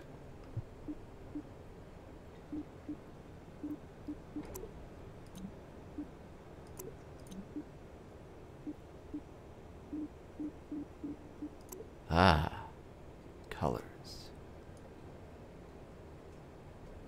Colors.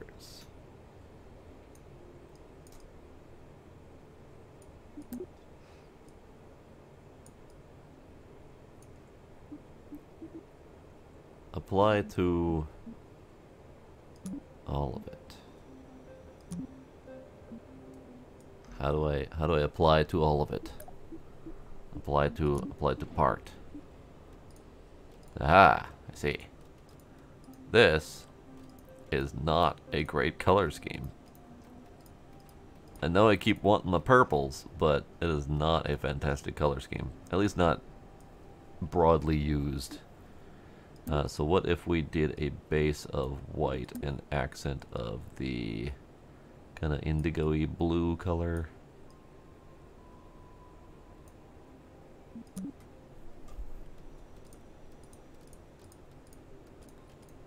That's not fantastic either. I always keep questioning my color choices.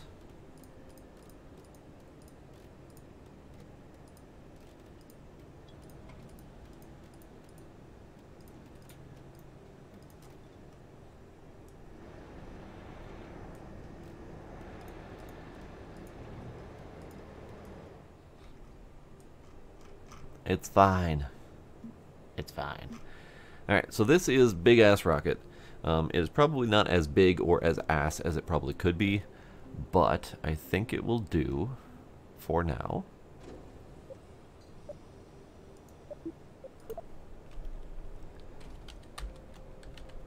The Big Ass Rocket, #1. Let's see where it goes. It is resting directly on the launch pad, so this might explode on contact. No? No exploding on contact? Okay. Let's wait until day.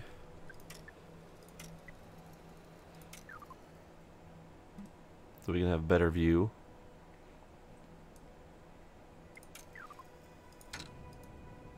There we go.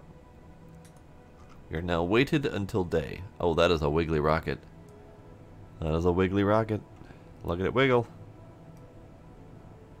I don't think rockets are supposed to do that. Either way, we are launching.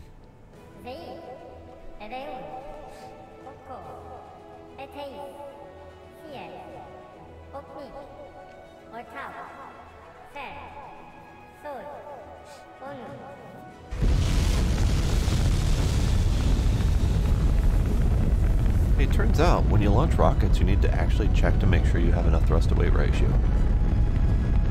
Go figure. Go figure. Turns out I didn't have enough thrust to weight ratio.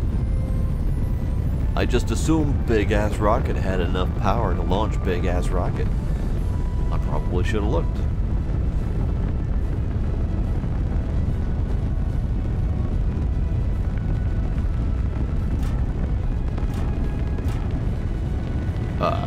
What? it auto-staged itself. I did not push buttons.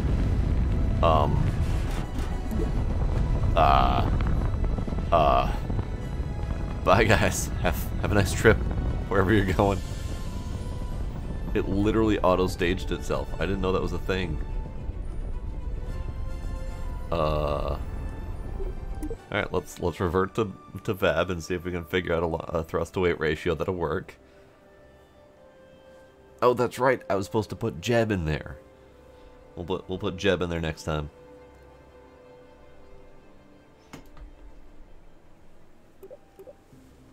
Okay, so what's my actual numbers looking like? My thrust to weight is 0.86, so not enough is the answer to that. So we're going to need more thrust, more power. More power. Also, before I even forget, let's throw Jeb in there. You know what? All three of them can go. Bill, Jeb, and Valentina. Bob, you get to stay behind. Okay, so how do I do more thrust? How do more thrust? I think the short answer to that is more rocket.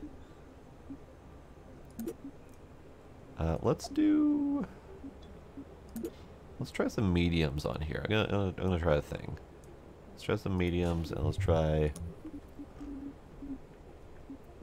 medium solids.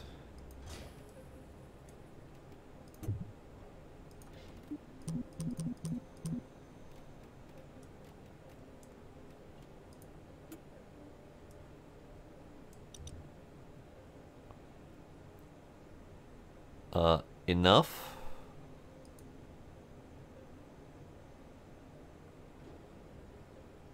Why are you still in my hand? I don't want you. That didn't do what it was supposed to do at all. Okay, let's try that again.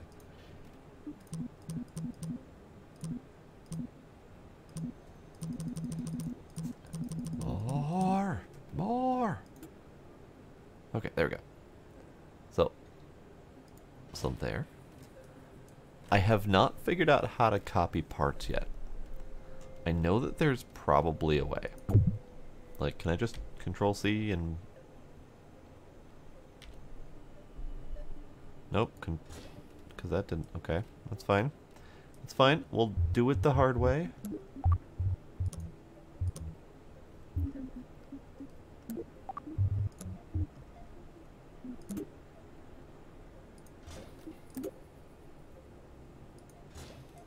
It's fine. We're doing it the hard way.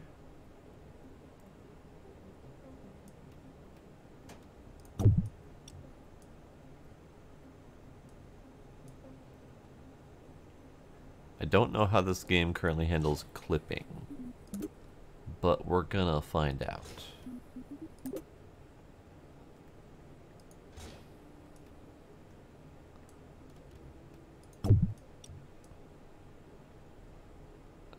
Hang on, that didn't work.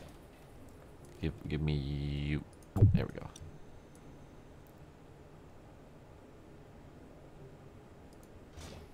Okay, enough thrust. 3.47.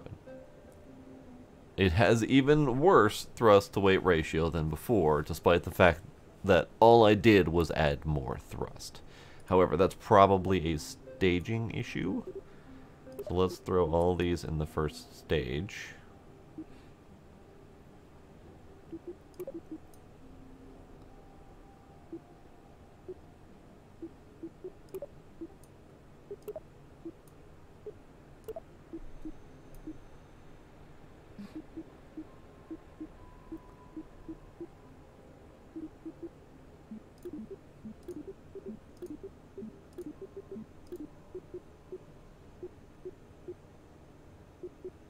Alright, so we're at...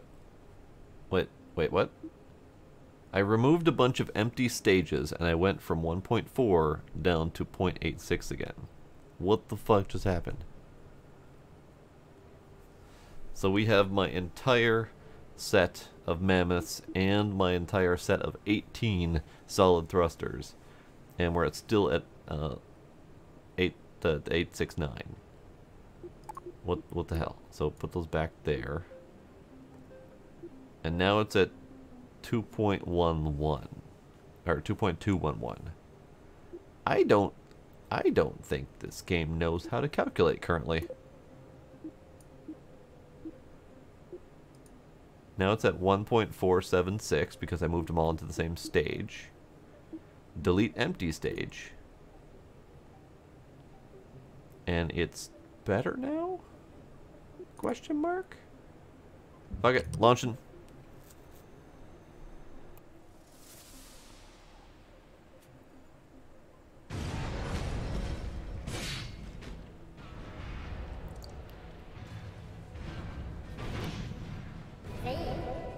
Go.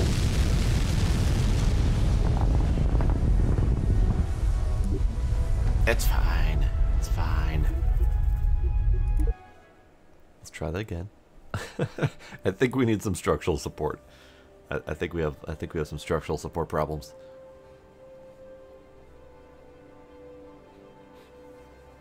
Because it's Kerbal Space Program. There's never not structural support problems.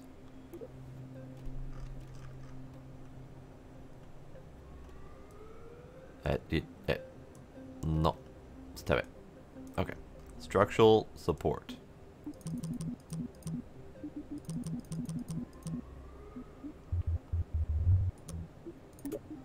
All of the struts.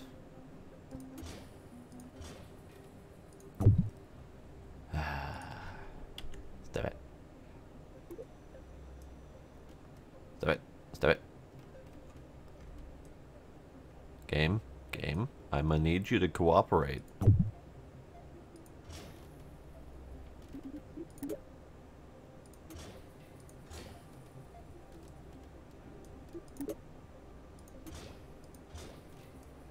Alright, structural supports everywhere.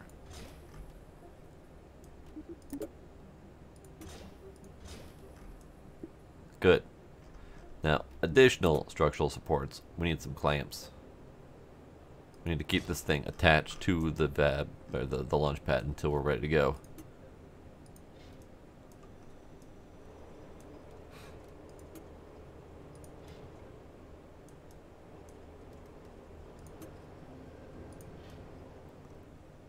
Alright, we good? We good. Let's go.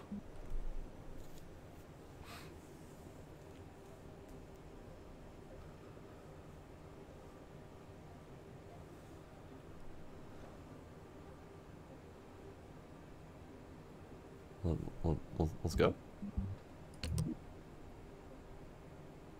It ignored me the first time. It's like, no, I don't want to.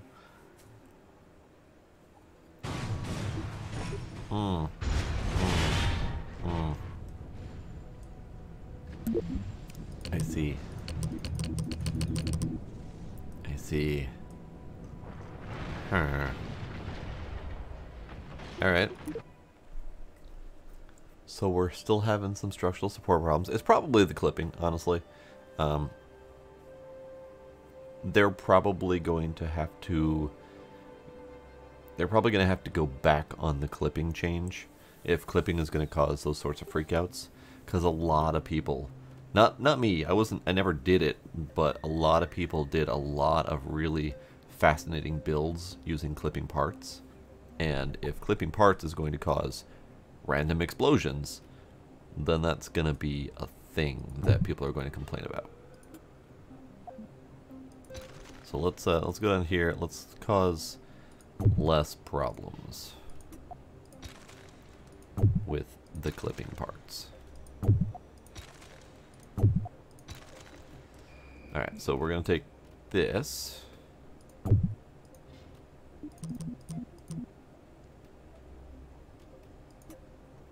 And we're going to put this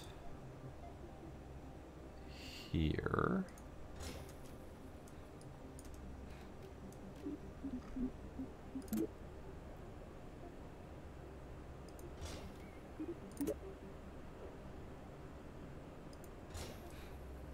Okay. I wish there was a way to copy parts. Or copy anything, really. Because if I could take this and turn this into a part that I can copy, I would continue to do more of these. As it is, that's kind of a pain in the ass. But let's see if we can stage these as is.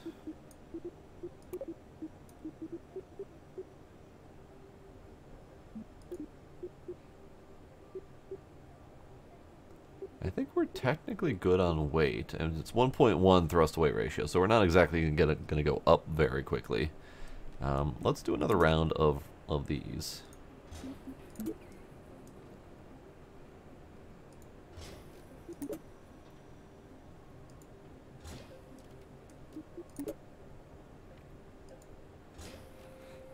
And let's slap those in the right place.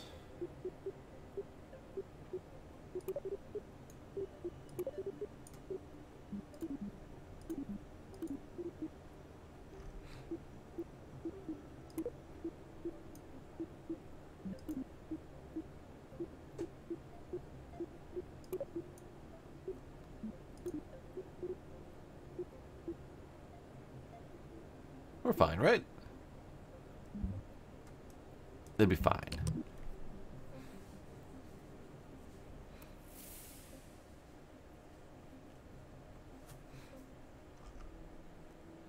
Ah, I see. Structural support needed. Okay.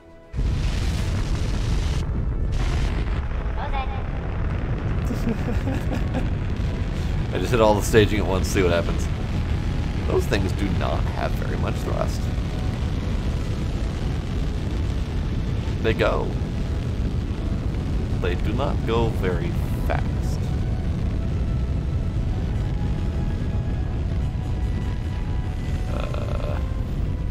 We're having the same problem here. These engines, that engine that's rolling across the screen right now, it does not work with a connector. That's good to know. Bad to know, but good to know.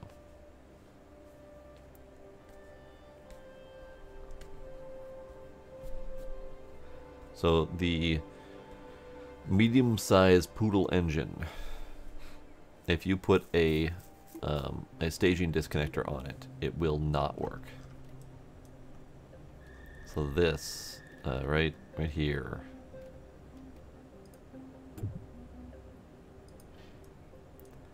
This engine with this disconnector on it does not work. It will not disconnect from this engine, so you can't have a stage that actually works. It's unfortunate. I mean, we sort of had liftoff. I mean, kinda. We do need some stability. Let's try that again with just struts everywhere. Because struts everywhere is always the solution to that, right? Oops.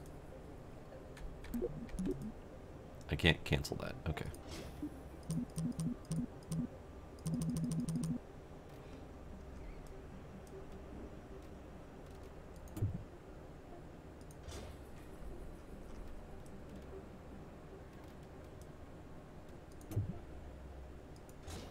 Okay, there we go. Struts everywhere.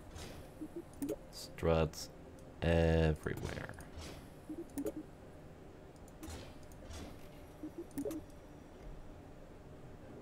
I need struts down below too.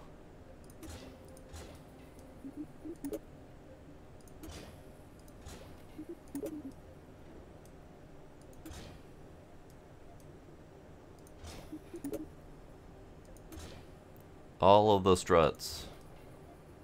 Just string it all together.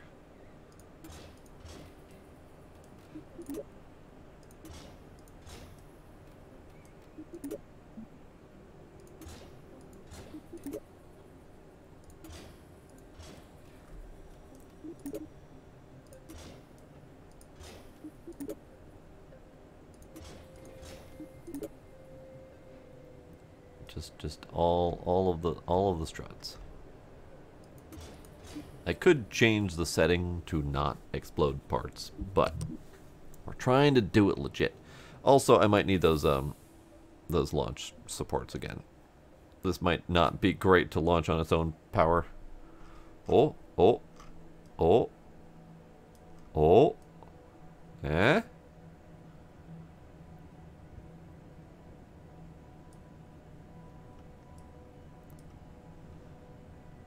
Alright, are we ready to do this? Let's fast forward to day again.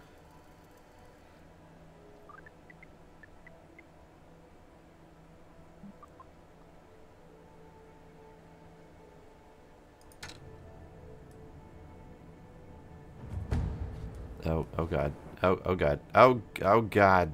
Oh god. It's fine. So, the warping still causes problems. Go. Damn it. Alright, revert launch. Do not warp when you have several parts like this all strutted together and barely connected to each other. It doesn't work.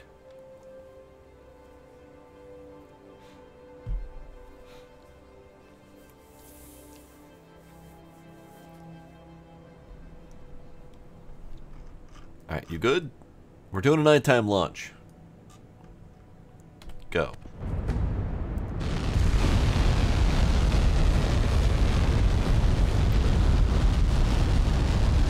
Oh, the frames. The frames.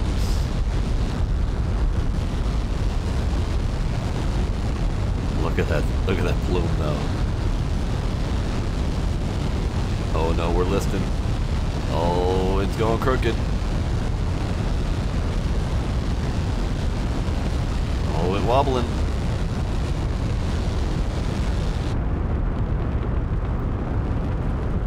Oh, we wobbling. Oh, it goes. So what's the wobble? What part was wobbling? And why was it wobbling?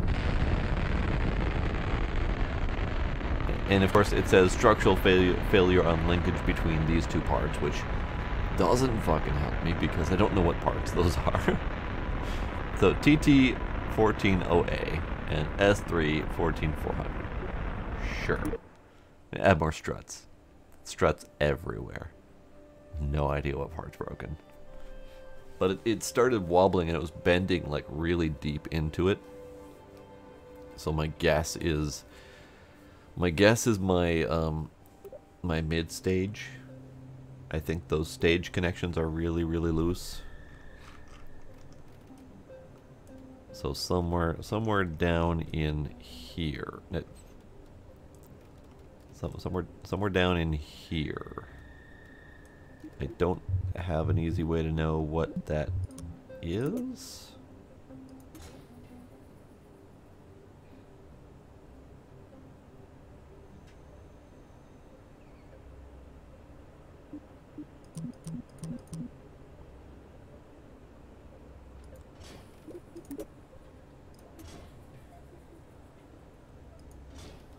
Let's strut the hell out of it and see if we can get it to at least stay connected long enough to have a good launch.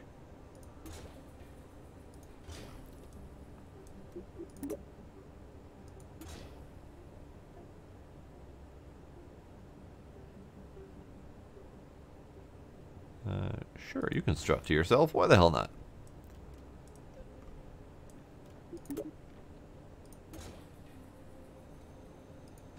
Just struts everywhere. Just connect everything and see what happens. We do have a rocket that goes up. And that's the important part. Now I need a rocket that goes up relatively straight.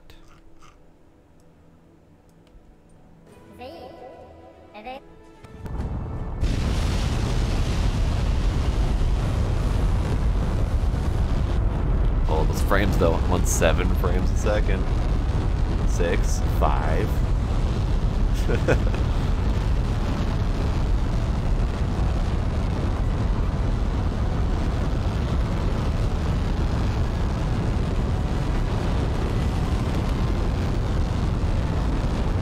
I probably should have put cones on each one of those, but I feel like that might kill my frames at this point.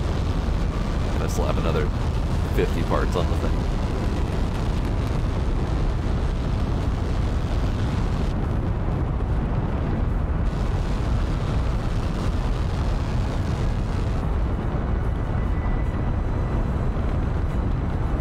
It is going straight though. It is no longer warping and bending, so this is good.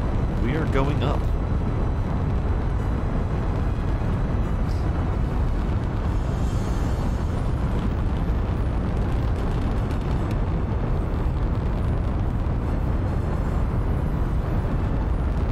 Look at that, look at it go. Look at it go.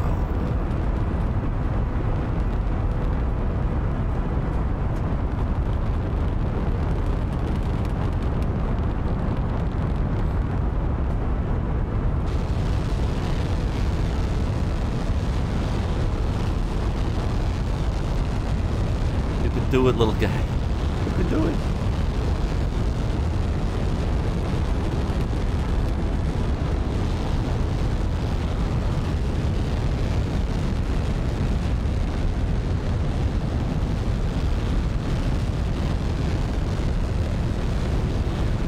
Now, the ultimate test will be when I do my next stage, and when I have to detach all of these 100 parts or so. That's gonna be the challenge.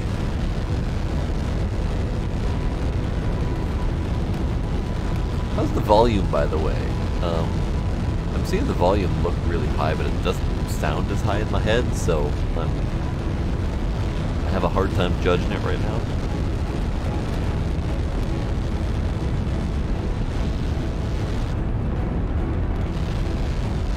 It's fine for a rocket. Okay, good, good.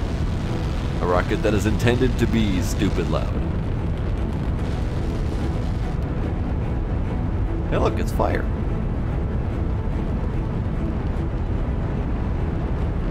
Those plumes are really nice when you get out of that glowy bloom effect. Look at that. Look at that. It's pretty.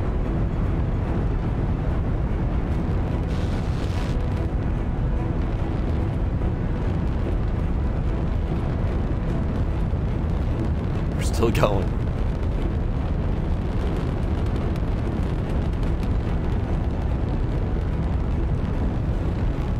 I'm pretty sure I have these set to stage off the solids and then later stage off the liquids, which is good because the liquids have a whole lot more fuel than the solids in them. So we should be good in terms of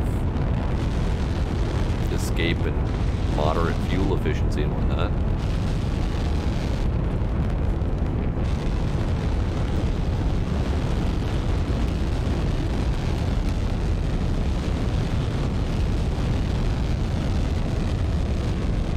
God, we actually have enough power to turn. Oh, no.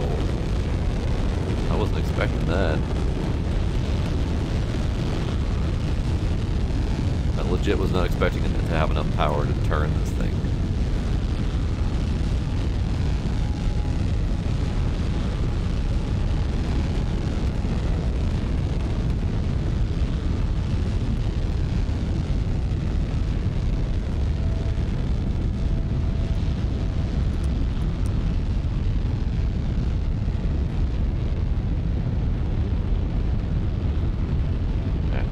Turn it some more, get some more go on the rotation.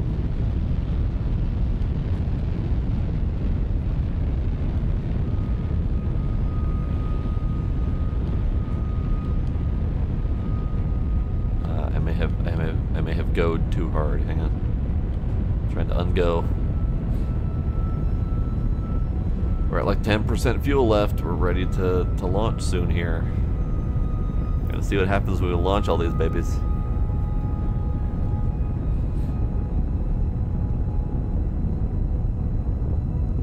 My APO is at 108 already. Oh god, I'm gonna have to cut throttle. Let's cut throttle. Keep the liquid fuel going.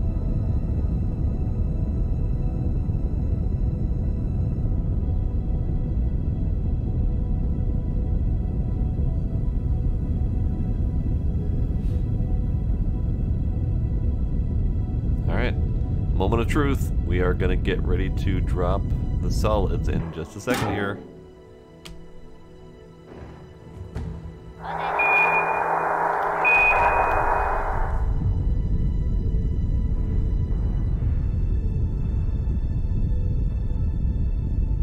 It's fine.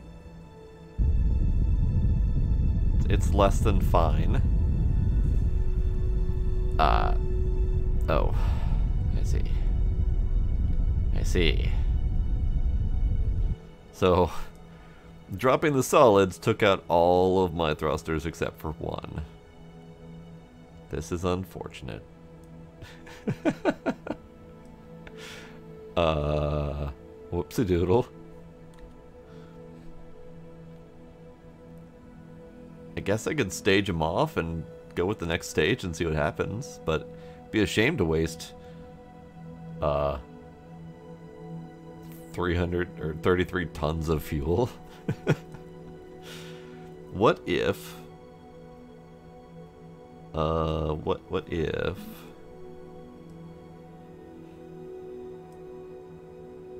I mean, we're stuck in a roll here, and it did not include enough RCS to handle my control. So this is a problem. What if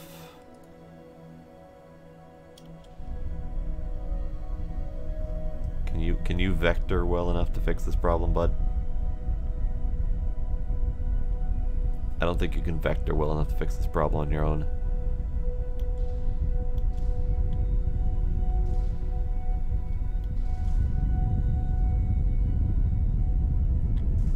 No, I don't think it can vector enough to fix the problem on its own. Let's see. What can we do about this problem? God, look at all that. Oh, hey, son. How you doing? I missed you. I guess I can just stage him gone? I don't want to stage him gone, but all the fuel. All right, fuck it. We're gonna stage him. And we're gonna slowly thrust out of here.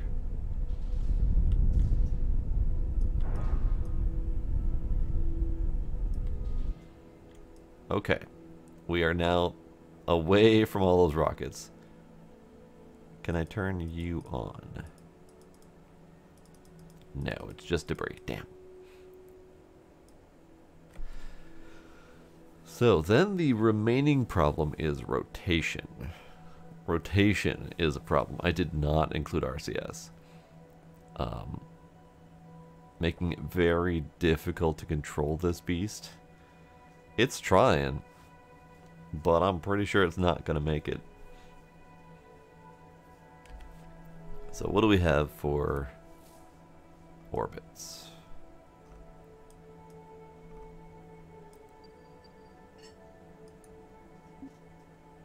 I can't even bother creating a maneuver plan because I can't maneuver.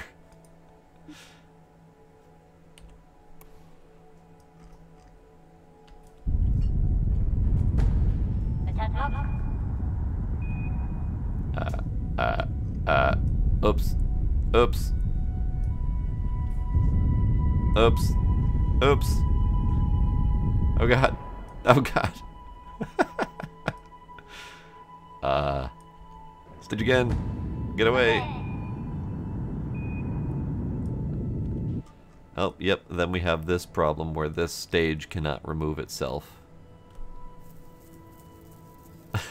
Is it supposed to do that? I'm going to go under the no category. So this is a problem right here. This engine, the Poodle engine, whenever it has a decoupler attached to it, it will not decouple. It's permanently attached. So I cannot use Poodle engines in space, and those are the ones that are literally meant to be used in space. So that's a problem. It's a big problem. We're going to revert to VAB and fix some of these problems. Hopefully. So problem number 1. We have zero control in space. We need RCS. Problem number 2. The Poodle engine sucks.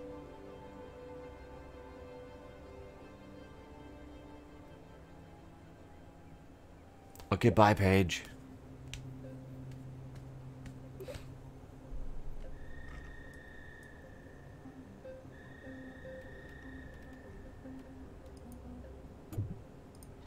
Poodle engine, you suck.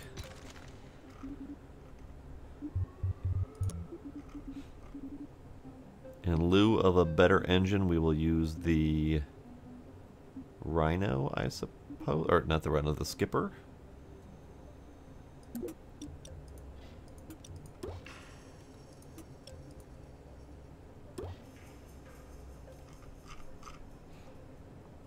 And then we need RCS, so we need a fuel tank for that. Let's do...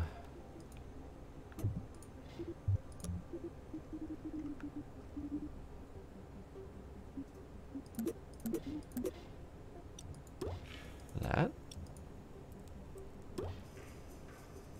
Alright, so far it's kept all the staging, which is good.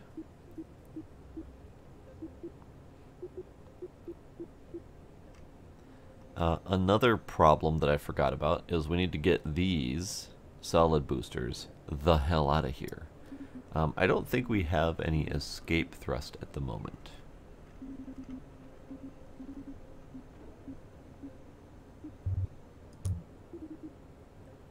Because previously there was an escape thrust that let you attach...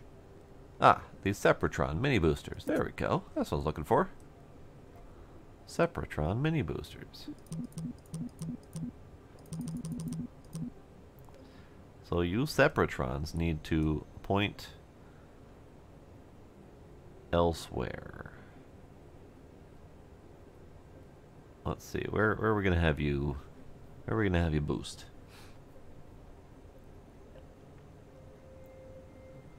We'll boost you that way.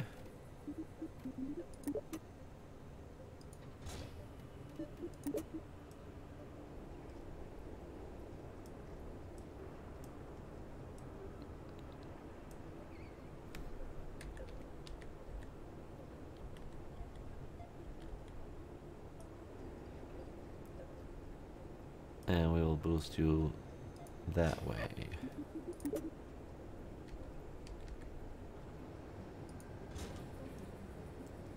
So that is then a Separatron on the top and on the bottom of each booster, pointing vaguely away from the rocket.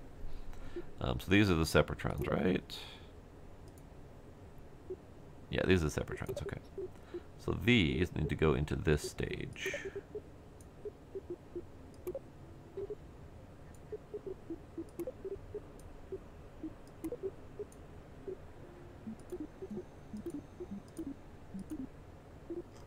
And then we need actual RCS thrusters, which I forgot to add.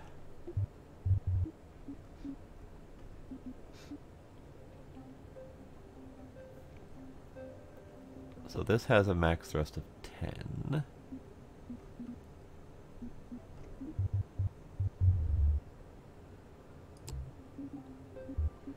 And these have a max thrust of unknown. Interesting.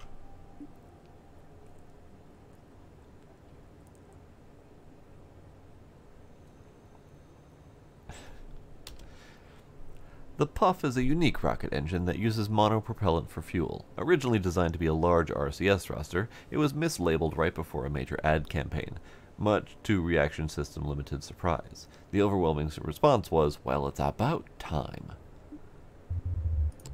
Alright, RCS. Let's do... So your max thrust is in vacuum 1. And 12 for this one. So I think we need the uber power on this. So let's do a 4. 4. There we go. Let's do a 4. And do another one. Well, there. We need another one further down. But I don't really have an easy way to get in there.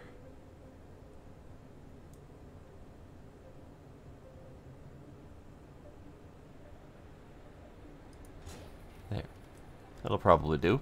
Maybe. Who knows? Let's launch it.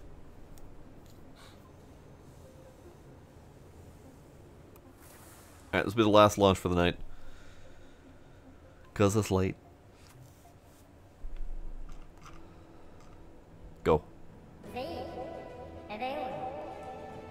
Go faster.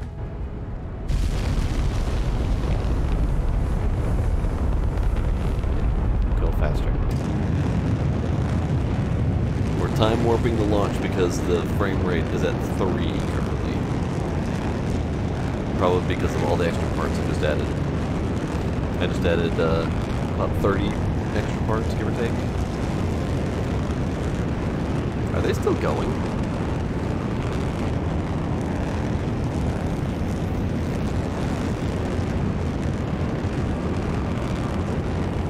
Why are they still going? Demos promised me that he would be here for the KSP2 video, or the stream. He promised me that he would not be playing with time for that long, and he would be here for this. I was a little surprised.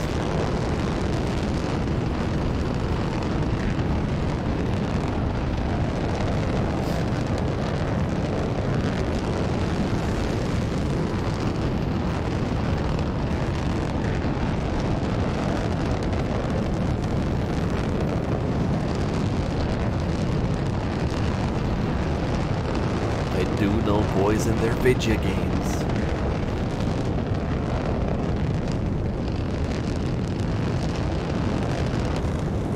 Look at that plume right there. That is an interesting plume.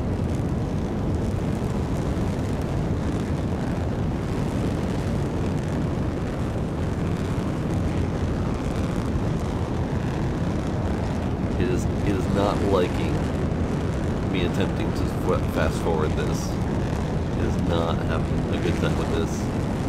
I do it on regular speed.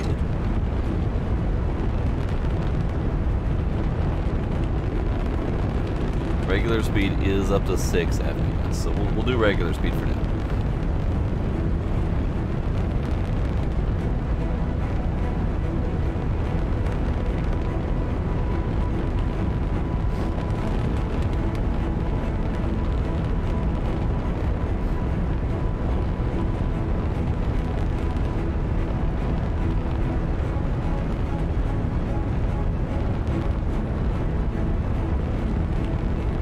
Still rocketing.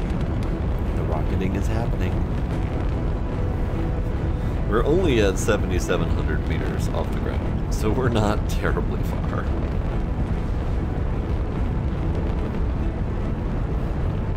And our acceleration is poor.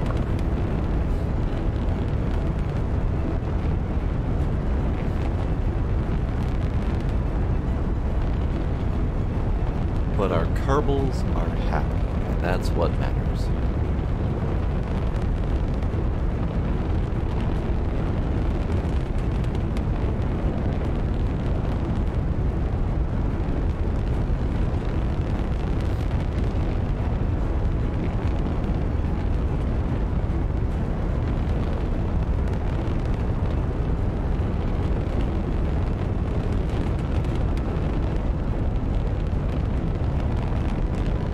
We're at 1400. Okay, this is good. We're getting there.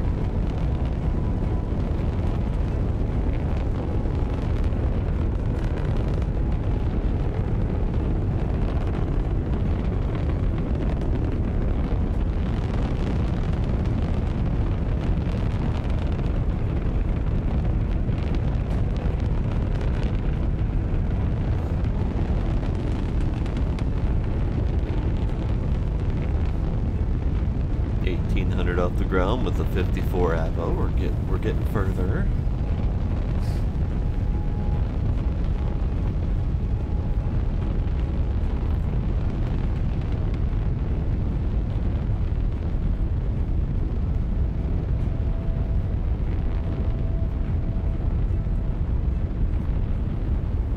I don't remember when I would typically like to do the beginning of a gravity turn, but I think we're there-ish. Let's just start something. Start a little bit of a turn.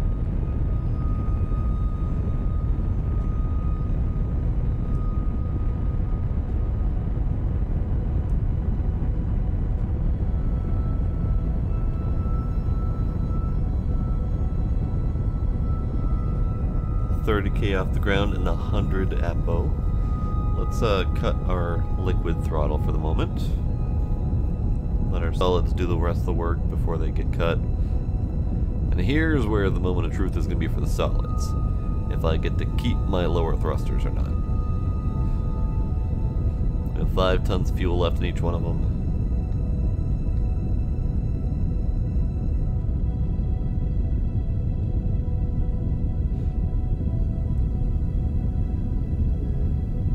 And cut.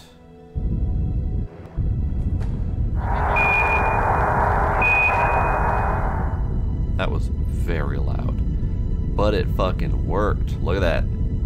They got blown away. It worked. Huzzah.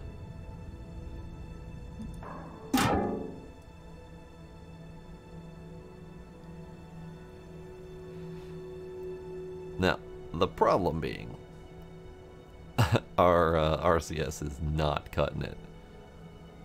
We're still not having any real control over rotation.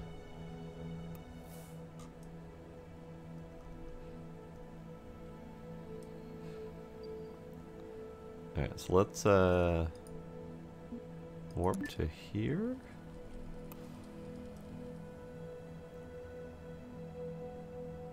Oh god, the warp, the frames, the frames.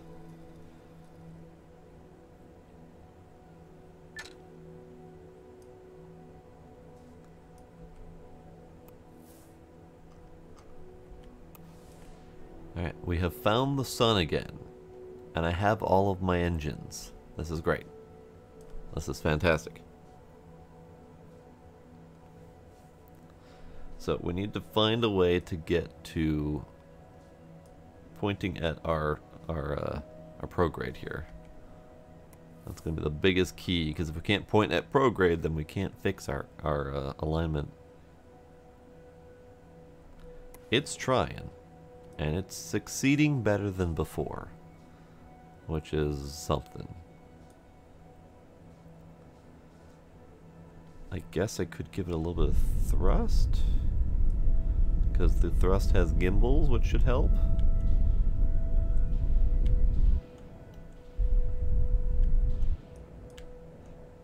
Supposedly.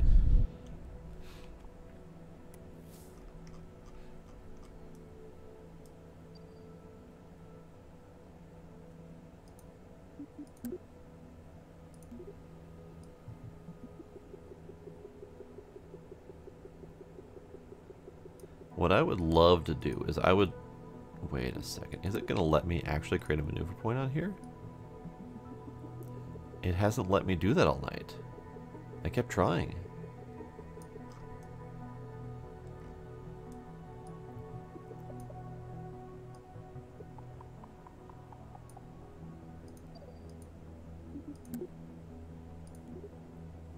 Oh, that's great. I love it.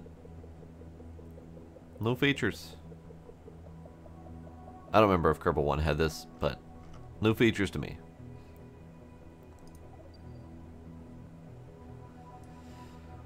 We need to burn.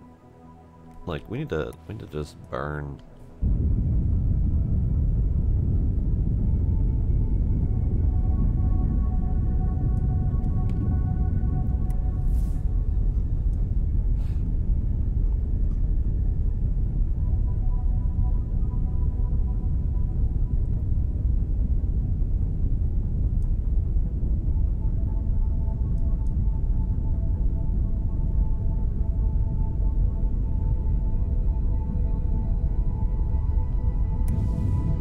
These are obviously not the best engines for this process, but they're all I got at the moment.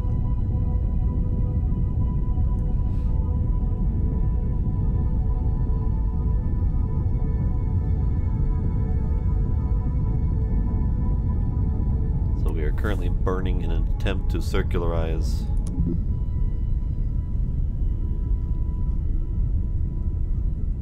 And I think we just got to burn. All those boosters are going to go back down to Kerbin at some point. They're working on it. Then again, I am also working on going back to Kerbin, so this is fine.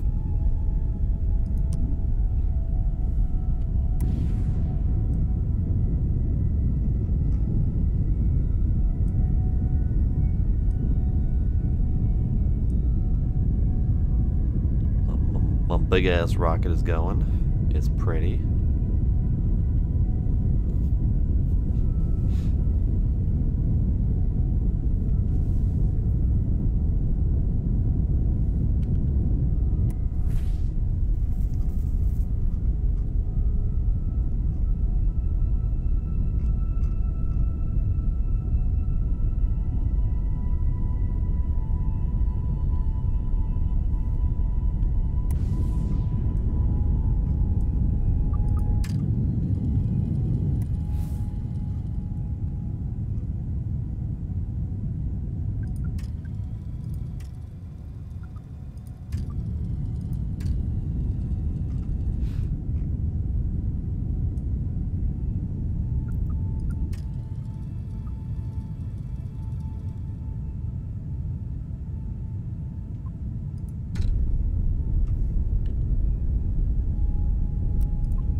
We have burned.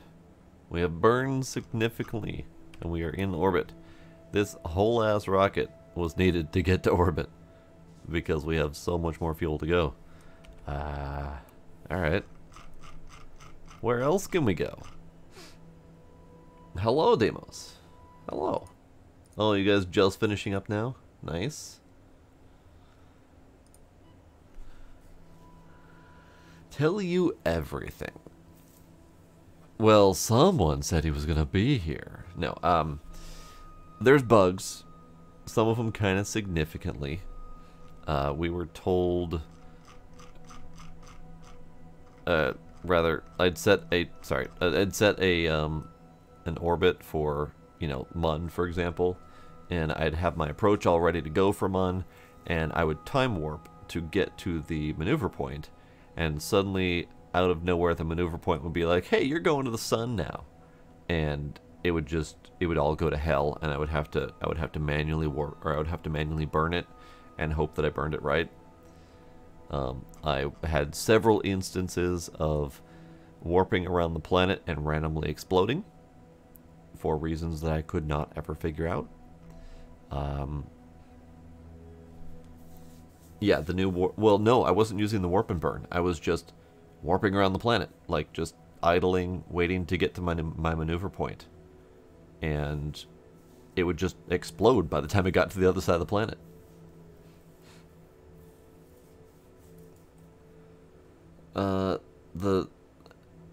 Did I ever get the entire space center off the planet? What? No? What? I don't know what you're talking about. But no, like, I'd set a maneuver, and as soon as I got to the maneuver to push it, it would go weird, and the maneuver would no longer do what it was planning on doing. So, like, I'd be burning, and the maneuver would be off elsewhere. It would say that my maneuver is planning me to go, you know, to the orbit of the sun or whatever, instead of where I'm supposed to be going. So I would have to manually burn or rebuild the maneuver. So it's real janky at times. I'm currently doing a big final stupid rocket. My big final stupid rocket is big. These are all large parts, and I still have fuel left. So I don't know if I have enough juice to get to Duna, but perhaps. So let's set... let's set Duna as target.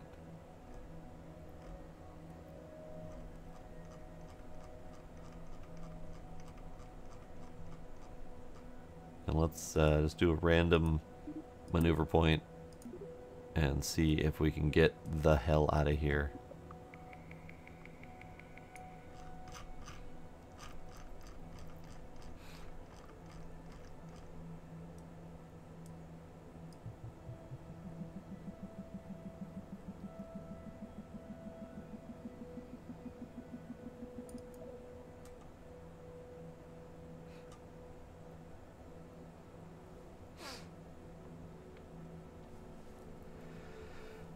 Nothing stood out to me as new, but if you want, since I'm not as familiar with the systems, we can go into This one. Tracking station. So we've got Kerbin with several pieces of debris. We've got Mon and Minmus. And we have Eve, Moho, Duna, Dress, Jewel, and Elu. None of those seemed new to me. Jewel, we've got Tylo, Lathe, Bop, Pole, Val. All those seem normal. Duna's got Ike. And Eve's got Gilly. All of them seemed normal to me. And if there... I'm pretty sure there isn't another system, because we've got the Kerbal system here. And there's a drop down for it, but there's no others.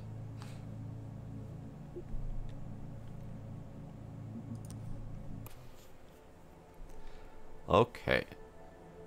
So, let's go back to seeing if I can figure out this orbit.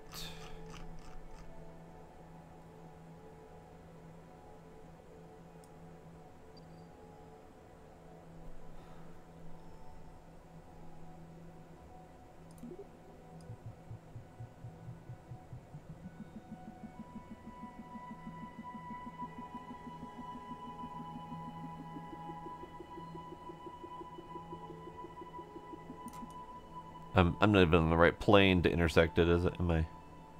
Eh, maybe.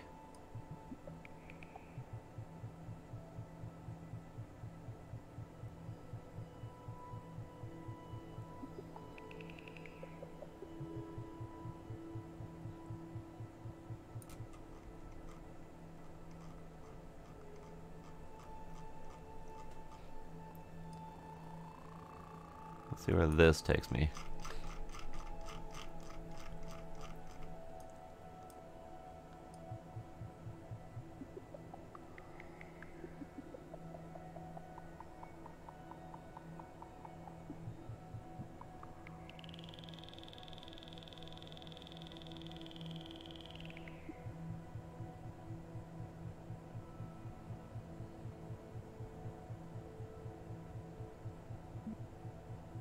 Wait a second.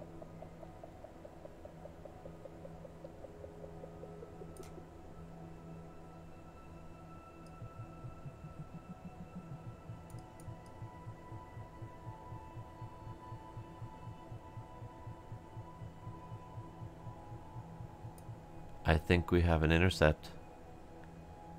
I think we have an intercept to Duna.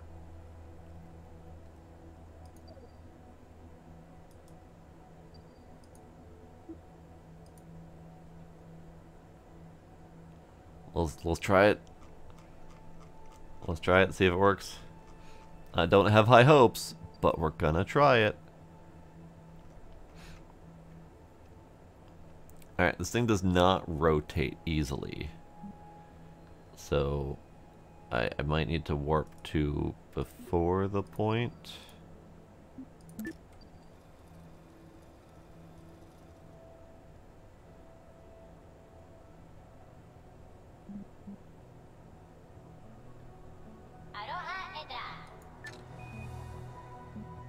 Okay, so we are attempting to rotate to face my burn point. Let's see if this happens.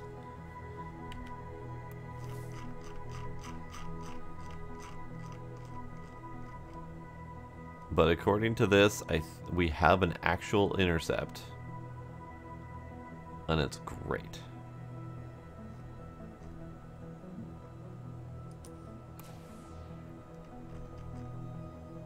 We got 1 minute and 20 something seconds until burn.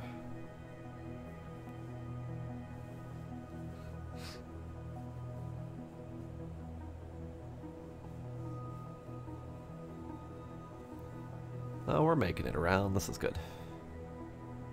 Sorta. You're missing your target, bud. Oh no. We're not missing our target. We got a different, well, yeah. You over-rotated, bud. You over-rotated. This is why I stopped a minute ahead of time, because it's going to take a while. UI is pretty decent. There's some stuff missing, at least it feels like it's missing. I only just now figured out that you can do multiple multiple chained maneuver points. I couldn't figure out how to do that earlier, but I just got it. It's got a weird retro feel to it. I kind of dig it. Oh no, I've already dropped a stage. I made a big ass rocket. I've already dropped a stage, and it was 24 giant solid boosters. So this outer liquid stage here is just about done. I'm going to burn it until it's done, and then we're going to kick that off too. Alright, 15 seconds to burn.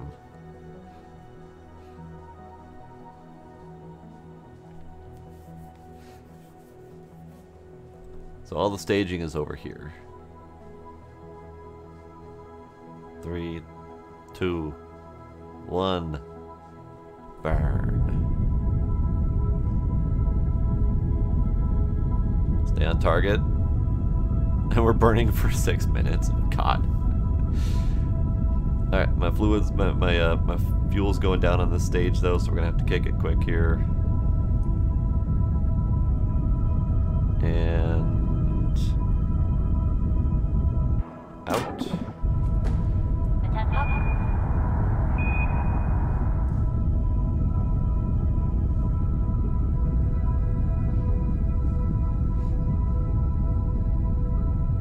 Yeah, it's got like an early 90s, maybe late 80s kind of retro feel to it. It's neat. I like it. Okay, so according to this, we are pushing out of the solar system, or out of the Kerbin system, and we're missing our intercept to Duna now. So something happened with the burn, probably because it was calculating off the previous stage and how much power it had. But once we get out of the Kerbin system, I think we'll be able to adjust it ever so slightly to get an intercept. So let's just keep burning. We got 6 minutes to burn here.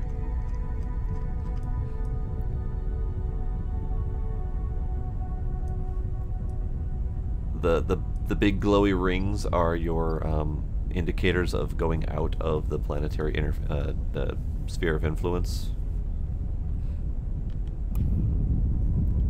So we're gonna burn, and we're gonna burn faster.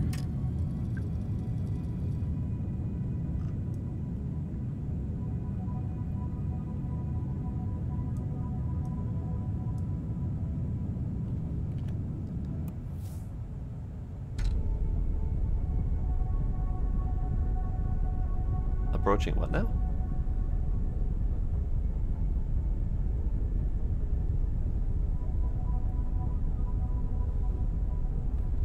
Yeah, it does look more like a warp type icon.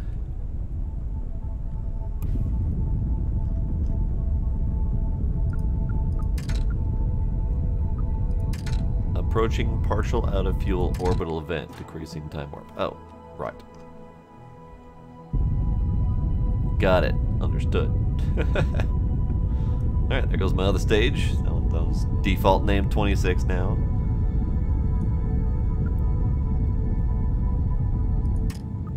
Alright, fast to burn.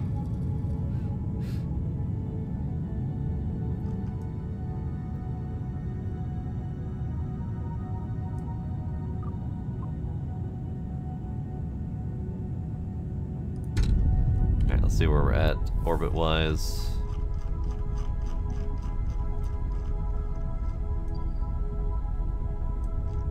Ah, I see. I think I need to stop my warp. No, let's stop the burn and see where we're at with planning an orbit.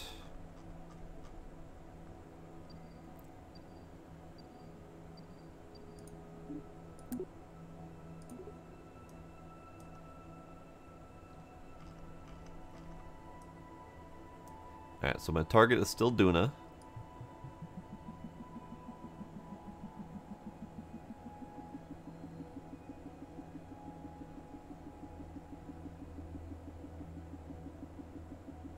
Just trying to see if I can get an intercept at all.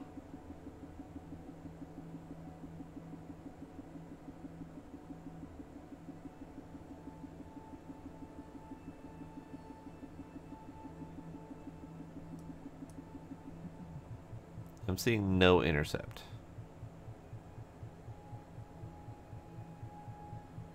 So whatever intercept I had before... Wait, I saw one. Right there.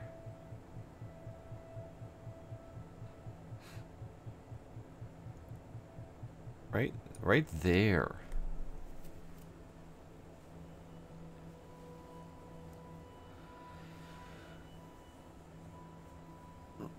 The solid arrows for the maneuver node. Yeah, it's a little bit funky.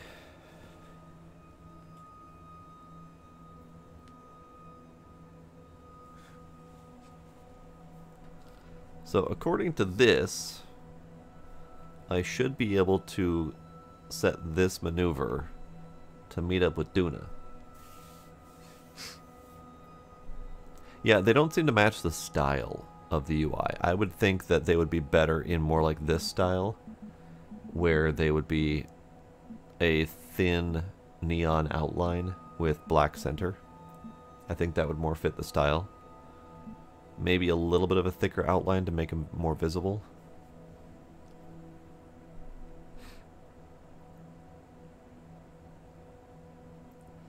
All right, let's warp to node, shall we?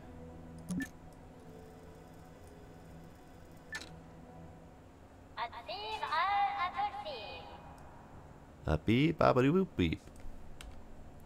Alright, make sure everything's still set to plan. Yep, good.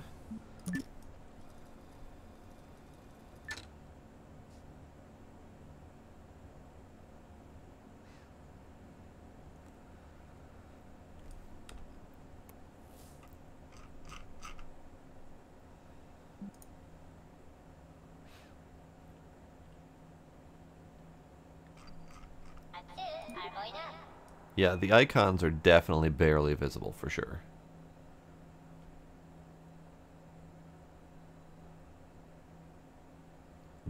There goes Misuni. What's she talking about?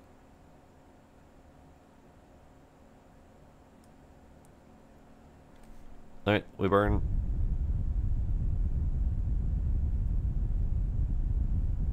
I forgot to start burning in time, so I might need to burn a little bit longer.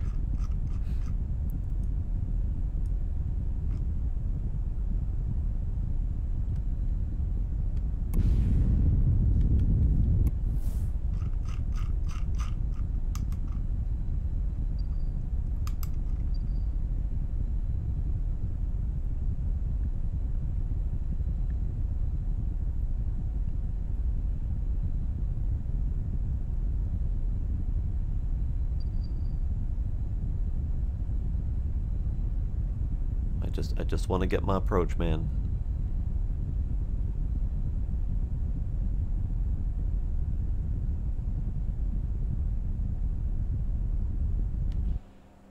Okay, so let's kill this maneuver and then see what else we need to do here.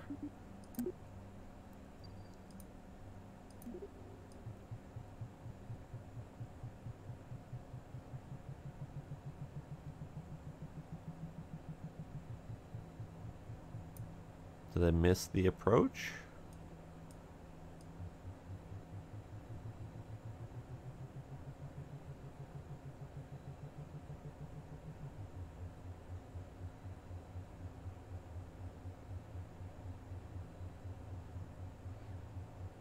I think I missed it.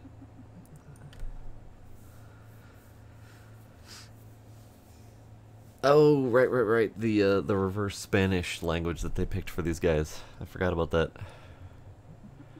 I think I lost my approach to Duna, and I don't... One thing that they're lacking... Oh, wait, I saw one. One thing that they're lacking is calculations. The ability for an intelligent rocket-faring species to be able to calculate orbits, rather than us attempting to manually drag orbits around. I think that's a piece that's missing for me. And it's always been missing. It's always been a very manual process. So according to this, we're going to get in and out of the sphere of influence around here. Assuming I burn at this point.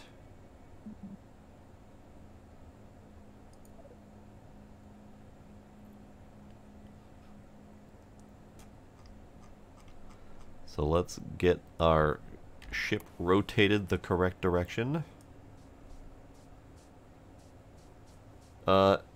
It was one final launch kinder that turned into, I need to fix this thing to make it work. That turned into, oh crap, it works, where can I actually go now? And then apparently we're going to Duna, which is literally going to be the first time I will have ever done that if this is successful.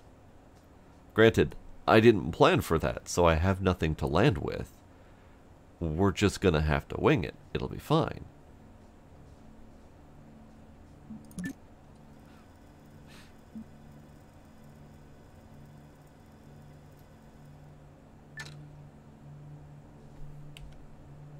Okay. Everything's still going according to plan? Yes.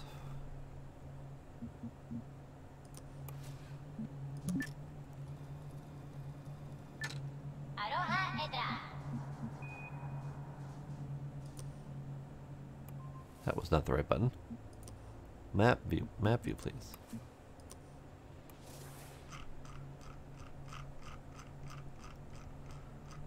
Okay, so we are burning in 15 seconds.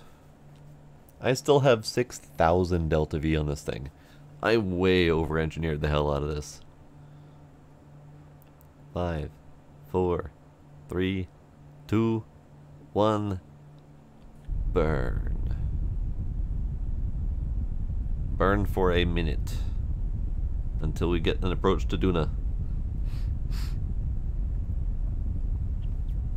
And this is a burn at a wonky angle to try to shift my orbit to meet Duna.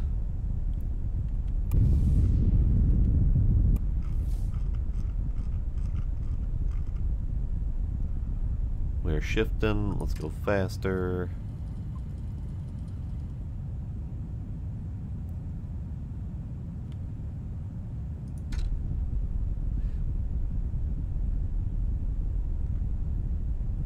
Three, 2, 1, 0. Now that does not appear to have fixed it entirely. So maybe we warp to... Let's see, can I create a node right where I'm at, roughly? And see if we can fix this for a final approach.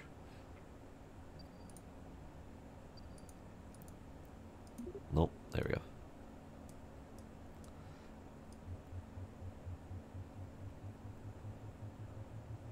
Yep, there it is. I think I just needed to burn a little bit more.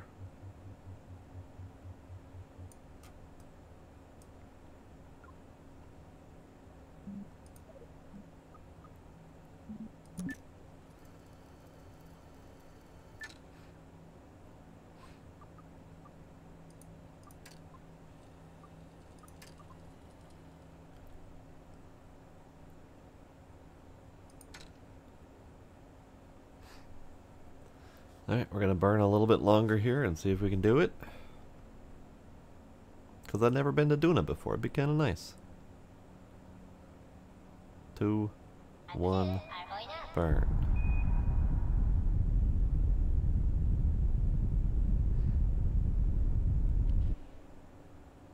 I think we're on it. Yes. We have an approach with Duna.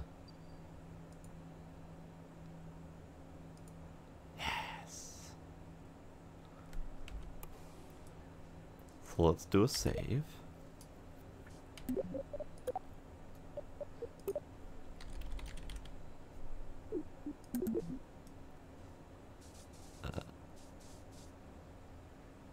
We are out here in the blackness of space with not much to guide us, but some pretty colors, and that sun there. We're gonna warp.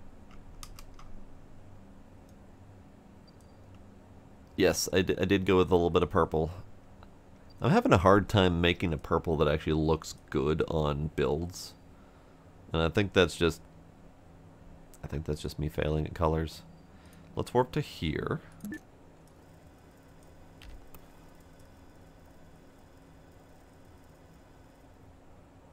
God, when you're warping out here like this, there's no visibility to anything.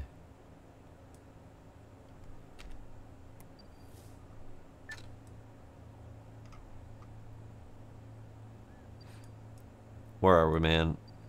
Where's Meduna? Where the hell even is Duna? Meduna's over here. Am I gonna have to do several rotations? I know that camera spin's a little bit funky. Oh hey, my all my stuff's over here. All my damaged objects and whatnot. So how do we? So first up, I noticed that after warping forward, my approach is no longer valid, which irritates me to no end because I worked really hard on that approach. Duna's all the way over here. Do we just have to time warp on a couple orbits and just see what happens?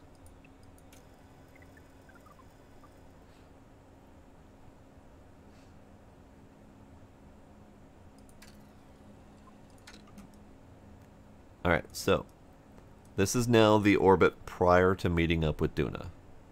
So let's make a maneuver here and see if we can get that approach to work. Is it a matter of just burning a little harder, or am I going to have to adjust my angle a little bit?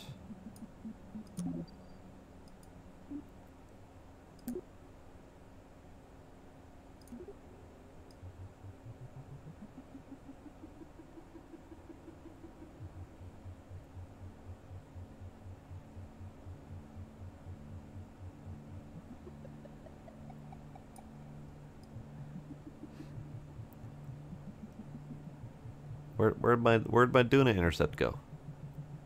What the hell, Duna? I needed you.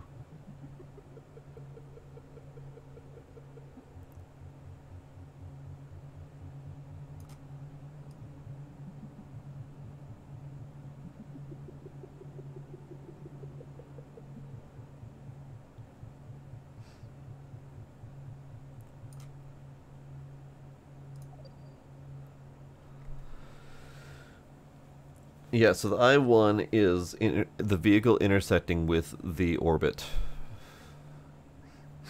So I-1, we're intersecting with the orbit here. I-2, we're intersecting with the orbit here. So something happened with my intercept that threw it off course by the time Duna actually came around to that intercept point. I don't know what happened.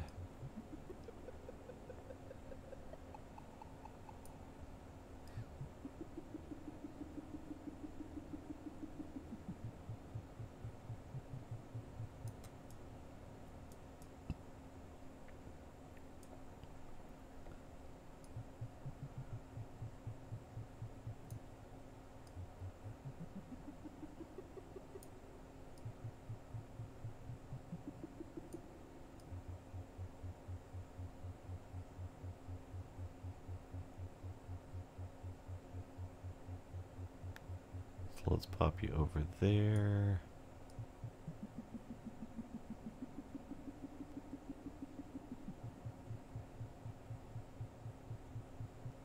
Yeah, I can't seem to get an intercept anymore.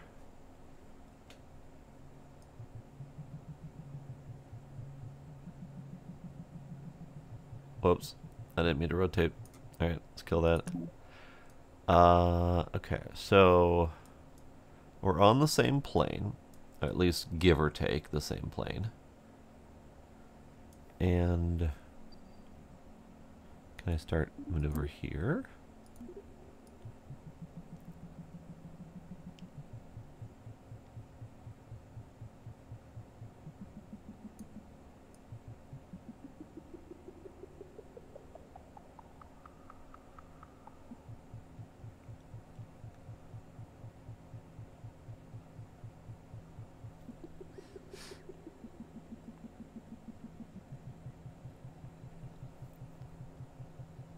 Yeah, both of the M's are capital for megameters. Interesting.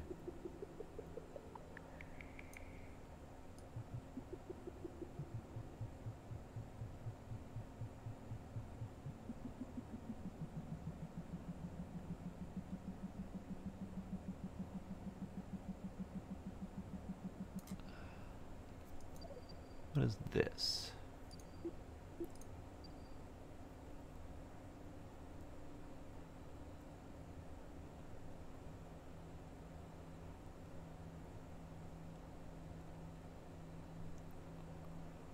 So that says target intersect here.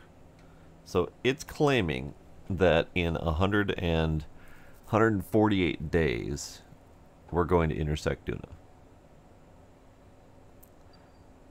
So maybe that's the best I can get for right now?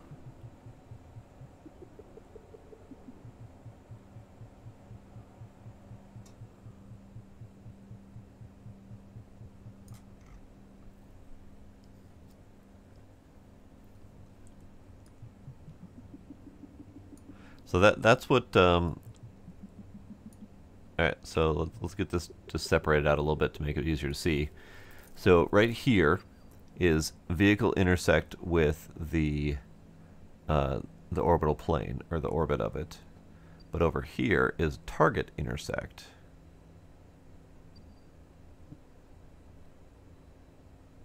I guess hard to say for sure if that means we are intersecting the target or if the target is just intersecting our orbit. I have no idea. No idea.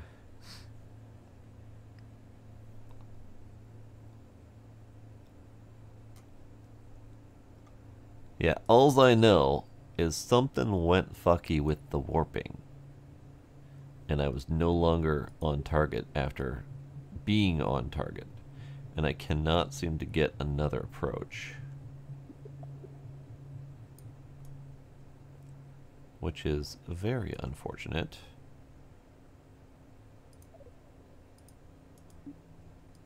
Let's try for Gilly. Just for kicks.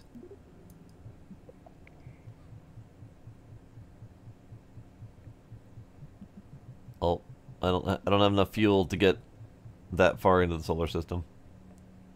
That's unfortunate. Alright, fine. What about dress?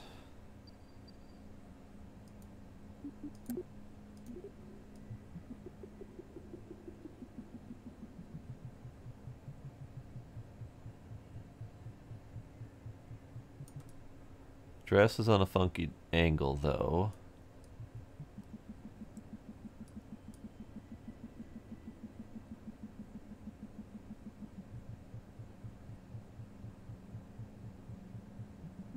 I mean, I guess I could try to match its inclination.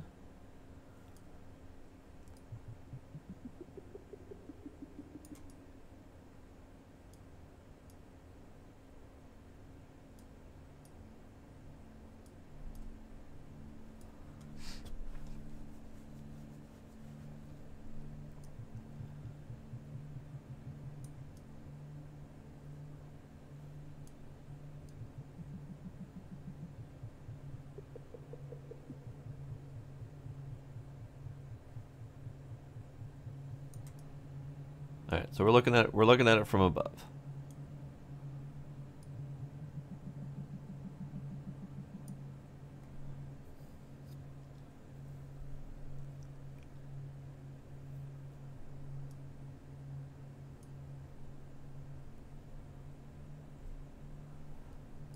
Less delta V.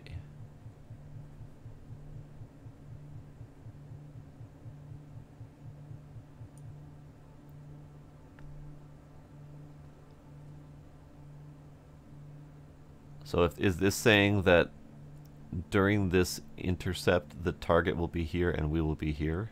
Is that what you're getting?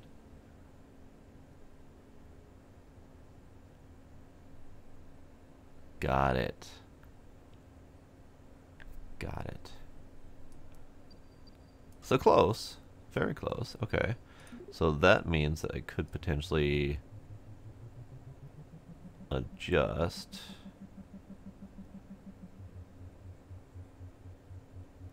this away to catch up to it.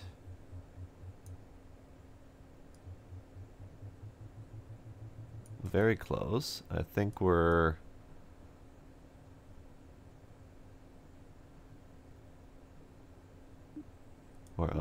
very close.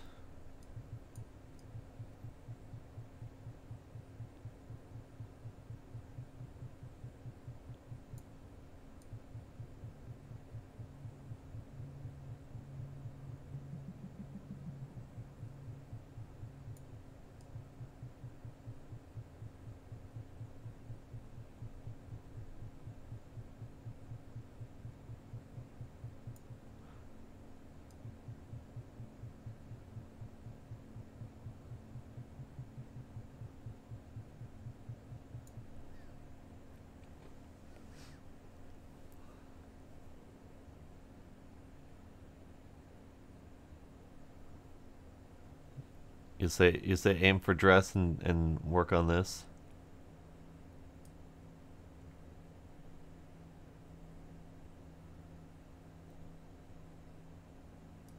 It's hard to tell how close we are because there's no.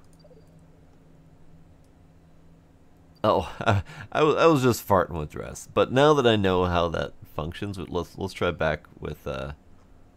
Let's kill you. No, I don't want, I want Duna.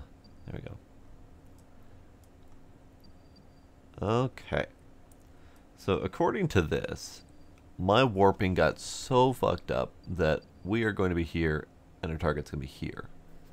So that's pretty bad. That's pretty rough. So let's make a maneuver and see what we can do about that.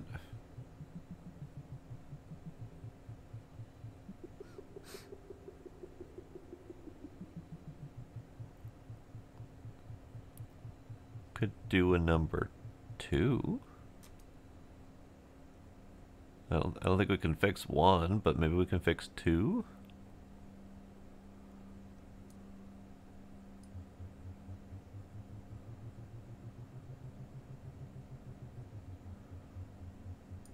See, I'm seeing those get very close. Like, close enough that I can't really pick out the individual dots very well.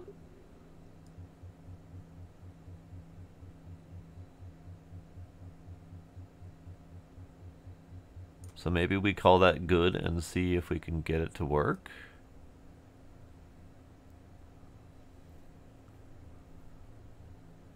Let's do 1 orbit.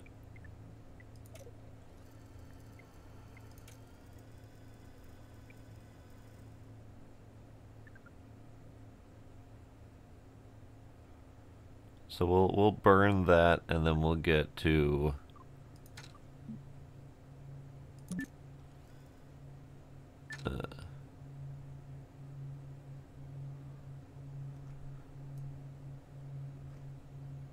no, don't limit me due to proximity to celestial body. There's nothing around here.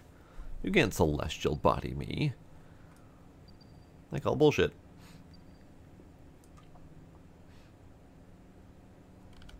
Alright, so we are currently rotating, attempting.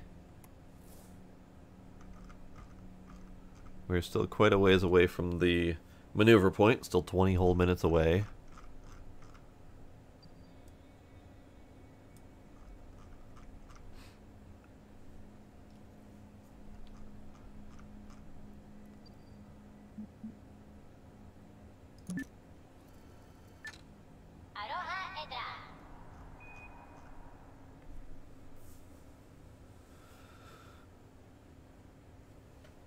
Alright. 30 seconds to burn.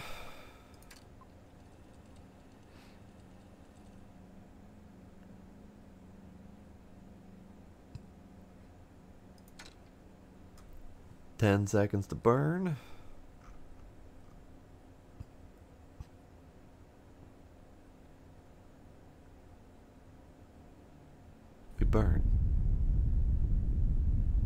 We burned for 1:30.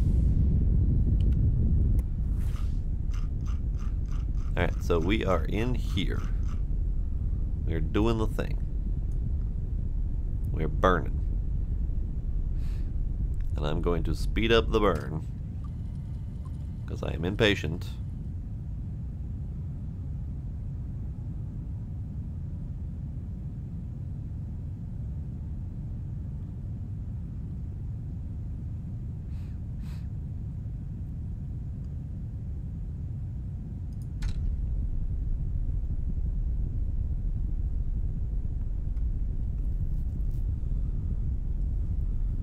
Three, 2, 1. We stop burn. Now look at that. That is a drastically different orbit than the maneuver. I'm going to burn to manually correct. Alright, that's closer.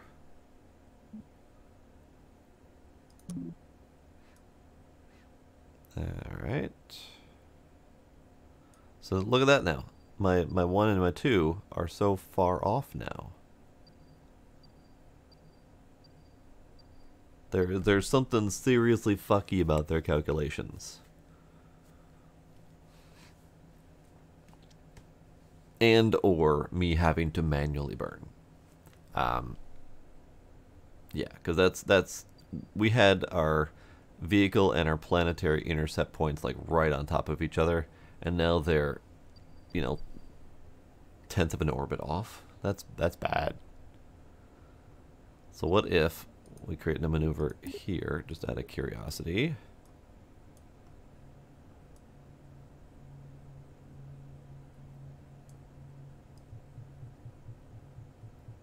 And we slow us down to an intercept.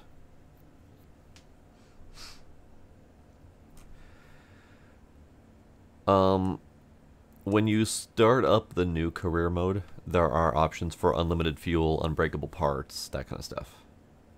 I don't even know how the cheat panel works in KSP1. I don't remember how that happens, so I don't know how to do that.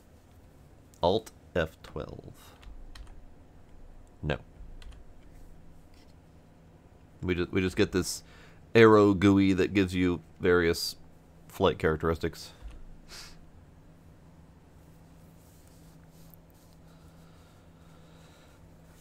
So let's see. That is pretty close. It's not great, but it's not awful. Control Alt F12. Nope.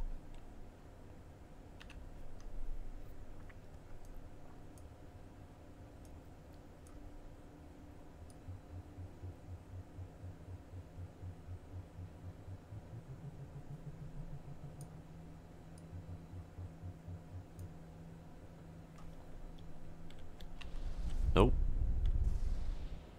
That just started me burning. Alright. So we're gonna warp to here.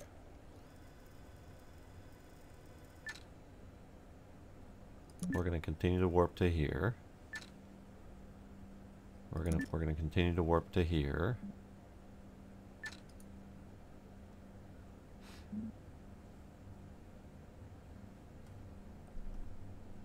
Alright, Kerbs, I'm gonna need you to...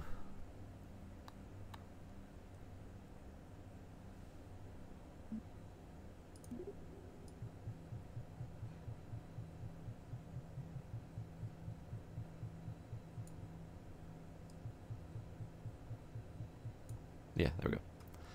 Alright. We start burning 6,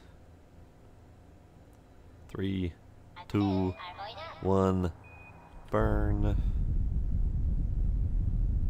Wait, I saw that.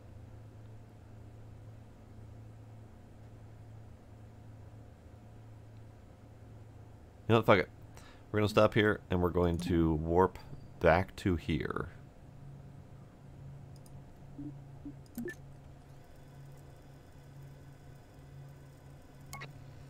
Oh, hey, Dress. How you doing? Vessel's out of communication range with KSC. Your controls are limited while you can't communicate back home. Oh. Oh. Uh-oh. Uh-oh.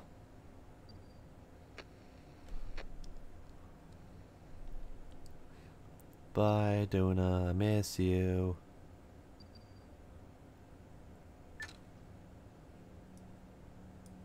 So that means that I can no longer point myself to my my target.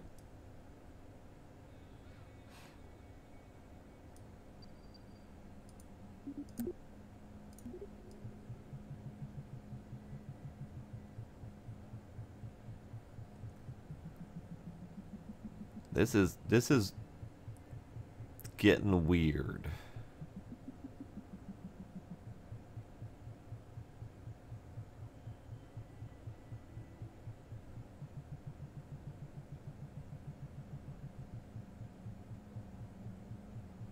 What am I seeing? I'm seeing something flicker, and I think it's a sphere of influence interaction.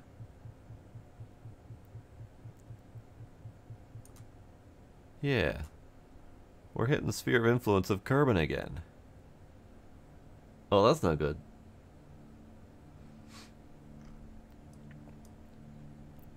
Alright, let's zip it.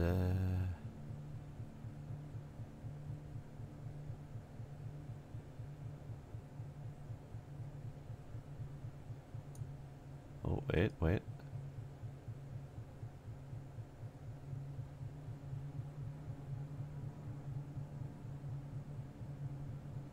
Right there. That is supposedly another sphere of influence interaction with Duna. Supposedly. Can we get there? No idea. But we're gonna try.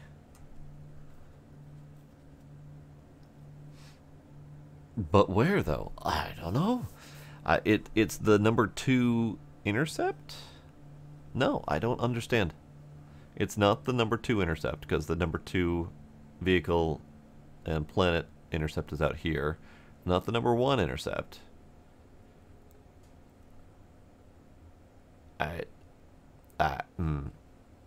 Maybe we just make this burn, because it says there's an intercept, and then we warp until it happens. Maybe.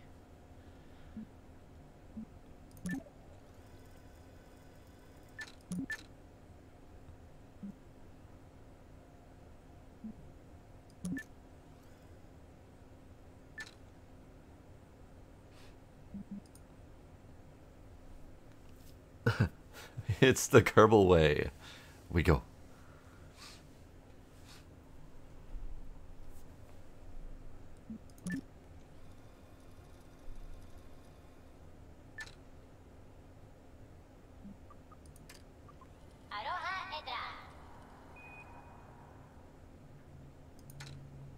Alright, we're getting ready to burn. 3, 2, 1, we burn. Burn for 52 seconds to correct this bullshit. Lucky I have so much Delta V on this thing.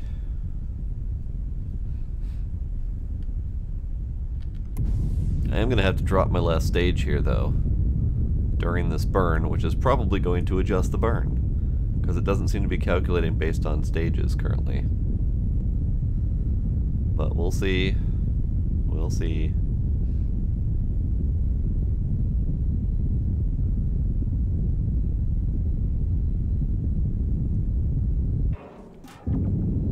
Oh, fuck. This problem again. Alright, fine. Fine. It's all gone to hell. I have never been able to get this final stage to launch correctly. It stays no matter what. Disconnect.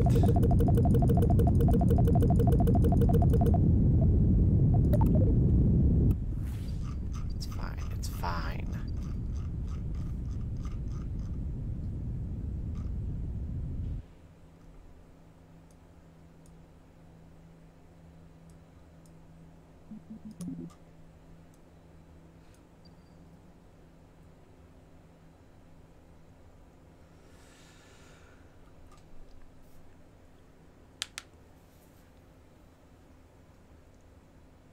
think they just said maybe backwards. Nice.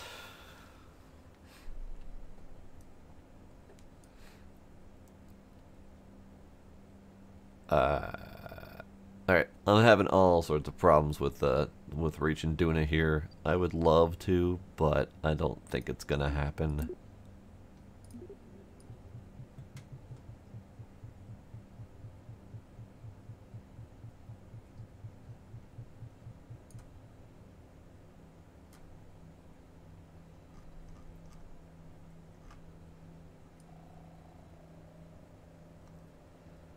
Alright, start burn in 9 minutes. Let's adjust it from here. That is supposedly good.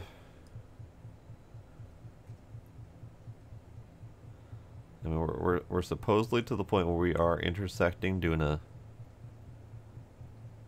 And it's pretty consistent. And I don't think I even need to burn.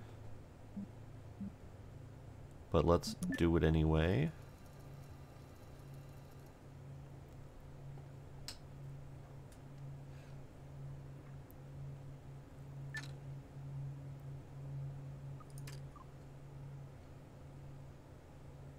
At some point, I will intercept Duna. It may be forcefully at the point of a rocket, but we're gonna do it. 2, 1, burn. Okay. It says we are going to interact Duna. My current orbit says Duna. We just need to do it. It needs to happen. Fast forward.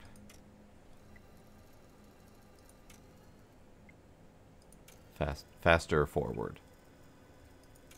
Faster forward. Fastest forward.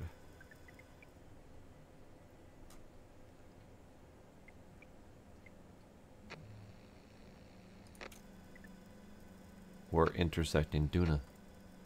Gasp. I think we're gonna do it. I think we're gonna do it.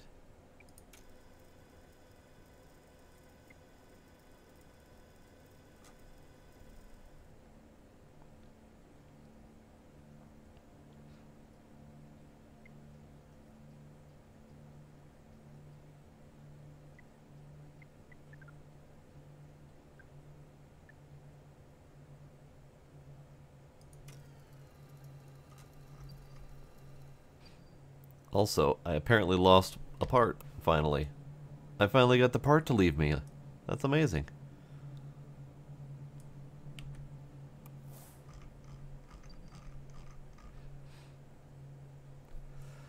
Yeah, so these are the Sphere of Influence icons. Entering Sphere of Influence and leaving Sphere of Influence. So we're going to have a pretty wide window here of actually reaching Duna.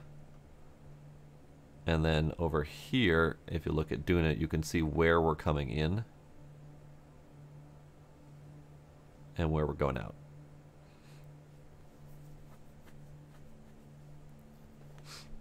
Yeah, it's pretty nifty. I do believe somewhere in here I could theoretically create another waypoint to try to sphericalize in Duna, but I think it'd be easier once we got into their orbit. So let's get closer.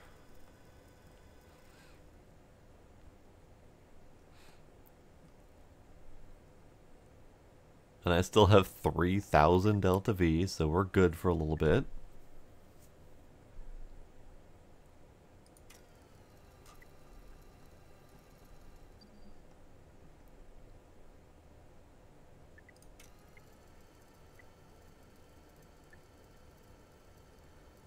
Alright, alright, alright. And Sphere of Influence.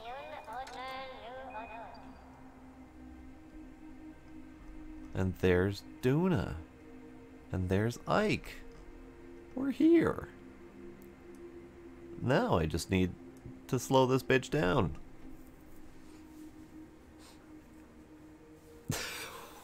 What kind of rocket did I make? Okay, we'll go take a look at the rocket after we're done with this as the last look. So let's slow this bitch down. Create a maneuver plan. A lot less power. Is it this way? It's this way.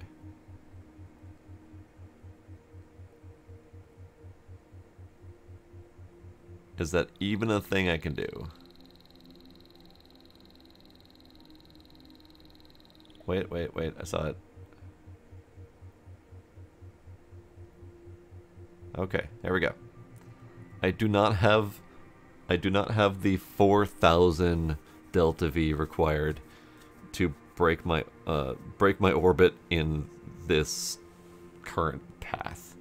I don't think we made a very good approach to Duna, and I've spent a lot of power trying to get here. So unfortunately, I do not get to deorbit into Duna. I can't. Like, I can't.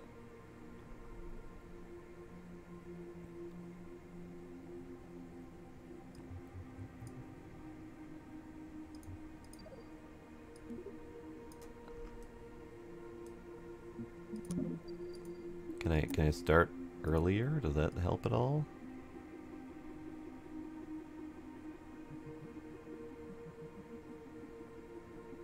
That does not appear to help at all. What is that doing?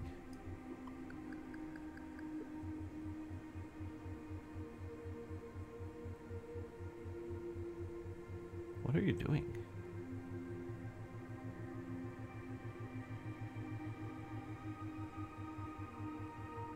Weird.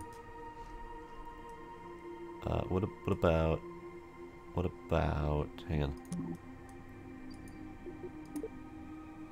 What about down? What about down?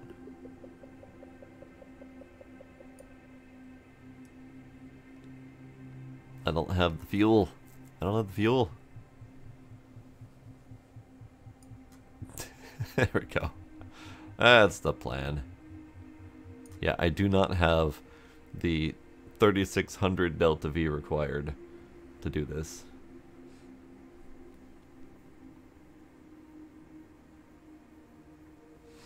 Oh, that's right. The stuff I was seeing was all using Duna as slingshot. Okay.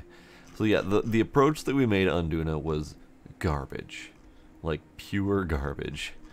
So that means that I do not have a good method to break myself in any reasonable fashion to get to Duna.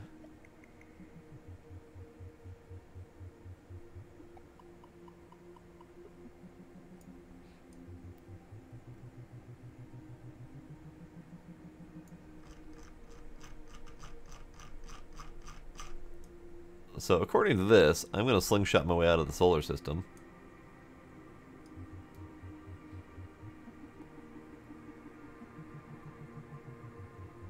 So we're doing it. All right, let's plan this maneuver. Let's get oriented.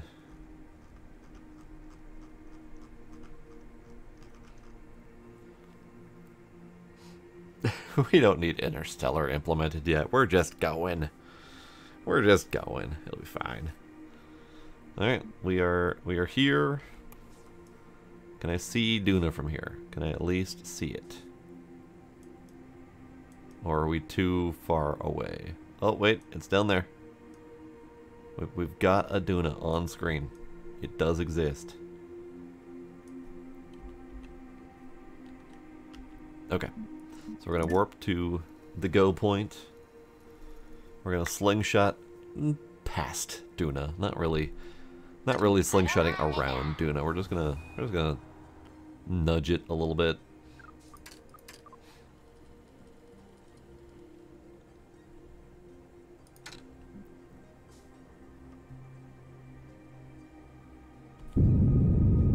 And away we go.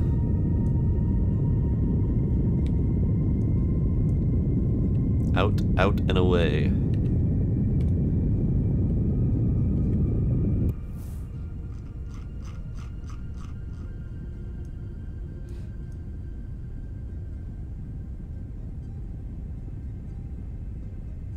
Actually, I think we're already on a trajectory the hell out of here.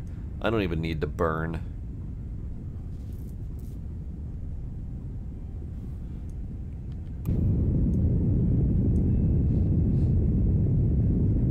So let's stop burning and let's just warp and see where we go. Screw you, maneuver point. Yeah, we're already on a path way the hell out of here. So,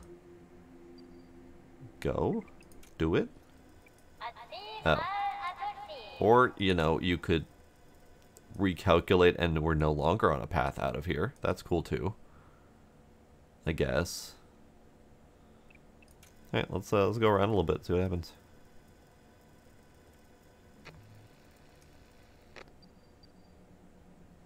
Oh, my path got all sorts of wonky.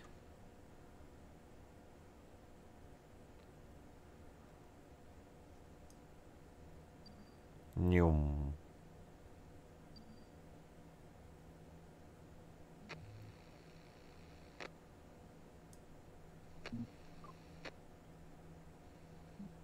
Wait, what are we intercepting here? What are we intercepting here? Are we on another intercept with Duna that's very close?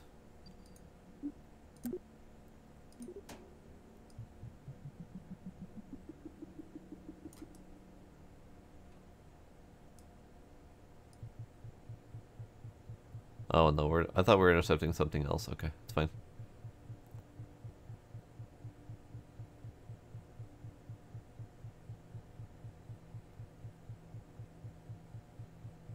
Nope, okay. Never mind. I swear this says that we are intercepting Duna again, right here. I swear that that's what that says.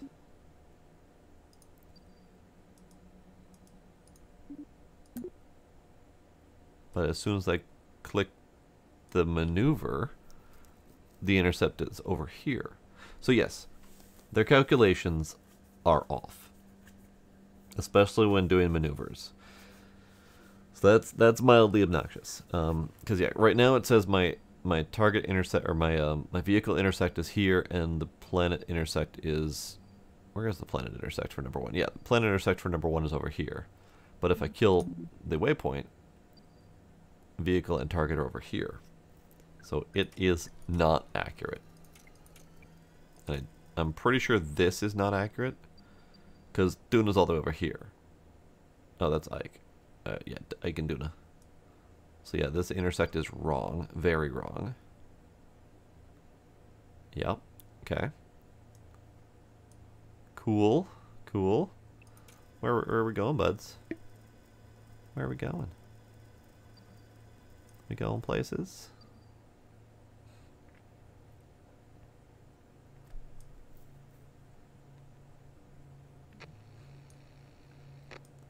Oh, we got another one-to-one intersection here that's not right. Okay.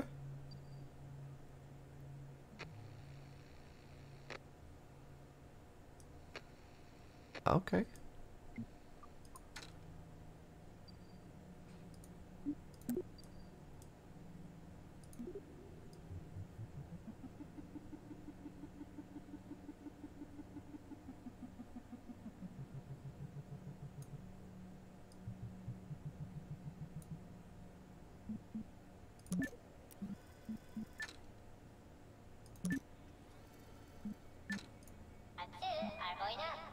I'm doing a thing. I'm doing a thing. Hang on.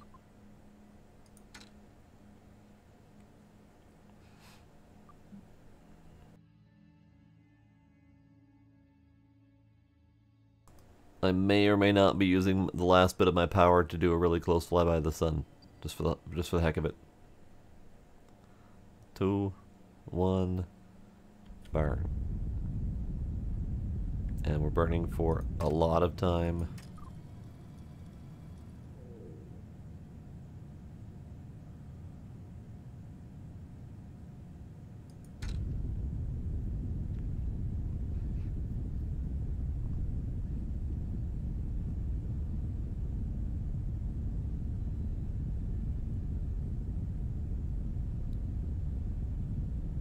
There we go. No more fuel. All done. All gone.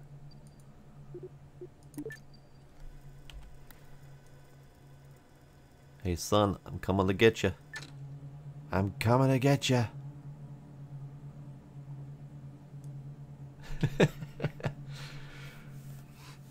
No slingshot out of space yet. Alright, where are we? In the grand scheme of things. We are here. And I'm going to assume it's gonna get real toasty real quick. So let's do some time warpy.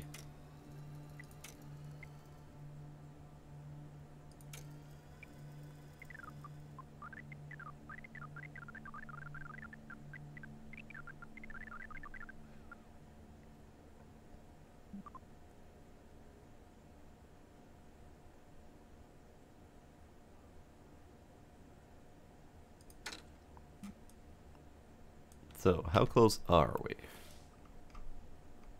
We're not even at the closest approach yet. Oh, God.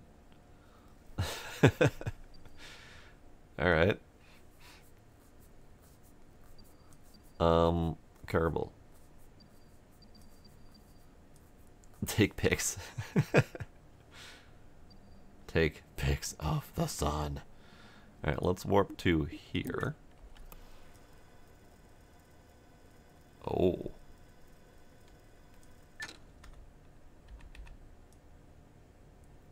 The sun. So if you do it right, you can blot out the glare of the sun and you can see the whole thing. If you don't do it right, it burns. It burns. My eyes, the sun burns.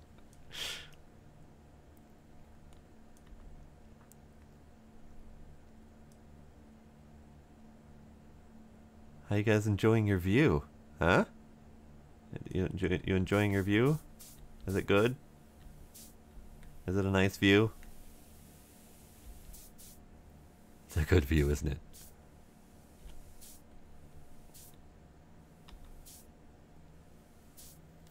Hey, look, face forward. Group photo.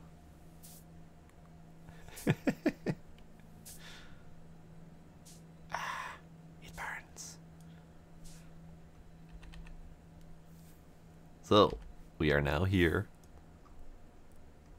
Just about closest approach to the sun. We might as well get to full periapsis here. There we go. There we go.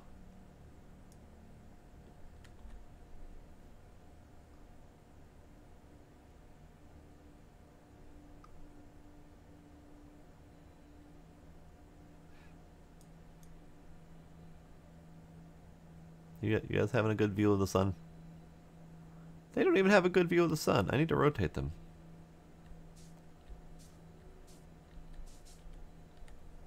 There you go. Good view of the sun. Yeah. There you good. Nice and toasty. It's cold out in space. You gotta keep warm. Enjoy yourself, guys.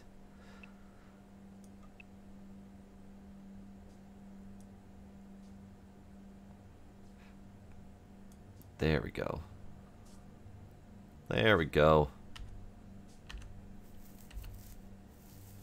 Alright. So, let's revert.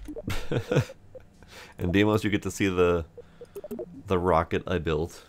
It's stupid. It's Kerbally stupid.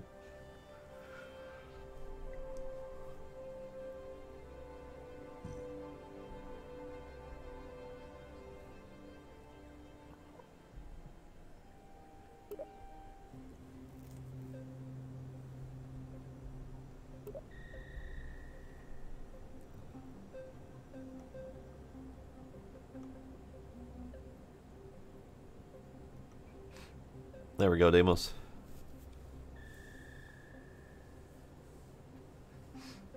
The Kerbal, indeed.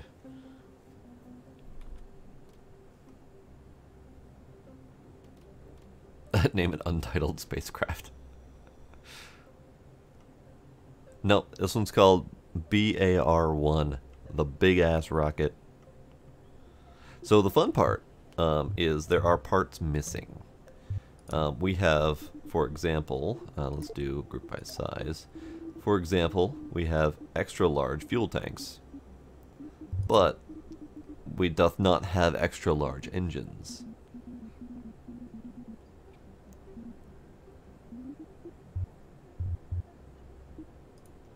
There is some sort of there is the standard like communication requirements, but there's nothing anywhere that lists said communication requirements. So you just kind of find out the hard way that you can no longer communicate with anything.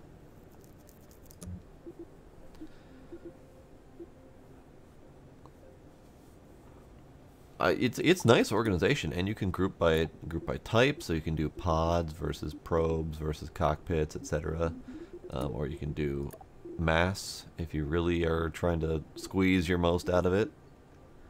Or you can do the standard size classifications, and they're all classified now by extra small, small, medium, large, etc. Rather than the numbers, where it was like 1.5, 2.5, 3.5, etc. So that it's much more simplified in terms of ease of use in finding parts. But you still have your standard Mark II stuff, and you've got your Mark III sets as well. It's got a lot of parts in here, honestly. And I haven't even looked at the rover bits. There are rover bits. And I haven't even had a chance to look at them yet.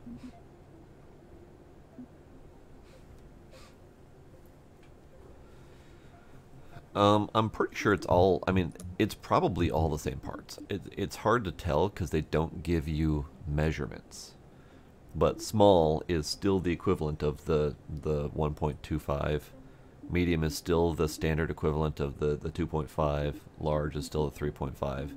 So it's still the same parts and the same classifications, just not called 1.5 and 2.5 and whatever.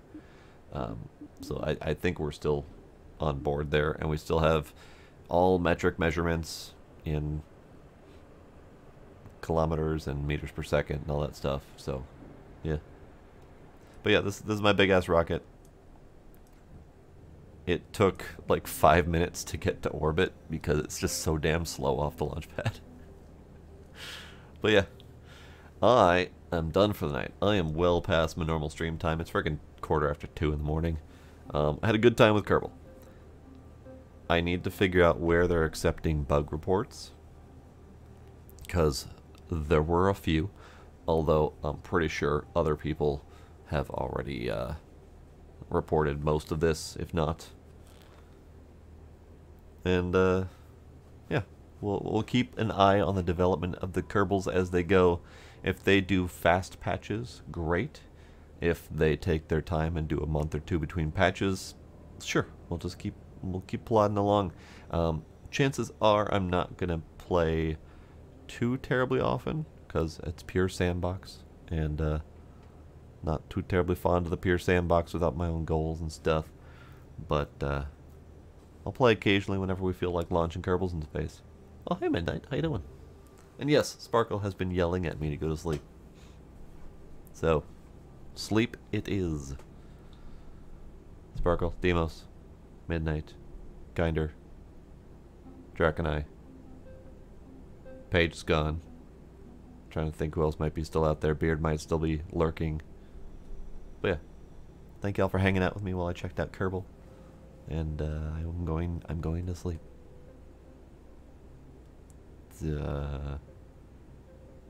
Sleep time. Okay, bye.